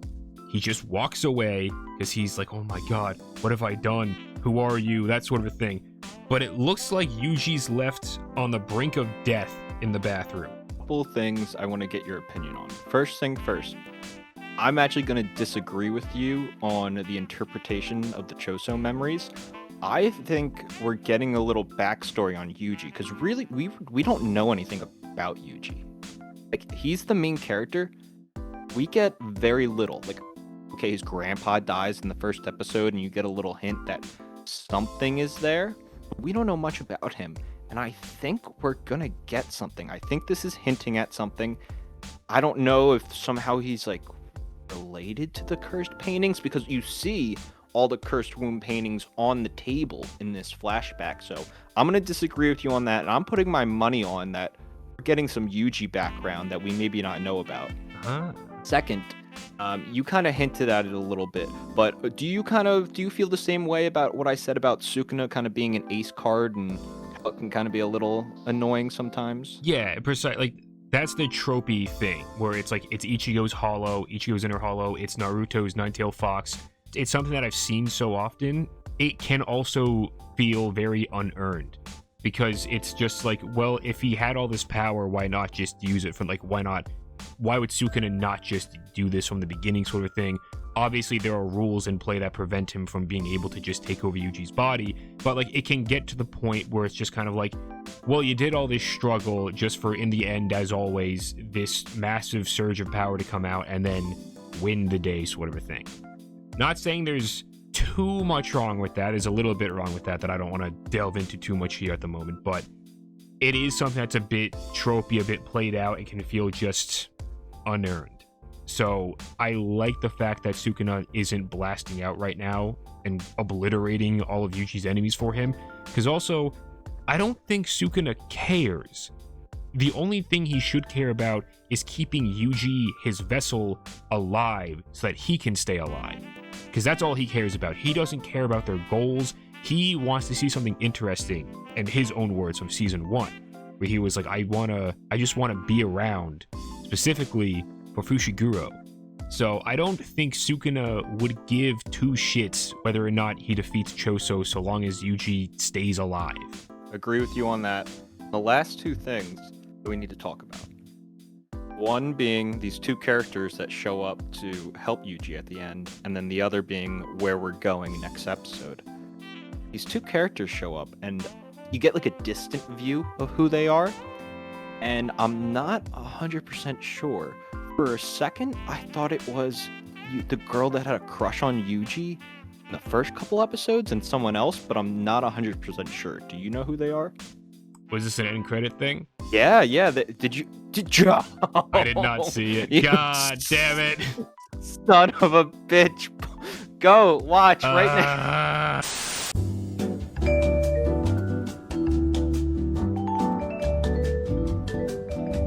Interesting. Okay. No, it's not the girl from the beginning of this season. It's the teenage girls from Gato's party. That makes so much more sense. Yeah, that's I guess who they it is. didn't look as creepy. Yeah, you can always I can tell because the one it's the hairdo and she has like the leg warmers and the yellow jacket. I'm pretty sure it's the two of them. So, what the fuck are they gonna do with Yuji? Get this started. I wonder, do they have the fingers? No, they wouldn't have those, would they? Oh. Maybe? They might have a few. Oh boy. I mean, they're also... So that's interesting. Yeah, they're also just curse users in their own right, so maybe they have a technique to, like, heal them up or something. I have no... Because then why would they want... They probably want Sukuna, right? Yeah. Oh my god, Joe. I can't believe I missed this. Fuck! Jujutsu Kaisen continues to hit, literally. Yeah, there's a whole lot of hitting going on in the show, isn't there? This one, you got a lot of different stuff going on, a lot of different characters. We got Mei and the Tiny Child. We got Maki, Nanami, and Old Man Zenin. I don't know what his actual name is. I'm just going to call him Old Man Zenin. I think it fits. And then we have Fushiguro, surprisingly enough, and Fushiguro's old man. Also an octopus boy. Very good. He looks... Joe, you've seen Dragon Ball GT, right? Of course. Okay, Squid Boy. Does he not look like the dragons in GT? Oh yeah, physique-wise, 100%. The only thing that changed is the face. Yeah, he's just got like the Cthulhu-looking face. But I was looking at that and I was thinking to myself, you wouldn't look out of place in an episode of Dragon Ball GT, and I don't know if that's a good or a bad thing. I will say, starting this episode off, I thought it was interesting starting with Mei and the little boy whose name is Wee Wee, which I was like, oh, I hope Joe doesn't remember that name because he's going to hate it. I did remember it. I just didn't want to acknowledge it. And I was like, okay, is this going to be another full dedicated episode? No. Get some time dedicated to it. It's a cool little quick dive into Mei Mei's powers and what she can do in her relationship. Wee Wee is her little brother. And I was fully ready for him to just die in this episode. Like, that's how they were setting it up. He ends up living, and it is a pretty cool, just little mini fight with her and the smallpox curse, leading up to now it's looking like she's going to be fighting whoever is taking over Gato's body. I enjoyed this little bit in the front, and I also liked how it was quick, to the point, and we didn't spend too much time on it. Yeah, I concur. The fight with smallpox curse, I wasn't super invested in it, so the fact that we get it over and done with very quickly, really cool. Also, great to show off Mei Mei's abilities. I like how they do the little explanation. Yeah, if you just make a pact that you're gonna die, you can get a lot of power. It reminds me a lot of... You've never seen Hunter x Hunter, have you? I have not. Okay, so I won't say anything too specific, but there's a character in Hunter x Hunter that does something very similar with very little regard for their own life, and it's very dark, but very cool at the same time. So you have a little bit of that kind of spice thrown into this stew of a season we got going on here. But my favorite shot from this episode comes immediately after the fight concludes, when Mei Mei and Wee Wee, their parents, I don't know what the fuck they were thinking. Anyway, they're back in the little subway area, and you just get the out of focus shot of Gato with his little, I don't know if it's a dragon or what it is, whatever the curse is, just encircling him as the light is flooding in from behind him. Oh, it's beautiful. It's on screen right now if you're looking at the screen. Look at it. Good. Okay, you can look away now. Really great shot. And I love the touch of what Gato says, where he's like, oh, not bad for a modern sorcerer. Which implies this brain's been around the block for a long time. Yeah, I like that little tidbit there. You definitely had to pick up on it.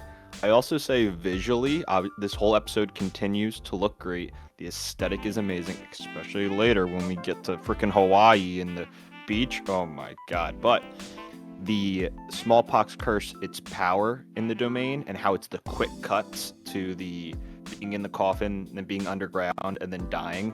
I loved how that looked, and I thought that was very cool. Yeah, very nice, very quick. And then we cut to Maki, Nanami, and Old Man Zenin. This was a pairing I didn't expect whatsoever. I figured Nanami would, he'd go out, try and find other people to pal around with, because he knew that the fight was only going to get harder.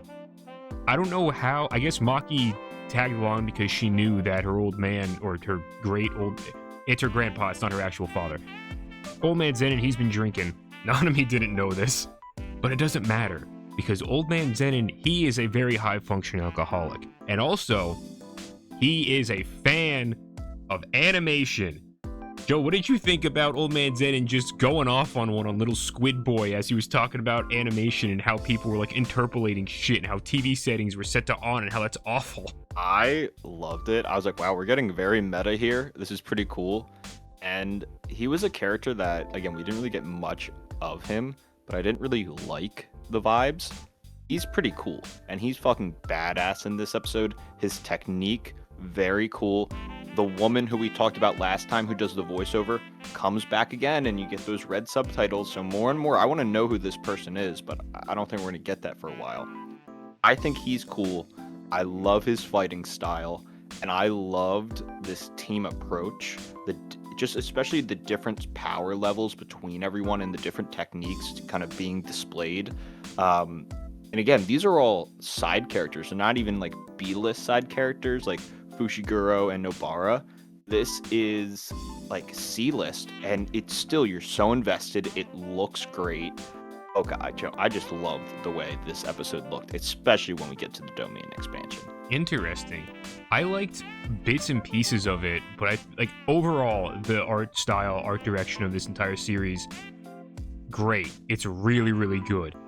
I think this is a step or two down from what was happening last episode, but I don't want to hold the entire series to the standards of the one epic, because the Choso Yuji fight to me is just, it blew my fucking mind with how insane that looked for the entire duration of that episode. And this one, we bounce around a lot of different aesthetics. We have the creepy haunted graveyard aesthetic in the beginning with Mei Mei and the smallpox curse. And then you go back to the subway shit with the end of the smallpox thing when they're facing off against Gato, and then you have like the more, I don't know, like subway station looking shit when they first start fighting the squid curse. And then yeah, we go to Hawaii and everything. I need to go back and look and check, but it almost felt like even the line art was colored a specific way. But like the highlights of all the characters, the color tones of everything, completely different because now, you know, you're on a beach. The light works differently on a beach. There is sun here. There wasn't sun in the station, but it does look insane, especially the fish that come out later on with the attack that our squiddy boys got going on. Those guys, I didn't think they were too intimidating looking. And then they fuck up Old Man Zenin and Nanami. And I'm like, oh, those guys are probably really strong. Yeah, there was definitely a good power dynamic in this episode where our squid guy, again, we're forgetting his name, but he starts off and we've seen him just kind of walking around with Gato and you're like, who is this guy? We find out he was a cursed womb who then eventually fully turns into, you know, his final form. And he's pretty cool. I like him a lot. I also like the little bit of characterization to him where he's like, look, we have names. We're our own quote unquote people. Again, just little tidbits that are thrown in for Jujutsu Kaisen instead of it just being, ooh, it's the bad monster, which I really like. And yeah, his power, his speed, the way he hits, the use of the other fish, super cool. I love the way the domain expansion looks. And yeah, Nanami gets fucked up, man. His eyes bleeding shut, his one sleeve is off, and then you see Old Man Zenin loses an arm, and he is pissed about it. I really love the girls in Jujutsu Kaisen. I think they're all really, really great characters for the most part, especially some of our main ones. I would say Maki for me is tied with Nobara for how much I like them. But I was so happy to see her, and again, she kind of gets fucked up for the most part. And I get it, she's not as strong as Nanami and Old Man Zenin, and you got to portray that power difference, but it just sucks seeing one of your favorite characters get fucked up. Yeah, I'm hoping that these are planting seeds in these characters to be like, I want to be as strong as these people going on, because it does make sense that Maki would not be as powerful as Old Man Zenin or as Nanami, because again, they both have, number one, years of experience on her. In Old Man Zenin's case, generations of experience on her. And then also they have curse techniques, which, don't get me wrong, Maki is a fucking force to be reckoned with, especially when she's using her curse tools. But the fact that she doesn't have those cursed techniques or any kind of cursed energy, it does seem to be like a type of ceiling for her. I would love to see how she could possibly work past that and like break into like a new type of thing, maybe be a little bit more similar to someone like, oh, I don't know, Toji perhaps. But that is yet to be seen. I'd like to see that though. It's like I agree with you. Maki, Nobara, kind of getting shafted going on right now. I'm hoping though they're getting shafted for a reason. That's a quote that probably shouldn't be said. But anyway, next thing that happens, Fushiguro comes blasting in, like Team Rocket, but in reverse. I don't know where I was expecting Fushiguro to be. It wasn't here, though. Last that we saw him, he was taking care of Beanie Boy, wasn't he? Yeah, he was taking care of Beanie Boy, and Nanami asks him that, like, how did you get here? And he's like, look, Yuji went off on his own. He says word for word, he's like, Beanie Boy tapped out. Yeah. So I saw something was going on here, came to help out, and Fushiguro is pretty damn strong. He's like, I'm going to use my domain expansion in here to try and fight it off so that they're kind of they have to focus and he's not going to be at full power. And Nanami's doing the math because he's really good at calculating things. He's like, okay, this works out. We have a chance. Fushiguro has other plans. Yeah, he wants to get everyone out of there. He doesn't give a shit. He's like, this guy, he's no Gojo. He can't do this multiple times. So he's using his domain once. We get out of here. He's got to get out. And then he's got no power left remaining, or at least severely diminished remaining. And then you have 4 Jujutsu sorcerers there to kick his fucking ass. So, Nanami's like, that's a great plan. Everyone, get over here. Old Man Zenin retreat, Maki retreat. Squid Boy takes 1 second thinking, and of course he's like, oh, they're just trying to regroup to protect the guy over there. And then he realizes just in time, they're trying to escape. I can't let them do that. I love seeing Fushiguro using whatever, I don't remember if he has a name for his domain yet, but like the shadow inky stuff that kind of emits from him. Really cool aesthetic. I like it. I like how it's actually like actively fighting the water in the ocean, and then you just see the little hole appear.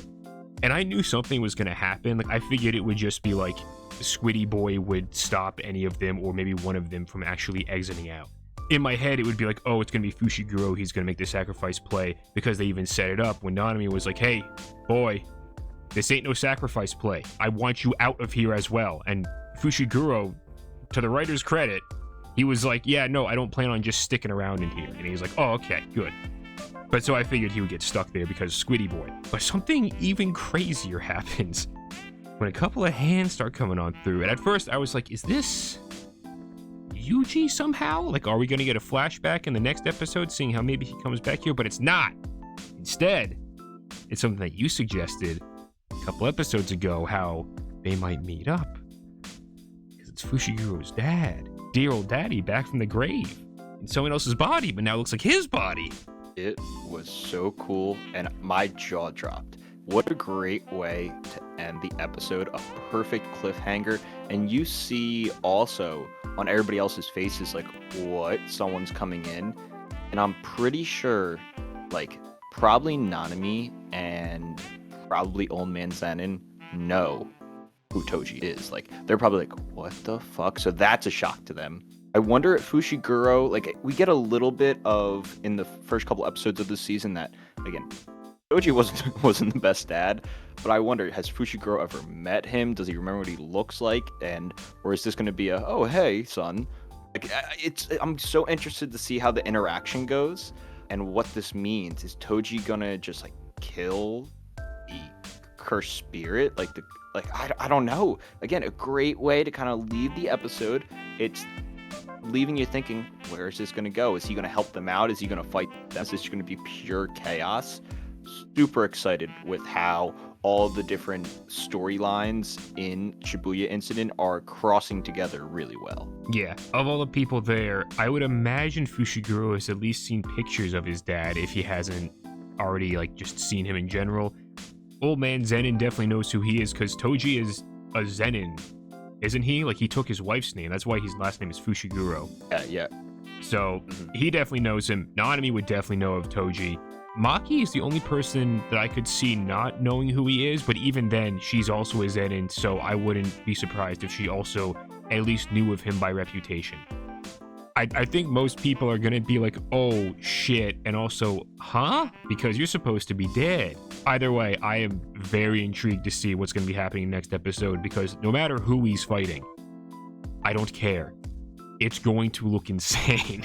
And no end credit scene for you, Joe. Yes. You got it all in time for this one. Thank you. Thank Christ. I didn't have to throw in another spinning Ichigo. But before anything else, I do want to just, because we didn't like speak about it at all, Old Man Zenin's actual power, animation technique. I don't know what it's actually called. I'm calling it that.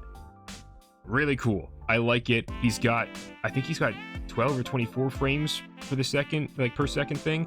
I like how they explain it too, because like he can do anything within that 1 second of animation that he's got, but he can't course correct. And I'm like, that's so good, because like it has to actually make sense animation wise and like, you know, progression wise. And I was thinking to myself, like, that seems insanely overpowered. And it's like, it's not. Here's the limitations. It has to be something he can physically and conceivably do, and it has to fit within that animation time frame and like actually look like it makes sense. It's like, okay, that helps. So I just think that is a really cool thing. Also, the fact that someone, if they don't understand how the power works and they try and do something without thinking about it and they get stuck in a single frame, like they're an animation cell, that's also great. It's such a weird power, but it's done in a way that isn't stupid or like overkill. Kind of like how the imaginary guy in Bleach, where I was like, well, that power, he should be like the ruler of the fucking universe, because he could just imagine that and it would happen. Like, that's how that would work. And he didn't seem to have like any limitation on that. This is the inverse of that. This is like, well, you could have a lot of insane shit happen here. And it's like, no, there are rules. Here they are. I'm like, thank you. Yeah, his power was really thought out well and presented well too, because it's one of those things where you can come up with it as a writer and be like, this would look cool. But then you go, how am I gonna make this look? And them being kind of flat in that panel, almost like a glass panel, great way to show it. And it's not like, oh, they break or whatever. After he punches it, it's their normal 3D self. It looked awesome. I'm hoping we get a little bit more of him. I was kind of nervous he was going to die off because I like him as a character now. Obviously, he's not the nicest person, but pretty cool to watch fight. Last thing we were talking about, Fushiguro was like, everyone come to this hole that I'm making. And then Toji starts erupting out of this thing into the domain. And you're like, shit, okay, that's pretty cool. Toji fucks up the squid dude, man. He demolishes him. And everyone's just watching. Like, Daigon's like, what the hell? This dude's no cursed energy? I don't have time for him. And the fight scenes are awesome. Toji's just a pure devil. Old man Zenin recognizes him. You and I talked about this, like, oh, Fushiguro is probably going to recognize his old man.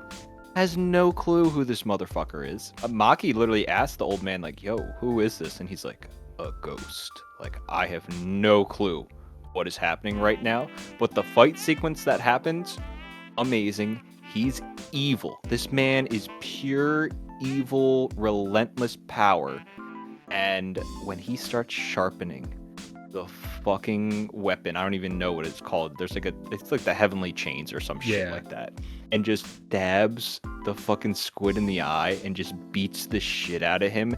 And they like, the camera zooms into like the squid's hand where you see like the life slowly drain out of it. Oh my god. Something that I am going to gush about this entire time, and it's something that's like present in all of the episodes for season 2. It's using visuals in a visual format to tell the story instead of just doing the fucking anime standing there for 45 minutes and just explaining shit to us. You have some inner narration going on from Squid Boy, but for the most part, it's like he's not there going like, oh my god, I am close to death, I am going to die, no, I am being killed. Like, you might get a comment or two from him every once in a while, but when he's getting his ass handed to him by Toji, for the most part, it's just him being beaten up. And then, yeah, the hand, you see like there's tension in the hand, and then the hand goes limp. And you're like, you get it. You know what happened. He's done for. He's dead. He's been killed. Toji sharpening the cursed tool. The sound, horrible. I hated it. It perfect for what he was doing. Like defiling like a holy artifact almost. And then also the detail, they didn't have to put this in, but of course they were like, let's just cook the hardest we ever can. And I'm like, why? Why do you cook so hard on something like you don't need to, but you do. The detail when he's sharpening it and the sound is coming out, and then you get the shot of the sand. The sand is like vibrating and moving rocks in it because of this sound. What kind of fucked up person has that much attention to detail for this type of thing? Like, it's incredible. I love it so much, and the care that is put into it, so fucking good. But so, like, the craziness doesn't even end there, because that's just like half of the episode. We get out of Squid Boy's domain because he's fucking dead, and then you're like, okay, where are they gonna go next? I'm thinking they're probably gonna be taking on Toji. Partially right. Toji yeets to Fushiguro and throws him out of a fucking window. And then Old Man Zenin, Maki, Nanami, all three of them are like, oh shit, we gotta go help him because that man is a relentless force of nature and we don't really know what his deal is. I mean, Old Man Zenin kinda knows what his deal is, but also not, because he's supposed to be dead. We also get, real briefly, an explanation for why he's still here even after the granny was killed. And it's something along the lines of like, her technique is supposed to end when the cursed energy is expelled from the spear that's like brought back or whatever. Since Toji doesn't have any cursed energy, it's like a fucking infinite money glitch. So he's just there all the time.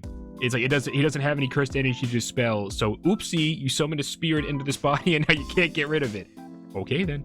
But so Nanami, Maki, and Old Man Zenin are all there being like, we gotta go help Fushiguro. And then Jogo appears. And you're like, oh, we don't have to worry that much. It's Jogo. I mean, we've seen Jogo get his ass handed to him like all the time. He's not that big of a deal. And then you remember, well, I guess he's always fighting Gojo. And then he proceeds to burn all 3 of these characters in front of our eyes. And I was like, oh shit. Jogo is one of those people where he's such a punching bag because he's always taking on the badasses. So they make him look like he's nothing, but really, he's strong as hell. And you see it where you're like, holy fuck, Nadami just got fucked up. Maki just got fucked up. And Old Man Zenin had a chance. Nope. And he's ready to finish him when, oh, somebody feels Sukuna around. Yeah, so it turns out, I don't remember who predicted this. One of us was like, maybe the girls are there and they're gonna feed Yuji fingers or some shit. That's exactly what happens. They have the one finger, they give it to Itadori, and Jogo is immediately just like, what the I sense the presence of a finger, and he runs over there. And the girls, he's like, get the fuck out of here. I think he tries to kill them. We think they're dead until they're not, because one of them uses her curse technique, which involves her phone or something. I don't know, it's never explained. You'll understand why it's never explained in a little bit, because something happened. They die. You know what happened. You're watching an episode where we're discussing 5 at one point. Sukuna fucking kills them. Anyway, Gojo, not Gojo. Fuck! Gege! Your names! Choose different names! Jogo has 10 fingers, and he's just like, alright, here you go, Itadori, have all 10 fingers. I want to awaken Sukuna for a bit. And I was like, wait, how many are in Yuji right now? There's like, what, 15 fingers inside of Yuji? At least 15. Yeah. We went from a little to a lot very quickly. Yeah. I thought that was going to be taking a while. There is no slow ramp up here. It's just, boom, exponential growth, baby. Sukuna wakes up, and you're like, oh shit, and he's just like, you all stand very high in my presence. And all 3 of them are immediately clued in. They all duck down to kneeling as a massive slash takes off the top of Jogo's head. Some great dialogue between 2 of them. As I said before, the 2 girls are like, we want you to kill the brain inside of Gato. We know Gato's dead, but if you could just kill this guy, that'd be great, and we'll give you a finger. And Sukuna's just like, fuck you. Bang. Kills one of the girls immediately. The other girl tries to retaliate. I don't know what she was thinking. I mean, she wasn't, but then she gets, sliced and diced quite literally. They're gone. They're off the table. And then he makes a pact with Jogo, and Jogo's just like, hey, I just want you to be back. I just want to suck your toes, or whatever the fuck curses do. And Sukuna's just like, if you can land a hit on me, I will do whatever you say. And Jogo's like, I just need to land 1 hit. And he's like, yeah, okay. And that fucking leads us into episode 30, not 39, it's just into episode 40. I gotta flip all my pages to get to episode 40, because there's a lot of other shit in this notebook. I didn't know how intense it was going to be. And like we had talked about Sukuna coming back, I forget how much I love Sukuna as a character. And the Sukuna Jogo fight, not only visually great, but storytelling wise, kind of building up Sukuna's character and his place within this world. I'm just going to say it right now. Favorite moment of the whole episode was the delayed audio on Fuga. Coolest thing ever. The coolest part about the episode is most definitely the moment when they face off with their final heat attacks. It's great. It looks incredible. The fight up until that point, I wasn't the biggest fan of, because again, stylistically it changes quite a bit, even from like the beginning of this episode, because the beginning of this episode is Toji versus the Shadow Bunnies and all that sort of crap. We'll circle back around to that in just a sec here, but yeah, the fight between Jogo and Sukuna, animation-wise, absolutely phenomenal, very impressive.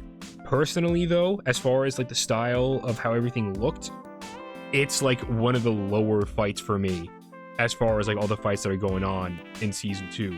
But that should tell you just how fucking crazy the rest of this show is, because it's just like all the fights are just that fucking good. The fight's very jarring, very disorienting. You're kind of all over the place. There are some really cool moments, like Jogo smashing the 2 buildings and like using his hands to kind of represent them, and Sukuna in between. That's Sukuna great. obviously just makes Jogo look like nothing. He's trying so hard, poor guy. And we get another meteor scene. Yeah. Two anime good meteor scenes. fucking sick. And it's not even like the visual of the meteor. The best part of the meteor scene is the goddamn Sukuna showing up with Panda and the one other guy. Yeah, that part. Oh my god, like that's great. That I have a note in here. Gato's posse gets wrecked.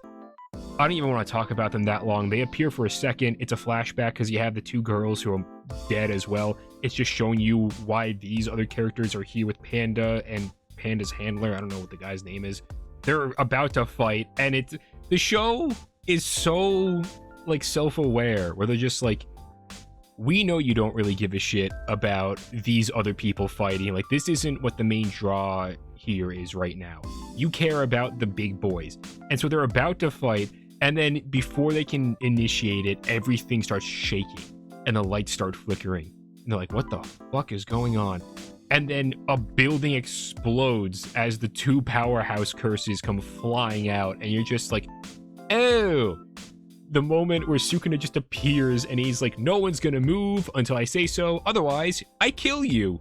And he's so happy and jovial, like he's having a fucking ball. This is the most fun he's had in millennia, because he's just been stuck inside Yuji and then inside the fingers like all this time.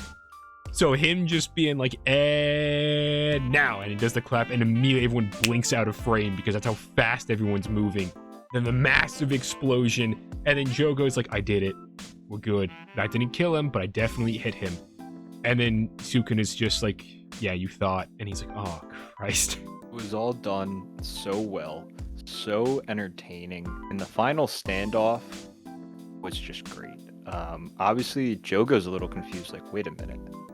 How is he using a fire technique? Like, I thought his was severing and cutting. And Sukuna makes the meta comment, like, I'm not going to do anything like so cringy as explain my technique.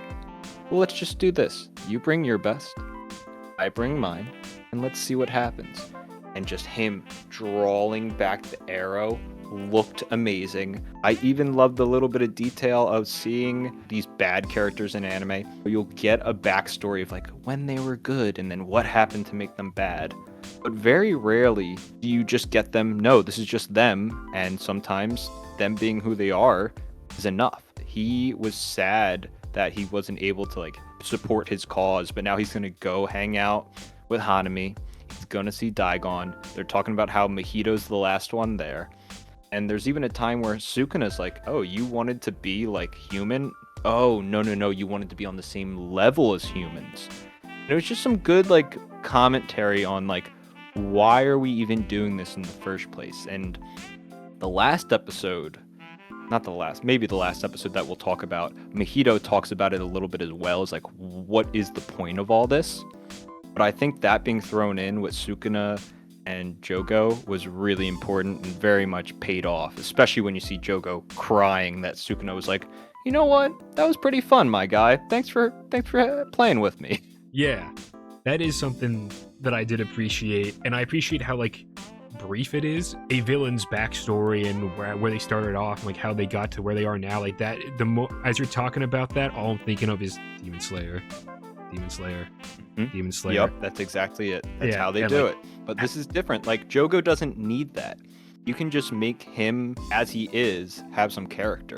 Yeah, we're seeing them as the quote-unquote bad guys, but from their perspective, they're the good guys. Yeah, and I love that acknowledgement from Sukuna where he's, like you said, you want to be the humans. And it's like, I think he said you want to be the humans initially just to try and get a rise out of Jogo, because he understands fully. He's like, you don't want to be human. You want to have the position that the humans have in the world right now, because they're very much the dominant beings of that world. So it's just great seeing that there are some unique perspectives at play here. It's enough of a sprinkling of spice to kind of get it to where it feels different, it feels unique. I didn't give a shit about Jogo that much in season 1. I didn't really give a shit about him in season 2 either until the last couple of episodes that had him in it, and especially this episode where I'm like, oh, he has more emotional range than just a block of wood. Not a high bar, but it cleared enough of the bar for me to actually be like, all right, you got me, Jogo. I like you. You were, in the end, you were interesting enough for me to be like, yeah, I like your character quite a bit. But I'm going to shift gears here. Enough about the amazing, cool, epic fight going on there. Let's talk about another cool, epic, amazing fight going on between father and son, even though neither of them know it until towards the end, and then only one of them knows it, but then he dies again. So, Fushiguro doesn't stand a fucking chance. He is running for his life from this monster. I love how they describe Toji. He's just acting on pure instinct. Like, there is no cognitive thought happening in his brain.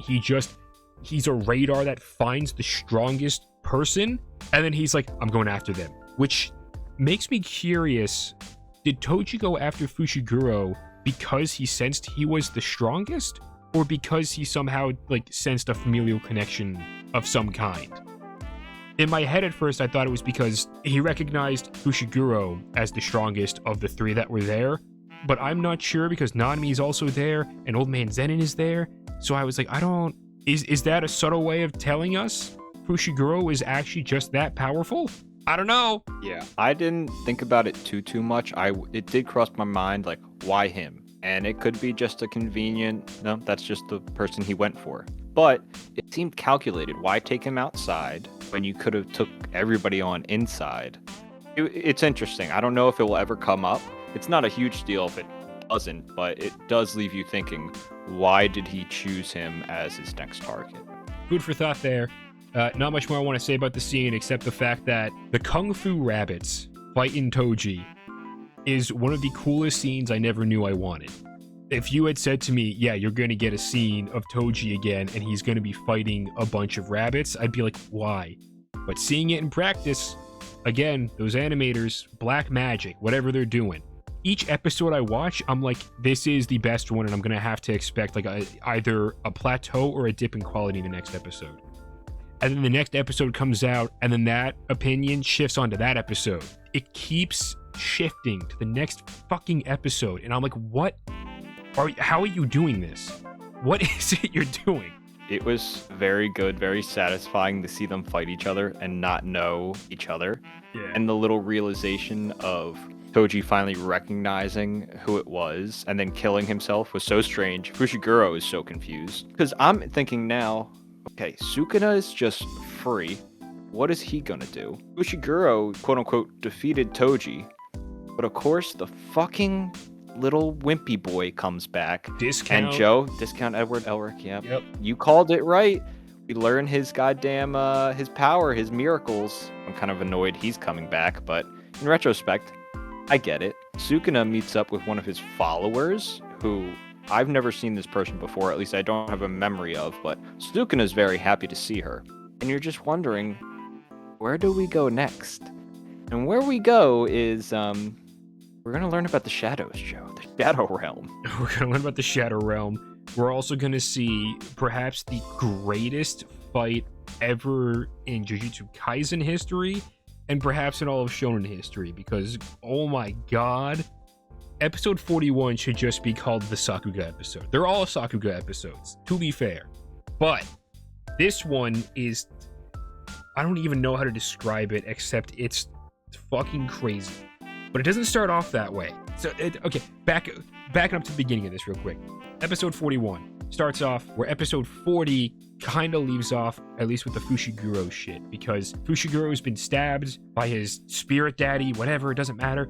And so he's got a big gaping hole in his stomach. Discount Edward Elric is like, my opportunity is now, and he starts coming in and slashing him up. He's like, I'm just gonna kill you, because he's a fucking dipshit. Fushiguro fucks off enough and distracts him enough to be like, I can do a ritual summon for my 10th shadow boy.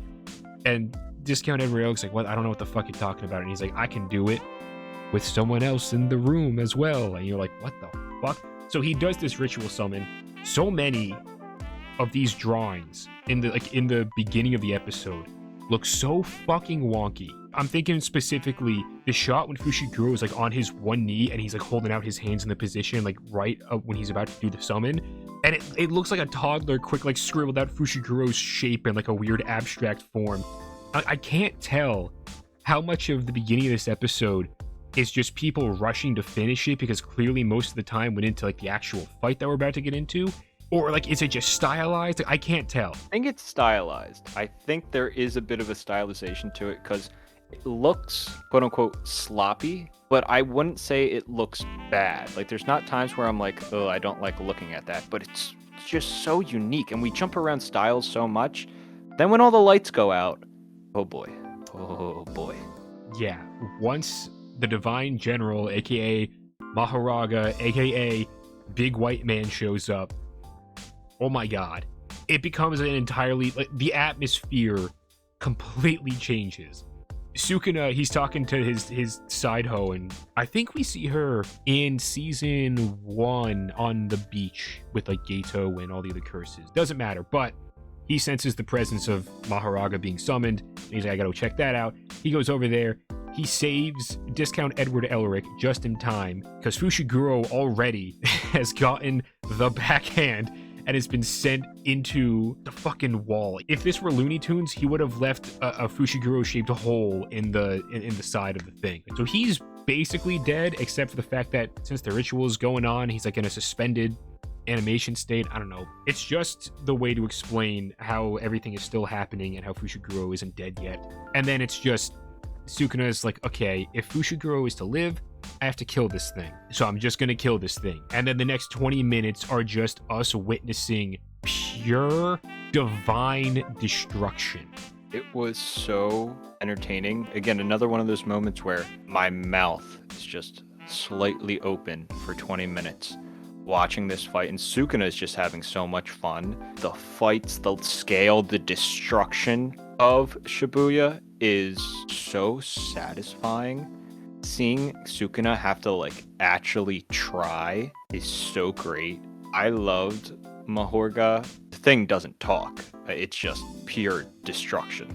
Joe, you're saying this is the best one. Does this beat the blood fight for you? That's the thing. The fight between Chozo and Yuji, I think that entire episode as a package is my favorite episode still, except for maybe one in this stretch that we'll get to later on.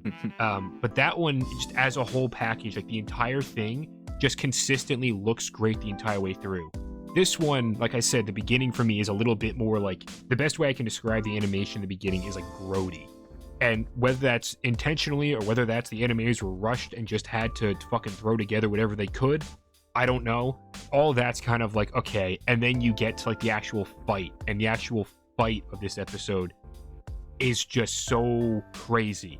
And I respect it so much because the Chozo fight, clean. This episode, they do so many weird and unique things that it just has my respect on a whole nother level. The point when Sukuna starts to summon his domain, the animation of that, the amount of different styles it flips through, like not just in the fight itself, because the fight itself, you flip through like, oh, it's almost like every cut you have like a different style of something going on. They're just like, animators, whatever you want to do, just make it look sick as fuck. And everyone was like, homie, we fucking got you. And they put in the work and they did it. If you look at each shot, just sequentially, which, I mean, that's how you have to watch a show. Shut up. It's almost insanely jarring going from one shot to the next with it looking that different. But it works, because that's like the entire fight. It's just that crazy. Malevolent Shrine. Him summoning it, the slow-mo of his hands coming together, and his face is mostly covered in shadow, so you just see his smile widening as he's putting the fingers together. And then once Malevolent Shrine is actually activated, the animation of like the skulls and the actual structure coming out of nothing, insane. The moment when he's summoning the fire again, and you just see his hands start to burn, and then you see all of the surrounding structures start to heat up. And you have the music playing, and it's like some ritualistic chants almost. And you're like, what the hell is happening? And then you get the shot of Maharaga walking in the fury of blade cutting, and he looks like he's just a bunch of color blocks that are just writhing around like snakes in a human form. Yeah, dude. This just puts into perspective how strong Maharaga is. Mm-hmm. And the domain looks amazing. You have the old woman doing the voiceover with the explanation of how his techniques work, how the domain works, the fact that he had to limit the size of the domain so that Fushiguro didn't get caught. My man Sukuna really likes Fushiguro, and I can't wait to find out why. We get a flashback of Gojo talking to Fushiguro that kind of hints at the fact that if there's one person that can kill Gojo, it's Fushiguro because of his technique, but it would have to be like both people die. So that's interesting. Definitely something for way later. I'm going to call that now. And Sukuna's obsessed with keeping him safe. But all the other people in Shibuya, well, you don't even see them get cut. You just see, like, the best way to describe it is like pressure build up around them. And then they're gone. Because the amount of slicing and dicing that is happening, Mahoraga looks amazing when it's happening. And the build-up's just so great. You're just jaw-dropping. It's so stunning. It's like we got a mini movie that we got to watch. That's exactly what it feels like. It's great, and it's punctuated by two of my favorite fucking things in the series. Number one, Sukuna kills discount Edward Elric. He's just like, what are you looking at? Go away. And the guy starts running, and he's like, I'm free! And then his face just slides off. And you're like, yes! Thank God! One thing Sukuna did right. Second thing, he really just loves seeing people in despair. Chief among them, his host. So after saving Fushiguro, he like brings him off to, wherever to get healed. He's just like, all right, time's up, kid. Here, have a look. And the fact that there's no audio except Yuji breathing as he's left there to look at the crater that Sukuna left, and then all the memories flash on screen of all the destruction that has just taken place in the last 2 episodes. Like, it puts into perspective just how insane everything that just happened was. Especially because then, as Yuji falls to his knees, vomits, and starts scraping the pavement so much that his hands become bloody. Fucking end the song, or no, it's the opening song, right? Yeah, the opening song starts playing. The opening. And he's screaming, and the show just cuts between all of the scenes that we just went through. This is something that, depending on how they handle it, might be my favorite thing in the entire fucking series, and perhaps one of my favorite things in all of Shonen. The ability to have the fallout leave a lasting impact on the world. Like, the fact that you left a crater in the actual real world. Like, this isn't Dragon Ball where we're off in, like, a fucking desert somewhere, so, like, nothing matters. Like, no, this was a city. This was Shibuya. It doesn't exist anymore. It's, like, been wiped off the fucking map. If the fallout of this carries forward into the future of the series, like, not only the emotional fallout, which definitely carries forward. This is the first Yuji breakdown we get in this many episodes. Just wait till we get to the end of what we're talking about. Oh my fuck. If we get like the actual fallout having consequences for everything going forward in the world, oh my god, the impact is monumental. When the opening song doesn't play, you know something's up. You're like, okay, something's gonna be fucking going on. And even the episodes where it does play, shit still goes on. But for this one, for it to happen at the end, it fit perfectly. Yuji's pure, like, holy fuck, what am I? Because he's such, we talk about how such a good character is. He's just so feel good, you love him. But he has limits. He's so fucking done. It made Sukuna showing up, like you said, have an impact, literally. And you're just wondering, where do we go from here? What else is there to do? Isn't everyone dead? Not yet! But we're almost there. We're close! Just 2 of my favorite fucking people. Fucking Malaysia. Why couldn't he just go to Malaysia, Joe? So at the end of this episode, we see Two Faces walking around. He's all good. Which then leads us into episode 42. This one is like the goodbye to Nanami, really. So he's just walking around. His mind is half in the present where he is now, and then his mind is also half in what I'm calling just the Hawaiian afterlife. He's just having a good time, chilling over there, walking along the beach, enjoying the water. So much of it is just, I don't find it interesting to talk about because it's just the build up to the actual interesting thing that happens, which is, of course, Mahito gets his hands on him, Yuji runs into both of them, and then Yuji just witnesses how to talk about this. Bro, poor Yuji. He just is not getting a break. No. And after all that destruction, my guy Nanami, rest in peace. They don't even like make it, oh, he just turns into one of the transfigured humans. Nah, he gets blown up in half. You see his lower torso just fall down. What was his final words? He's like, I leave it to you, Itadori. Yep, and that's the interesting thing that I want to talk about. He's having this moment where he's thinking to himself, I can't pass the burden on. Because he knows he's dead. He's like, I've been burnt half to a crisp already. I've expelled all of my energy just fighting all these other curses, trying to take them out for all the other friends and all like the next generations of everything. And then he sees his old buddy from, back in the beginning of the season when we saw him. And he's just looking at him. And at first, I didn't quite understand what was happening. It seems like he's telling Nanami, you've done your part. Time to rest, pass it on to the next generation. And he's sitting there like, I don't want to do that. I don't want to be the kind of person who passes these problems on to the younger people. But he's done. He's at his end physically and emotionally. Like, it's just, he can't do anymore. And so his last words are to Yuji, and it's just, I leave it in your hands. And then he explodes. And Yuji's just there, and he screams at Mahito. And Mahito's response, such a fucking bastard. Why are you screaming, Itadori? He's just screaming back at him. I'm like, dude, I can't wait to see Mahito get put through a fucking meat grinder, man. I want to see this man get absolutely demolished. Dude, we talked about how much we loved Nanami. The man rocks a suit. And then we got to see him shirtless. Yuji literally goes from seeing the destruction Sukuna does to then the next thing he sees is Nanami exploding, and slowly but surely Yuji's getting angry. He's just getting fucking broken down. And we already hate Mahito. Mahito is one of those characters that you love to hate, especially in these next couple episodes. He is the worst, and I cannot wait for him to get what's coming to him.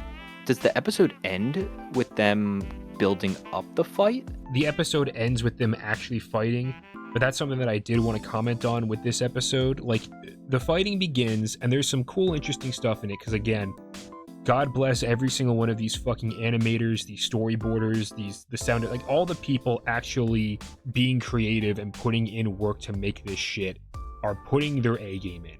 But this is definitely, aside from the Nanami death, this is an episode that serves to lay the foundation for some of the stuff that's going to come in the next episode and even the episode after that. They start fighting. I know it doesn't feel super impactful to me yet. There's some conversation going on between Mahito and Yuji, but the episode actually ends with the realization that, Nobara is facing off against the Devil, which then leads us into episode 43, where we get the actual fight between Nobara and Mahito. The actual fight with Mahito and Yuji, nothing too crazy to talk about. There's a cool scene where they're like walking slowly to each other as like the passageway is getting more and more narrow. And there's a lot of the dialogue, not necessarily in this episode, there's a little bit. It happens much later on between Mahito and Yuji is interesting because Mahito keeps saying, you are me. Like, the difference between us, you don't hesitate to kill a curse, I don't hesitate to kill humans. What's the big deal? And later on in an episode, he talks about, like, do you not realize what the point of all this is? Like, why we're fighting? This is like an ideological war, but that's much later on. And that's kind of what this end of this episode is setting up. But yeah, the big reveal is Nobara, my girl, she's back. I am so happy. I'm like, cool, she gets to take on a twin Mahito. We get to see Nobara flex a bit. And we do. We do. And I can't wait to talk about this episode because I have never been so angry, upset at the same time that I'm going to need a goddamn Wawa sandwich before I talk about this.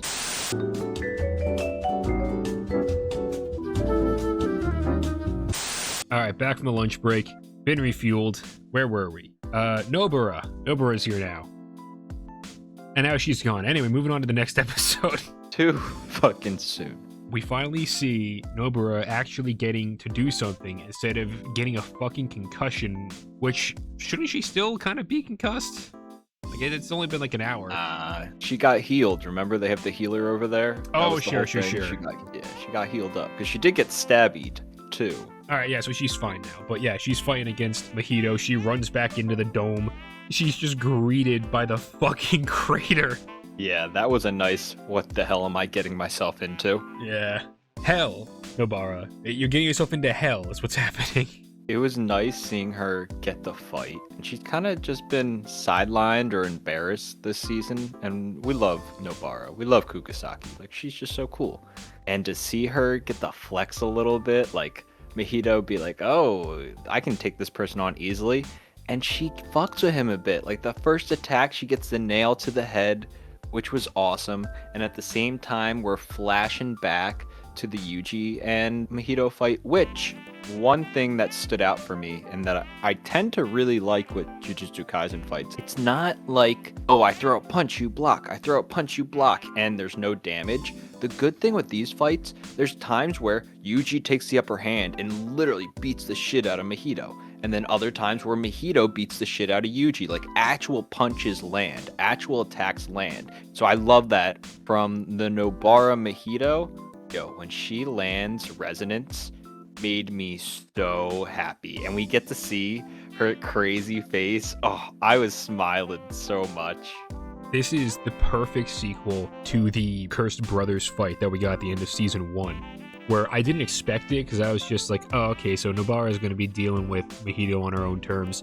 But her resonance that she ends up using on the Mojito clone, how it affects main Mojito, allowing Yuji to get the upper hand, that just felt so good, especially when you have these animators going ham, turning Yuji into a fucking ink demon that proceeds to beat the shit out of Mojito after he kills Nanami. It's so good. Like, the way that there's the one shot where you get the POV from Mojito where Yuji has fully red eyes, kind of similar to like how they animate Mojito in a couple of scenes, but like his eyes are just red circles and he just throws the punch, and you get the shot of like his feet doing the little like the change up and just the ink lines, how they're drawn. So much style, so much flair, so much unnecessary flexing on Mojito. It's so good, and he just lets him have it. And it's so satisfying because at this point you hate Mojito. So when all these punches are landing, it's so great.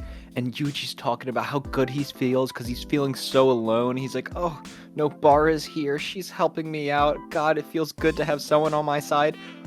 Fuck you, Jujutsu Kaisen. Fuck you all for making me feel good. Man, pour one out for Nobara. What the hell? This is on the roller coaster, this is the slow ticking up. Like, we've ticked up, we're feeling, we're good, we're at that high point right now. And that's precisely because they've cut out the drop, so you just fall off into fucking despair.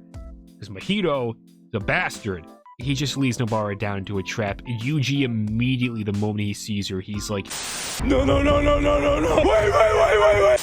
Anyway, despair is the best word I can use to describe how I feel after what happens next. Because, of course, Mojito just does a quick little grab of her face, and then the rest of the episode is just a flashback from the perspective of not even Nobara. It's from one of Nobara's friends from her town. And so you just get to watch Nobara as a little girl. We even get to see the woman that she looked up to from that flashback in this episode and what she's doing currently in like an office building somewhere in the area. And she's just like, oh, I wonder what those two girls are up to now. And then, of course, you cut back to that shot that's from the OP that I'm always like, what the fuck is the deal with this? Where she's holding her face and covering her eye. And she just goes to Yuji, it's a pretty good life. Tell everyone else I said that, okay? And then her face explodes and she falls like a rag doll onto the ground.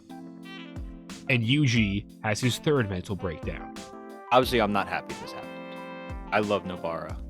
But they did it in a good way. Like, storytelling wise, I appreciate this. Like, it makes sense. If you're not a big Nobara fan, you're like, this was a really good emotional episode. If you like Nobara, you're drinking bourbon for breakfast at this point. And it's okay. It's okay. It's not okay. But I actually thought when the two Mojitos come together, I'm like, oh, cool. We're going to get like a Nobara Yuji tag team fight against Mojito. I love this. I would love to see that. This is going to be sick. And Yuji has this inner dialogue where he's like, oh, they're going to mold back together. Nope. It was a trick. When that hit me, and you see it hit Yuji, and just the quick slap of her face, I knew it was over. I knew there was no way we were getting out of this. And thank God, before Yuji runs up to go, like, check if Nobara's okay, he, like, beats the shit out of Mahito, and you see, like, Mahito in the background, like, on the ground, like, fucked up. Like, that at least felt good. The flashback, I'm happy they did it. It wasn't too much. It was just enough. You're already going to be sad it's Nobara, but if you're not a big Nobara fan, this is, like, what's supposed to bring you in a little bit. The classroom, seeing all the homies, the little turn, being like, you know what? It was a good life. It all, oh, damn it. Mahito's technique is just so repulsive when you see, like, her face do the little, like, swiggle, and then it explodes. And the final line is just Yuji going, Kugasaki? Because this poor fucking guy can't take it. Yeah, this one hurt. Nanami was pretty bad, but this one I was not expecting, and it really, like, god damn it, why her? Why her? Before we got the latest episode, at the time of recording this, I was convinced that she was dead because there is a hole in her head. Completely convinced. Yeah. Latest episode kind of all but confirms, no, she'll be fine. She just won't have an eye. Because one of the guys from the Kyoto school is like, I stopped her from getting worse or whatever the fuck. They try and, like, keep some tension, being like, don't blame me if she still dies. She might, because she could definitely still die.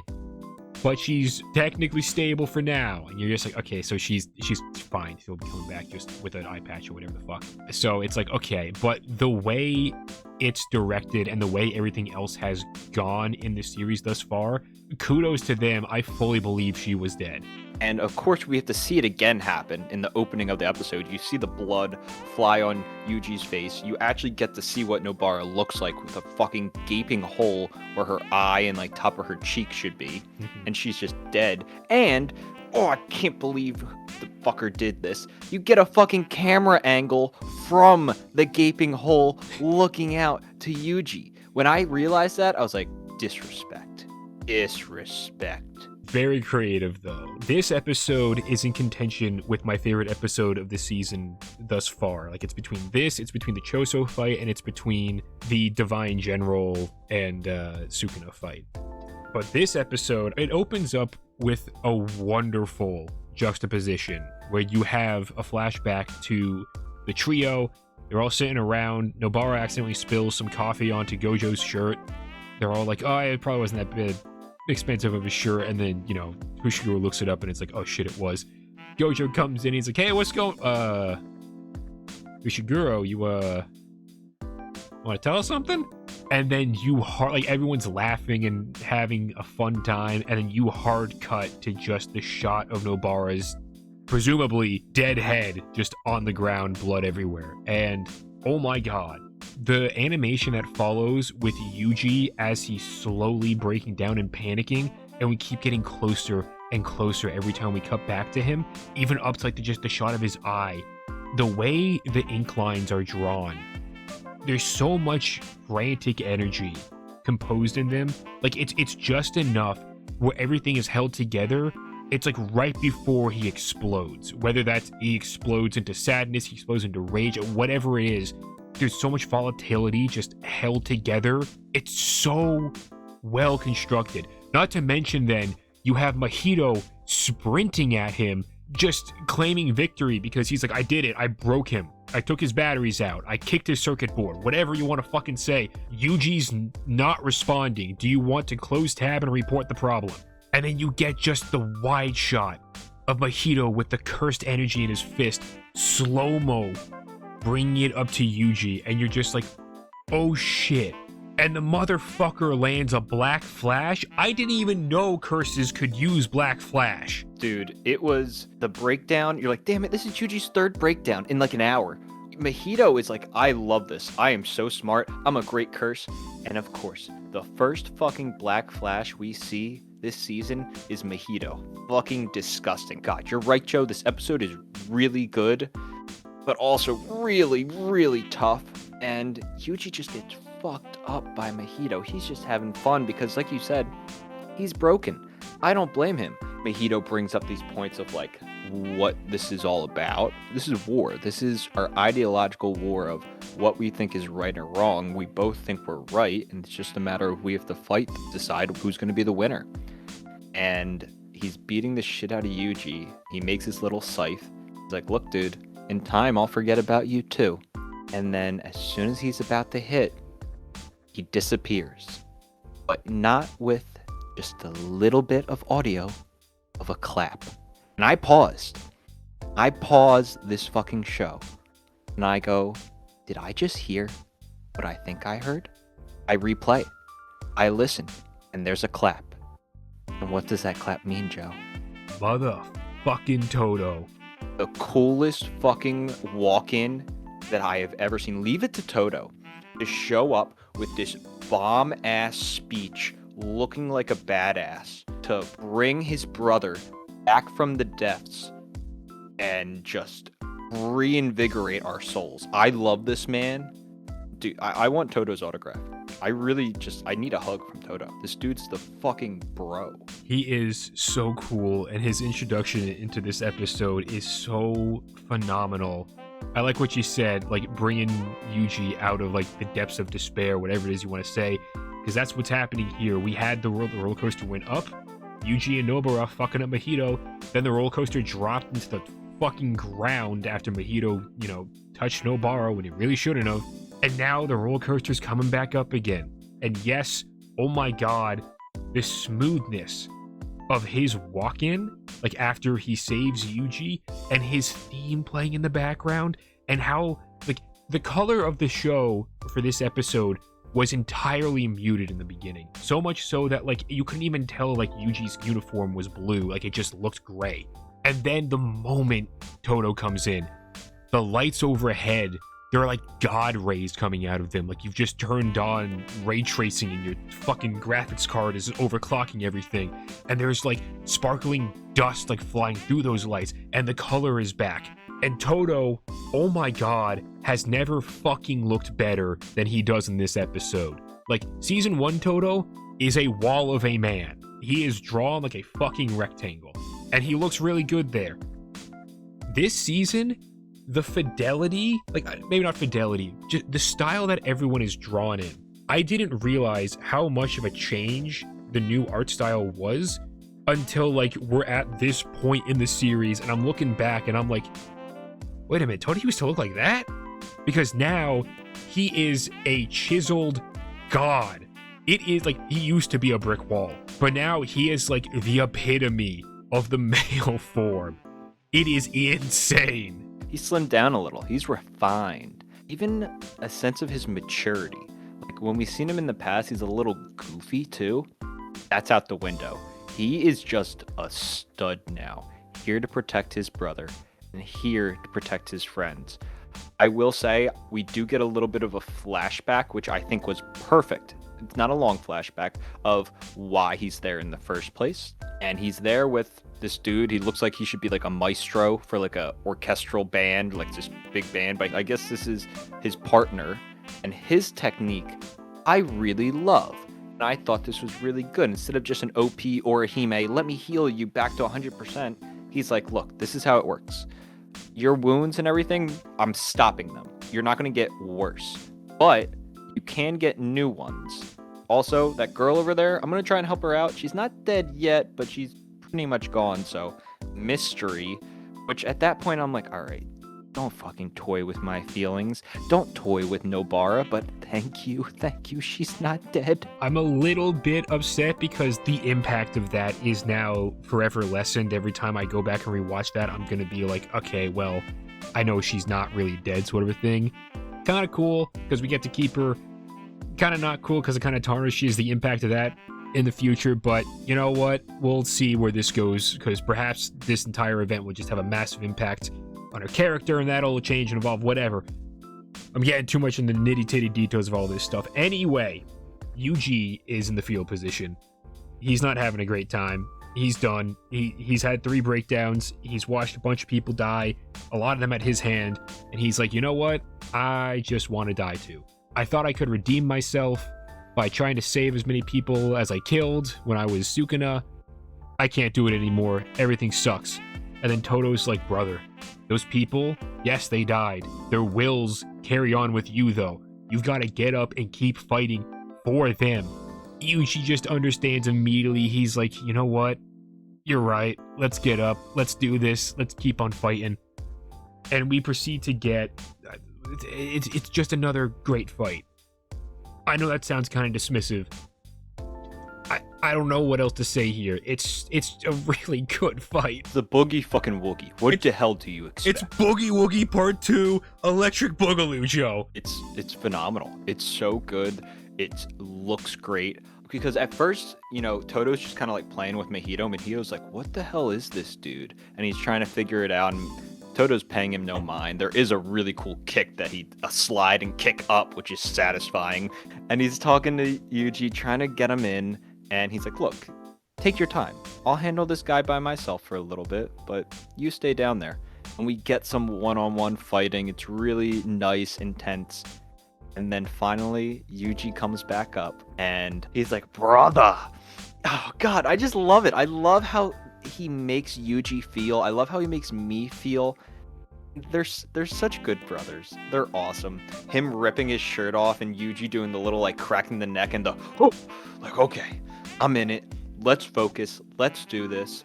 They are fucking brothers at this point. They're more than brothers, and I love seeing them get together. It is probably my favorite thing to watch in Jujutsu Kaisen. Yeah, the Battle Brothers, the Boogie Woogie Brothers, whatever the fuck you want to call them, phenomenal, fantastic.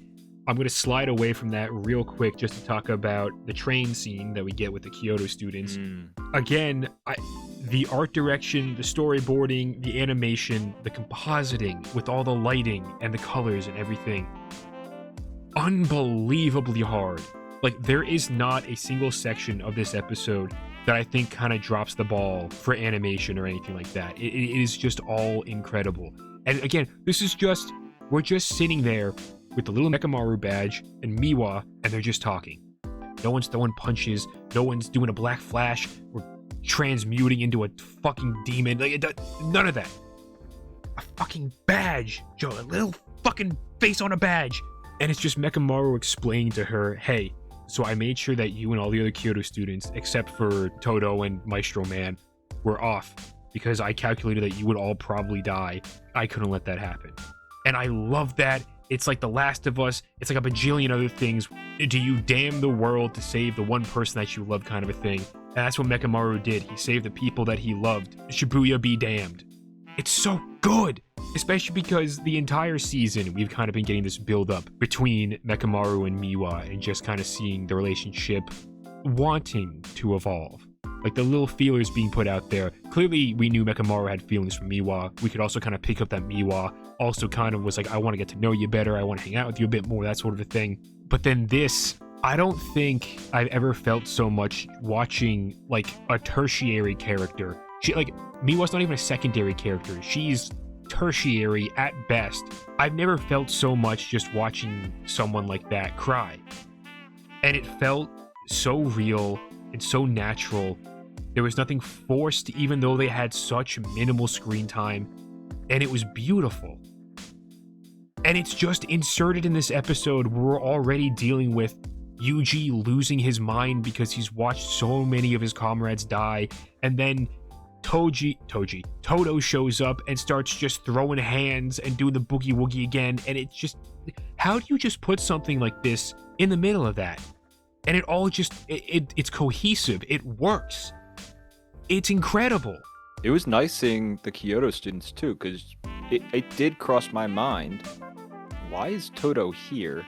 I thought this was just Yuji's school, but to just be able to make that work goes a long way to talk about the directing. To just have that in there and be like, we still have time, because yes, there's still more to this episode, because we get some great fighting. We see Yuji land, I'm gonna call this the first actual Black Flash, and my god, it felt so satisfying. And Toto has a little self-talk to himself where he's like, wait a minute, Mahito did a Black Flash?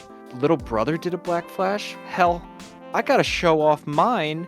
holy shit, he goes Super Saiyan. It was absolutely stunning. It's phenomenal. Just the whole fight. I love the logistics of it because Mahito is not an idiot, so he tries to split up Todo and Yuji, and he tries taking on just Todo. The problem with that is Todo, just on his own, is still a fucking force to be reckoned with, and he completely evades him and then matches back up with Yuji, and he's just like, all right, we're together now let's go face off against him. And then just Tengen Toppa Todo. He's just one of the goats. Lands that Black Flash kick, and I love the narration that we get towards the end. At this current moment, each one of these three fighters is outputting 120% of their potential.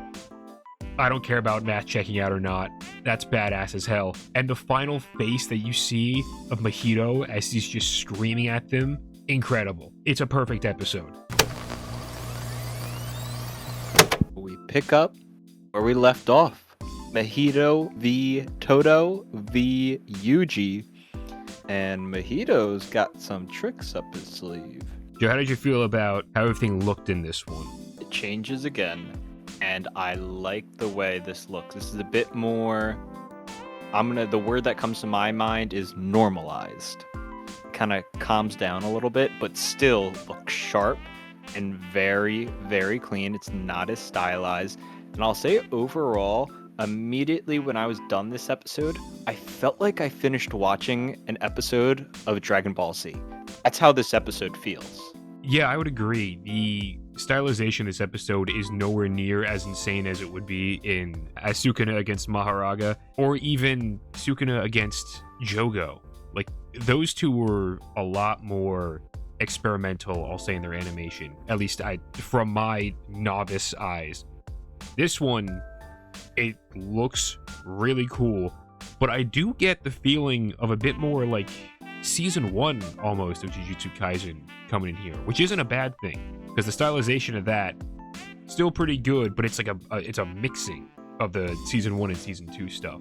I do get what you're saying, where it's like it's more, this is going to be a little bit more toned down from all the crazy shenanigans stuff that we've had going on the last couple of episodes. Not saying we're not going to try as hard, because clearly they do some really cool, awesome stuff in this episode. Chief among them, we see how many more Black Flashes in this episode? It's like 2 Three? Three? I think Yeah. it's three. I think it's 3. Yeah, something like that.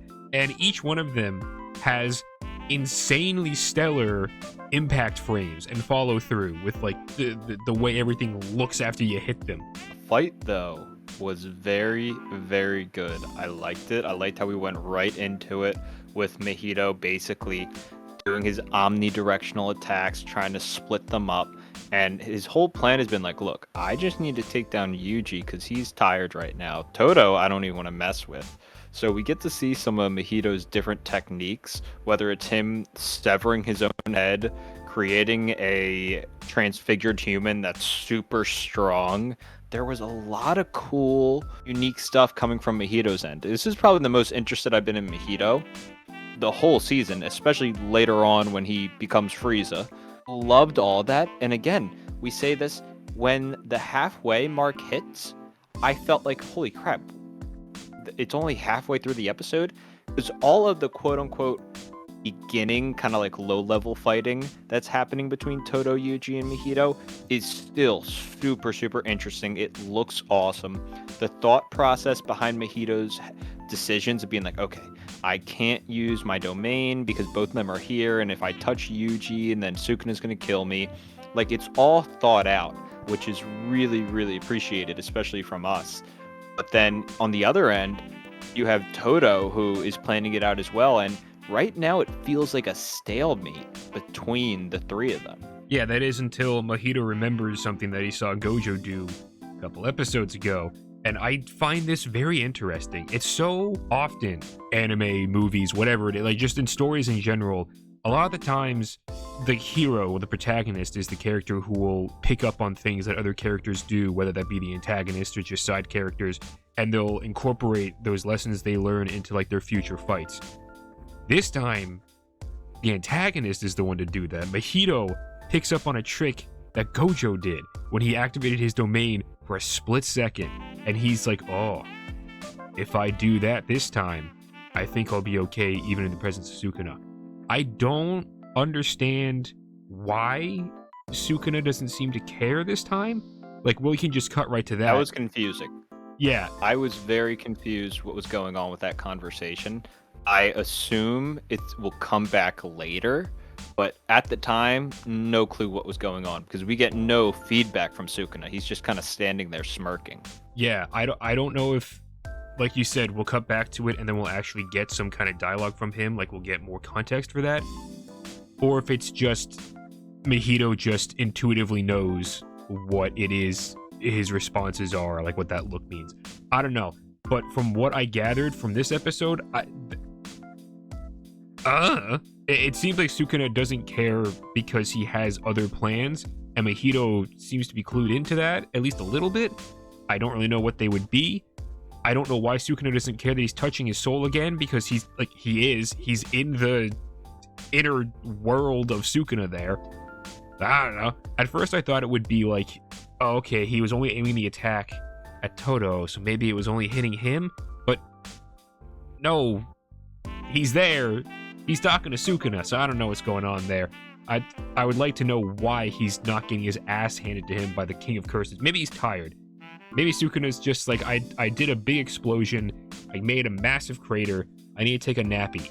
Mahito gets this one get out of jail free card. He's on the Monopoly board. This is it. That's your one. Mahito does land the domain though, and our boy Toto loses the arm. Once I saw it happen, because I'm worried about Yuji with the whole Sukuna thing, and then it quick cuts to Toto, and I'm like, oh no, Toto's losing his arm, and he chops it off in a badass manner, and then when it hits me, I go, fuck, he can't clap. I was so ready for him to like start clapping any other part of his body, because I think back to not the previous episode, but the second previous episode, I don't know, one of the episodes where he catches the blades of Mahito in each one of his hands, and then Mahito, because he can like morph his body, is still coming at him, and then Toto's yet still somehow manages to clap, and then Itadori switches in place with him. So I was assuming he could also clap using other parts of his body, but I guess not, because then later on in the episode he confirms, after he does the biggest fucking bluff to Mahito, saying that the clap is just the applause of the soul, and he doesn't need his hands to do it. And then it's the fake out, and he's just like, yeah, the Boogie Woogie is dead. And I'm like, what? No, it can't be. We only got 2 Boogie Woogies. Please, no. But the speed at which he's like, I'm cursed, cuts off the hand, no hesitation. Great at showing his resolve. Every scene that Toto is in just makes me like him more and more. He's so competent and kind and cool, and we're gonna get to what's in the fucking locket that he kisses in a little bit, and it's really fucking cool and kind of funny, but also really heartfelt. You want to just talk about that now? What's in the fucking locket? First thing I want to say, this is like the first time we see Toto actually take damage. Like, obviously when he fights the transfigured human and he's figuring out how that works, he takes some damage flying through the fucking building. I was like, whoa, Toto like usually just owns everything. So that was cool to actually see him take damage. But now he gets fucked up. Mahito's like, look, I gotta go for him and finish him. Actually, it's Toto. You're not gonna be able to finish him perfectly. And as Mahito goes to touch his stomach and transfigure him, he moves all of his cursed energy to his abs to protect himself. At the same time, we're cutting back and forth between the necklace slowly falling off that he kisses and keeps close. And when it hits the ground, it opens, and inside is a picture of Yuji and the idol that he loves. I audibly went, oh my god, like that is so fucking great. You didn't need that. You didn't need to do that, but oh my god, this is probably my favorite moment in the whole season. The fact that it's not just the idol, but Yuji made it inside the locket, you already know how much he fucking loves that idol. I think her name's like Tanaka or something like that. Yes, yeah. Yeah, so he's got Tanaka on the one side, he's got Yuji on the other. That just goes to show how much he actually cares about Yuji. And the scene melts from the crater in Shibuya into just like a flowery scene, and he's having like this wonderful daydream, and they have the little disclaimer in the top left corner being like, it's just in his imagination, and he's just beating the shit out of Mahito in his mind. He's having a grand old time, and it's just so funny is the first word that comes to mind. Then you think about it for a second longer, and you're like, that's kind of heartwarming, and then he gets one final clap, because Mahito doesn't understand how his technique works. Really, I don't think any of us understood that he could do this. He claps Mahito's hand. He just gives it a slap, and he trades places with Yuji, and Yuji manages to land a black flash directly on Mahito's face, which, oh my god, the impact frame that you get in the middle of everything just flashing red, Mahito's face warping. Like, Mahito always warps, but this one is pain. Fuck you, Mahito. Feel the pain. And he goes flying so fucking good. And then you see the damage. So his left hand is a fucking stump, and his right hand is burnt to a goddamn crisp because he touched Mahito, and he just, the transfiguring fucks it up. So he's got maybe like half a hand left. That's about it. But god damn it, did he fight until the fucking end, and then some, because he still helped Yuji with the mental assist against Mahito. I loved it. I loved seeing Yuji. I mean, when we see Toto on the ground, I was like, wow, he does not look good. Like, we've seen him so healthy and strong, and he got fucked up. But then Yuji be like, look, I gotta take the lead now. And then this comes into Mahito transformation, which a lot of things I want to say about this. We've been teased about it a little bit, and I like how it looks. His design, very cool. I don't completely understand why he did evolve, but that's okay. And the way that they did it, of being like, you're thinking it's going to be like this maybe like 30-second transformation scene because he explodes and turns into like the Akira human flesh thing, but it's a quick cut and then he's in his final form. Loved it so much. I have mixed feelings on it. I agree with you, it looks pretty cool. I don't know if I like the idea of the final quote-unquote transformation being this literal. I always kind of thought when Mahito was saying he was trying to find like the perfect form of his soul, or the awakened form, whatever it is, like his ultimate iteration of himself. I always kind of took that as more of like a metaphor, like a mental thing, kind of like you discover really what it is that drives you. So actually seeing him transform, I could have taken it or leaving it. I could take it or leave it. Kind of just whatever. I do find it funny that so many of the design elements are similar to other curses that we've seen in the past. Like the head is very similar to Yuta's curse. I do agree with you. Looks a little bit like some of the Frieza forms. I'm thinking more like King Cold, though, I think is what I'm comparing it to more so. But no, it would be Cooler. Cooler would be that guy, yeah. I haven't seen Dragon Ball in a long time. Give me a break, all right? Everyone, get the fuck off my back. But the fight that comes afterwards, pretty cool. I think it's more cool conceptually and for reasons like the help that Toto gives and Yuji looking like a scarier monster than even Mahito's, hang on, I have to say the full name, Instant Spirit Body of Distorted Killing form. Yes, that is apparently the full name. No, I'm not going to say that one again. You can't make me. There's no contract for this one. The fight itself at that point, like in this back half where it's the final form versus Yuji, not as strong as some of the other stuff that's been coming through, but given everything that all these animators have done and everything they've been through, understandable. It's still great. It's still very serviceable. It conveys everything clearly, interestingly.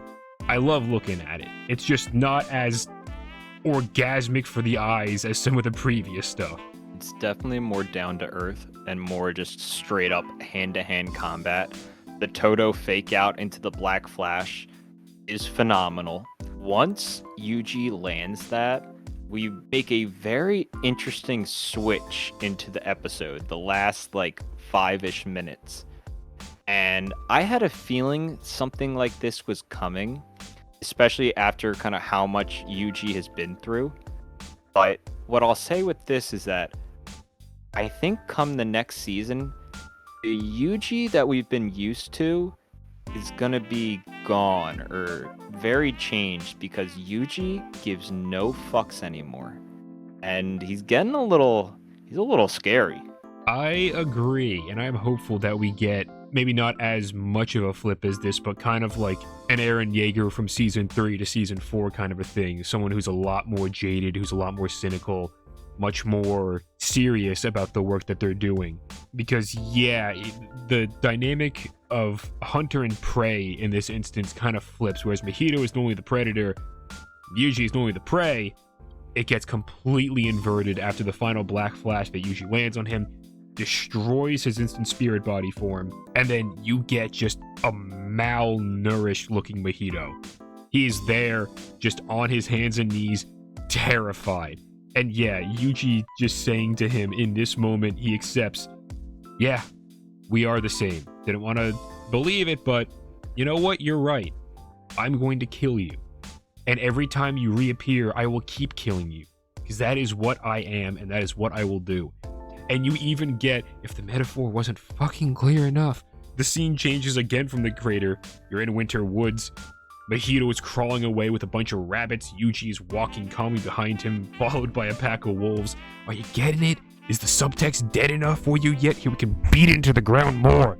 But before Yuji manages to put the killing blow on him, we get the brainy boy back, Joe. I'm just having fun on the ride. I'm just throwing my hands up and squealing like a little kid. I'm like, yeah, do whatever you want. I'm having fun. As long as it's still this good looking and this solid story-wise, I'm like, this is good.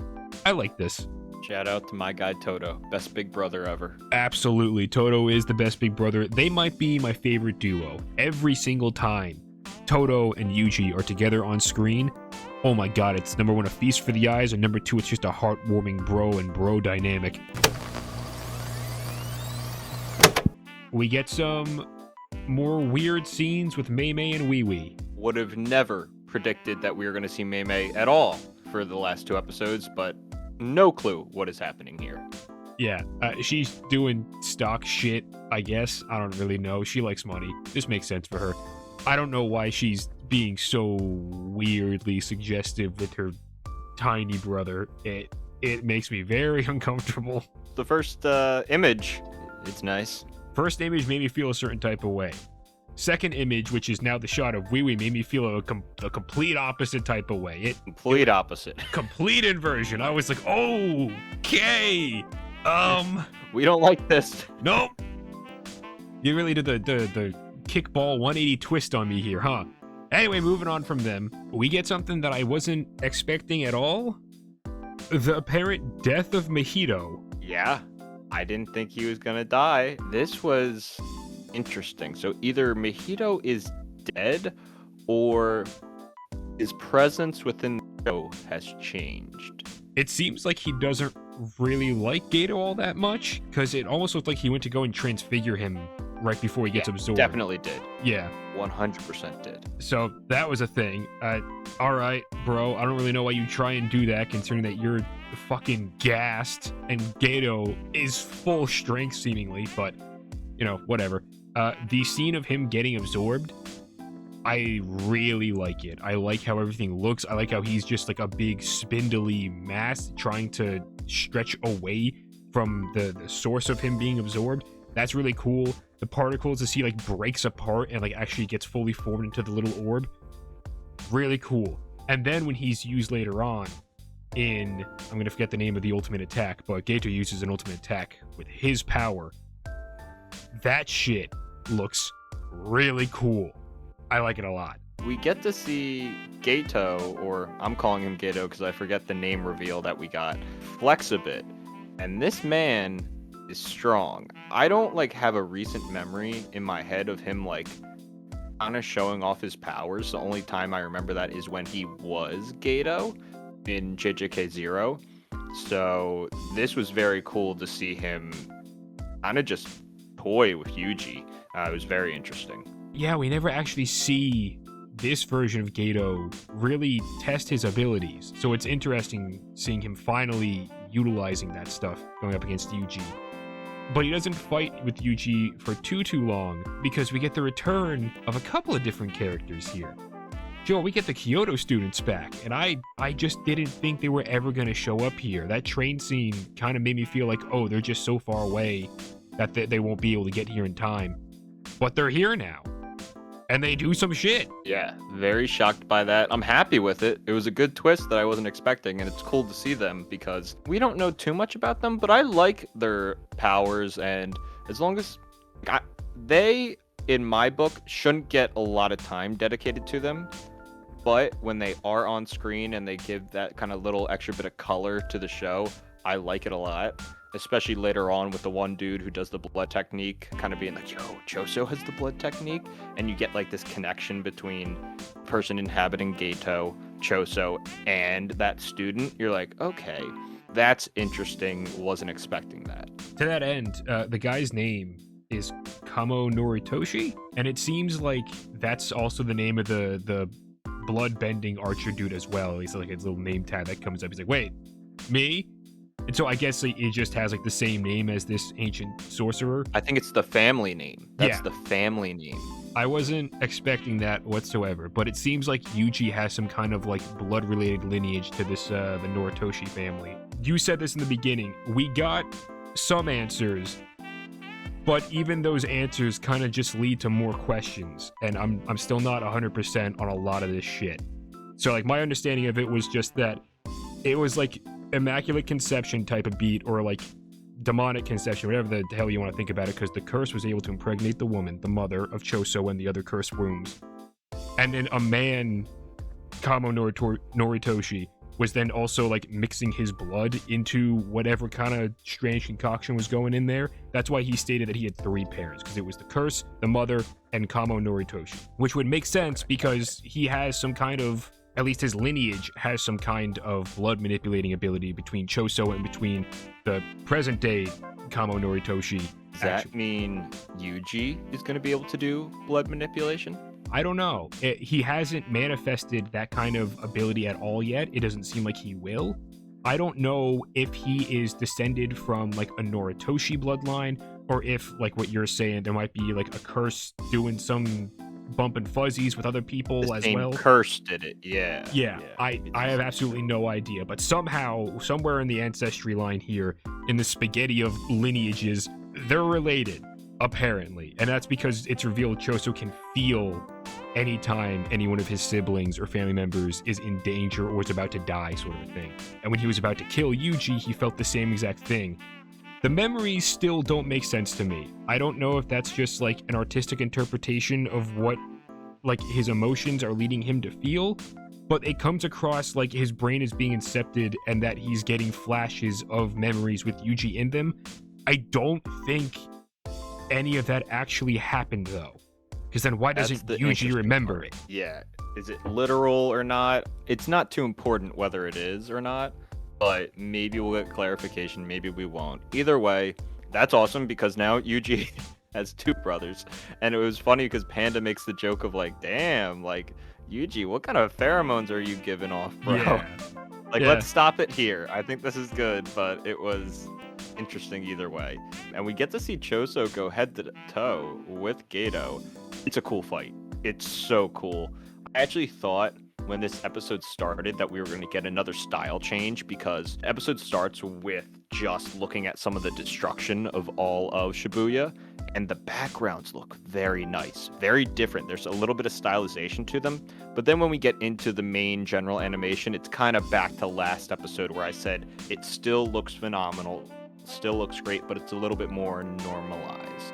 Yeah, nothing is going to be as insanely stylized as the Maharaga against Sukuna. Like, that was insane, and there are a couple other episodes in there that are also like, they just go balls to the wall with their own unique styles.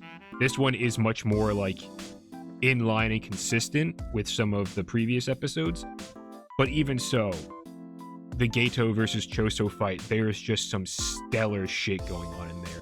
I love the scale of everything. Like, in the beginning of the fight, Choso does something, he just makes a fist, and you see an aerial shot of Gato, and the ground just erupts with light, and a pillar of stone goes shooting up, and just the perspective warping as all that stuff is shooting past the camera lens. Oh, so good. The speed at which Choso's blood techniques are conveyed, the fact that they're just like simple red lines, but they have these little like air effects around them to just show the speed and intensity of them, and then like the sound design as well, like it's almost like a whistling. That's how fast this thing is fucking moving. It's just like, whoa, there it goes. Really great. It's phenomenal. I love that shit. Before we move too far past it, though, I do want to just back it up to, there was a Bleach reference in this. Did you catch it, Joe? I want you to talk about it. I want to make sure that we're on the same page. Okay. It's the, we get a little bit of a narration going on from one of the Kyoto students, and it's revealed, oh, it's Miwa. Miwa's talking about, like, some of the shit that she had to do in her past, and she's going to put everything into this next big sword attack that she's going to be doing because she wants to fuck up Gato. And so you get this great build-up. She unsheathes the sword. She's going to use her new shadow-style jutsu, whatever the fuck it's called. And the motherfucker catches the blade without even breaking a sweat. Breaks the blade. She gets almost completely bamboozled by the ultimate technique that Gato was talking about earlier, which looks fucking incredible. But yeah, she gets Eisened is what happened there. Yeah, that was awesome. And she gets saved by her mentor, whoever the guy who does the shadow style that was with Panda. Yeah. And not that it's super important, but I thought it was interesting that they spent a little bit of time for him to be like, Panda, I know you like the guy, but we should kill him. Like, we should kill Itadori. This is absurd. Yeah, that is also something, I forgot about that in the beginning. I like it because it shows that there are other people in the world and they have other very valid viewpoints, because they have just, this is like some massive... It's catastrophic. Yeah, it's a catastrophic Huge. event. And you see that with the backgrounds. Yes. Very important that they did that right at the beginning to show you this is a problem. This is horrifying. And the fact that it's all from one dude who couldn't keep his shit together, which it wasn't really his fault per se, but a lot of people aren't going to see it that way. And it is probably safer to just kill him off now than it would be to try and keep him around and then kill him off when he gets the final 5 fingers. I feel like Yuji being kept alive is going to be a much harder thing to try and do now. Yeah. We also get to see not a new character, but I guess I had misunderstood. I forget her name. She kind of gives Rukia vibes, just with the hair and her style and her ice effects. She was the one that was talking to Sukuna. Sukuna was like, yo, my homie, it's been forever. Apparently she's also Team Gato.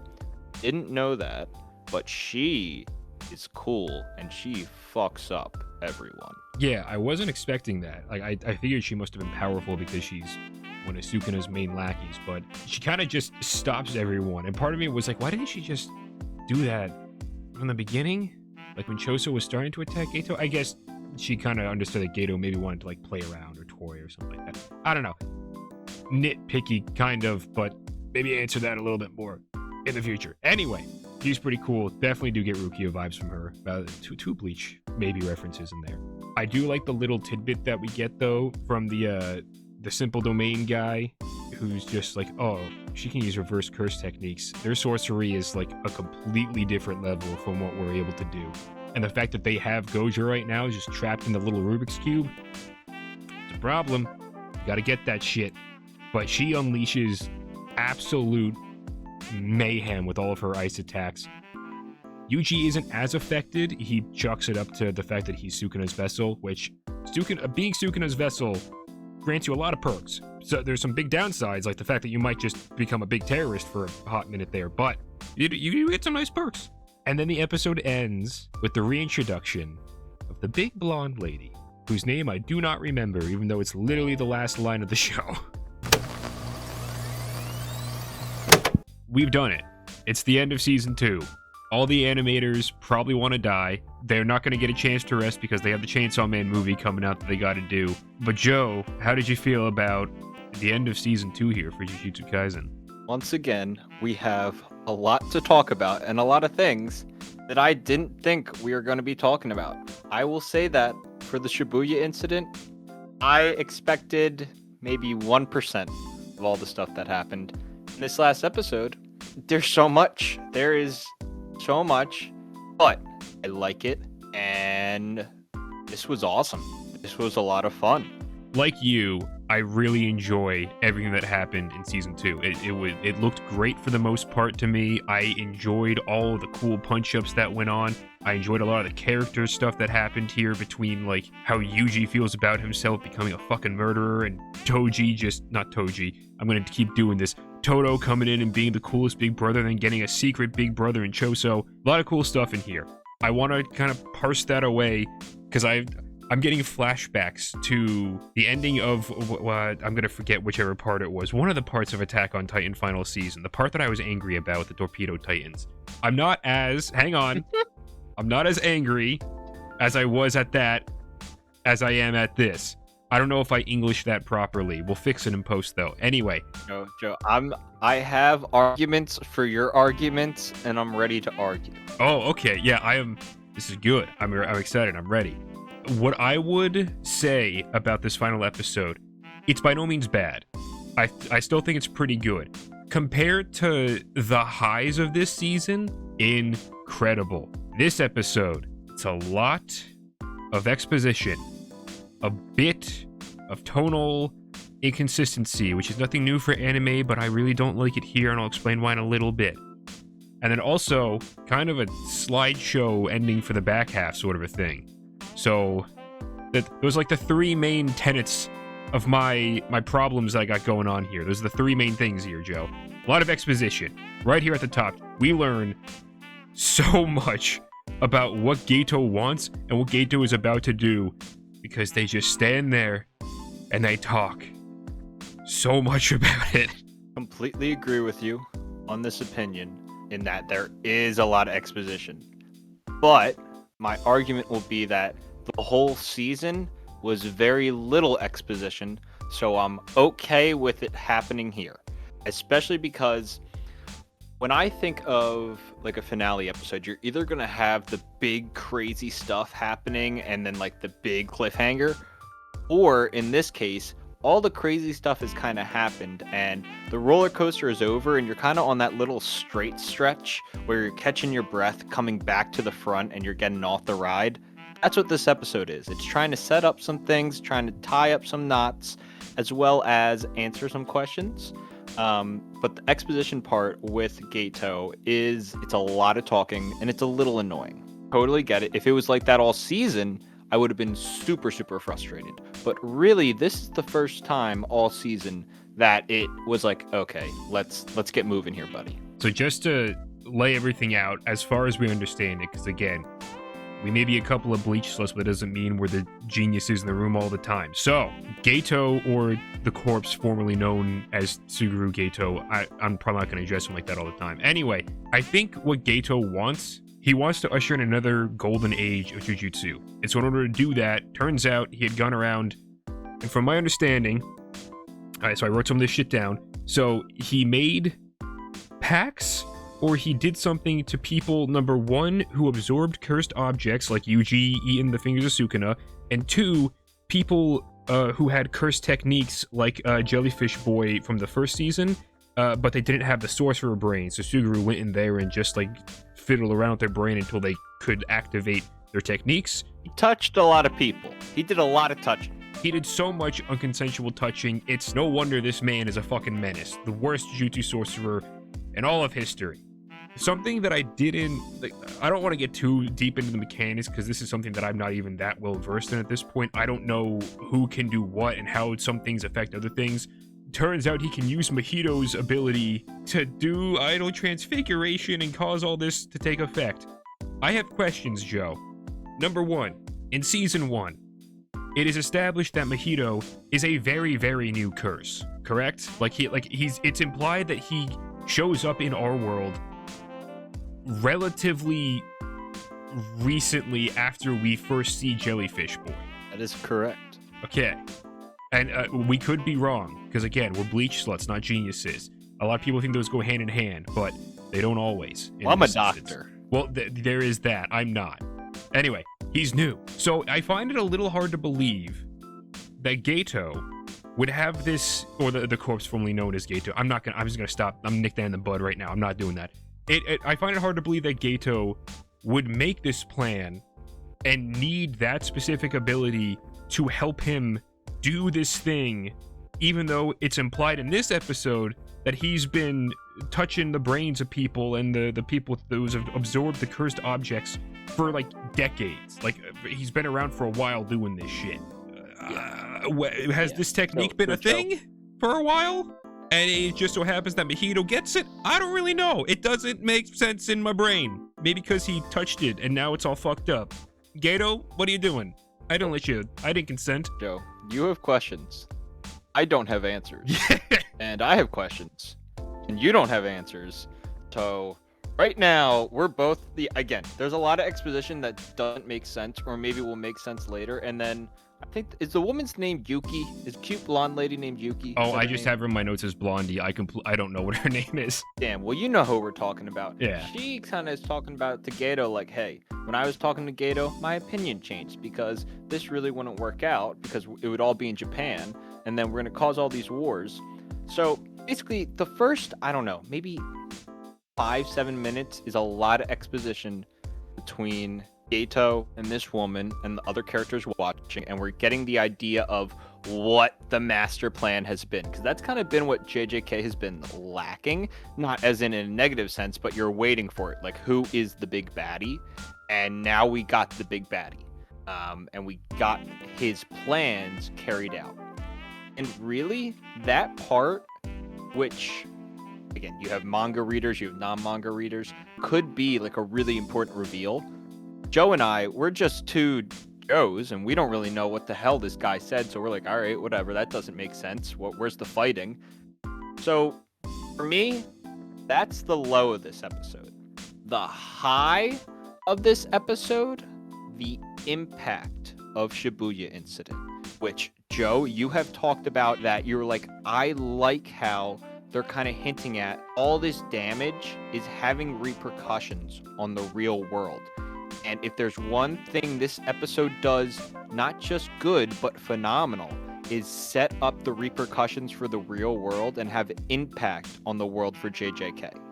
Yes, I will completely agree with that. The impact that has occurred from this, you have like news reporters, you have people kind of seeing what the fuck's going on, you have a girl in like the Last of Us style just eating rice out of a little container. I am very happy that this has had a very tangible effect on the real world. There are people in fucking conference rooms having business calls with everyone else being like, oh, okay, so like the yen isn't worth a whole lot anymore. Okay, well, we got to try and figure this shit out. What are we going to tell the people? Oh, we're going to tell them this. No, actually, we're going to tell them that. At one point, they even say like they're going to reveal curses to the world, but they're going to say they're only found in Tokyo. The public will believe that. Don't you worry. It's like, whoa, okay. So you have a whole bunch of other people who presumably know about this shit. Like, I never really knew how many people actually knew about curses, because it's implied not many. That's like the Jujutsu highs, the Jujutsu schools don't have a lot of staff, number one, or students, number two. So there aren't that many people that really fight curses, much less know about them. So the fact that there are people in like higher up companies that can just be like, we're gonna reveal curses, like, wait a minute, you know about this shit? Whoa, okay, that's interesting.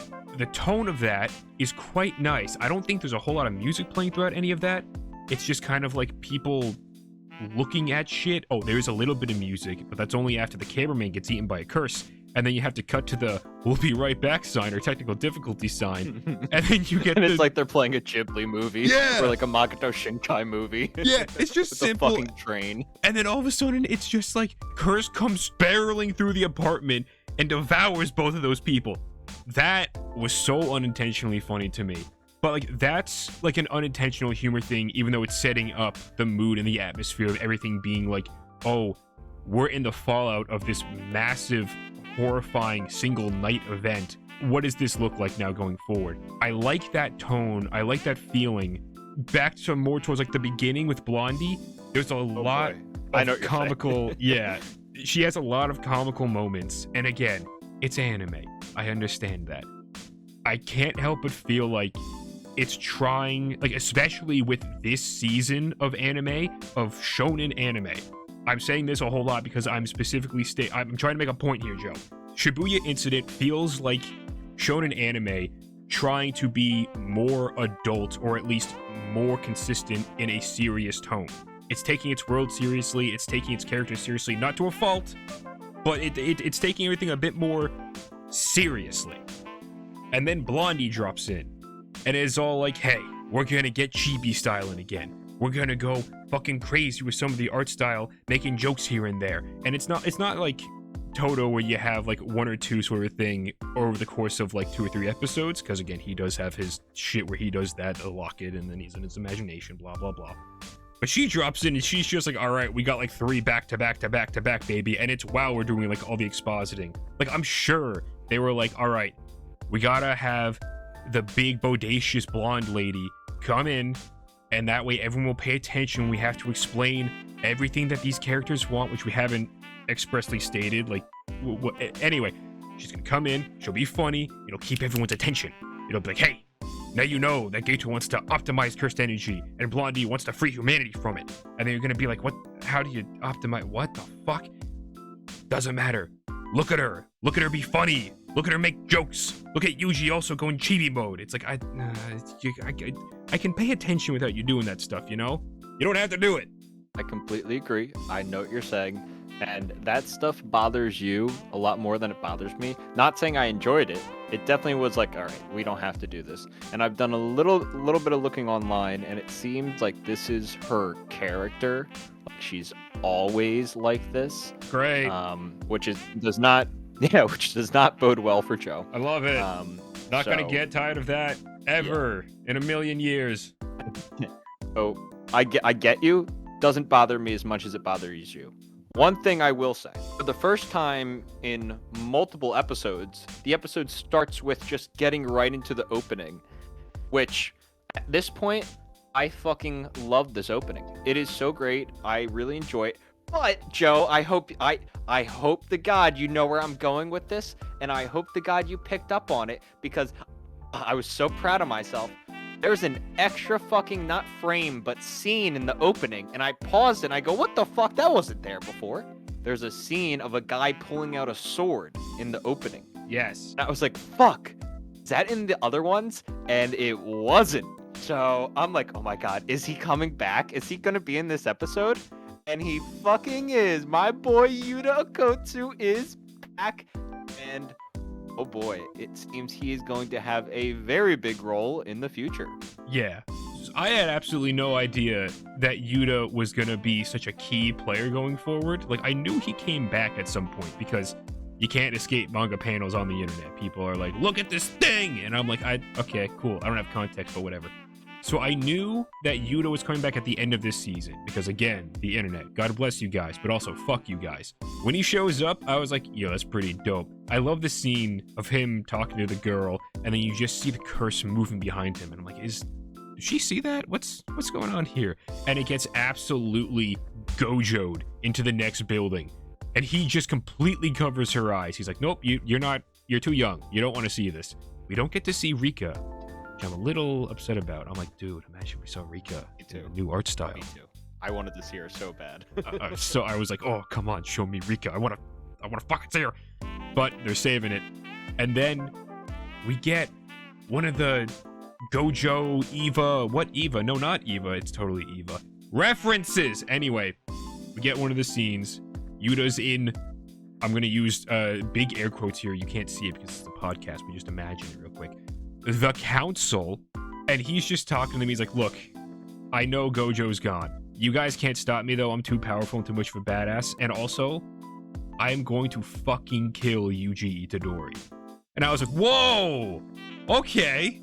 That is not what I was expecting to be happening here. But turns out, Sukuna made an oopsie and cut off Inumaki's arm. We get a single shot of that, and he's all wrapped up in the weird cursed bandages. Uh-oh, made an enemy of the movie boy. What's going to be happening in the next season? It's probably going to be them fighting or something. Really, the shocking thing for me was the still frame sentences. Now that Gato has been found to be alive, Bits are like, hey, go kill this guy and we'll give you money, or like, we want him dead. They also are saying that Gojo is responsible for Shibuya Incident, or co-conspirator. So releasing him from the prison is forbidden. The principal, I can't remember if he was fired or also he's supposed to be executed. He's also supposed to be executed. It's like, whoa, come on. You didn't know. And Yuji is now supposed to be executed. So all this stuff is being set up, and you're like, holy shit, is this all gonna happen? I don't know what's going on. I'm imagining season 3 of this is very much going to be like a Jujutsu Kaisen on the run kind of deal, where Yuji's now a felon and they want to kill him. Gojo is a co-conspirator of this insane bullshit, so they're like, just keep him in the Rubik's Cube. It's fine. If you try and free him, we're gonna arrest you or kill you. They don't really arrest anyone. They kind of just kill people, unless you're Gojo and you're so powerful you don't care. Then you're like, I'll arrest them because it won't matter. They can't hurt me. That's what he did to Yuta. That's what he did to Yuji. He ain't there no more though. So it's like, we don't really have the ability to capture any of you guys safely. So we're just gonna kill you. And it's like, oh, well, that's unfortunate. It feels like the first season was like obviously laying the foundation, laying the groundwork for a lot of this stuff. A bit more of like a traditional shonen series. Season 2, it feels like we've been descending a dark staircase. And we've just arrived at, I don't know if it's the bottom level, but it's the first level in this dark chasm. And I feel like season 3 is going to be taking place in this dark chasm. And I am here for it. Because again, like I said, I'm a fan of when this stuff kind of takes itself a bit more seriously. And if it's JJK on the run, I can imagine that can be a bit more serious. But then again, Blondie is also here now, and who the fuck knows, because apparently she's just a walking meme. So, Overall, I will say, Shibuya Incident Season 2 of JJK was phenomenal. Probably my favorite thing that I watched this year. I had an amazing time. I think it wrapped up well. It didn't wrap up how I thought it was going to be, but I don't think it was bad at all. I think this whole season was great. I think the setup for season 3, which has already been confirmed. But one thing, Joe, we didn't talk about, and we got a lot of scenes of this character that we know very little about, and I was expecting a little bit more, but I guess it's going to come up later, is Fushiguro's sister is one that was touched by Gato, and I'm assuming she's going to turn into a villain. Yeah, a villain of some sort. So, good setup. Overall, JJK Season 2, phenomenal. Loved it. Had a great time.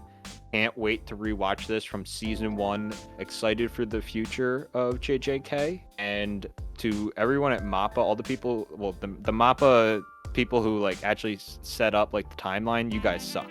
The animators, you guys are cool. Go take a break. You need to go on a vacation. This was awesome. And I think both you and I have been happily surprised with this show. Yeah, 100%. I love season 2 so much. It's skyrocketed into one of my favorite shows of the year and of anime of all time. I think this season ended kind of weak. It's really just a setup for season 3, which isn't terrible, but it doesn't detract at all from any of the other insane shit that we got throughout the entire rest of the season. And yes, animators, please, go to sleep. Go to sleep for like a month or something. You've given us more than enough to chew on for the next couple of months. We're good. Kiss your families. Eat a pot pie. I don't fucking know what you do over there. Anyway, with that being said, everyone, I sincerely hope you enjoyed all of Season 2 of Jujutsu Kaisen as much as we did, because good God, did we have a fucking blast with this show. It's great. And if you are listening to this and you haven't seen it, you're mentally insane. I would arrest you, but we don't have Gojo anymore, so we can't do that. So instead, we're just going to find you and kill you.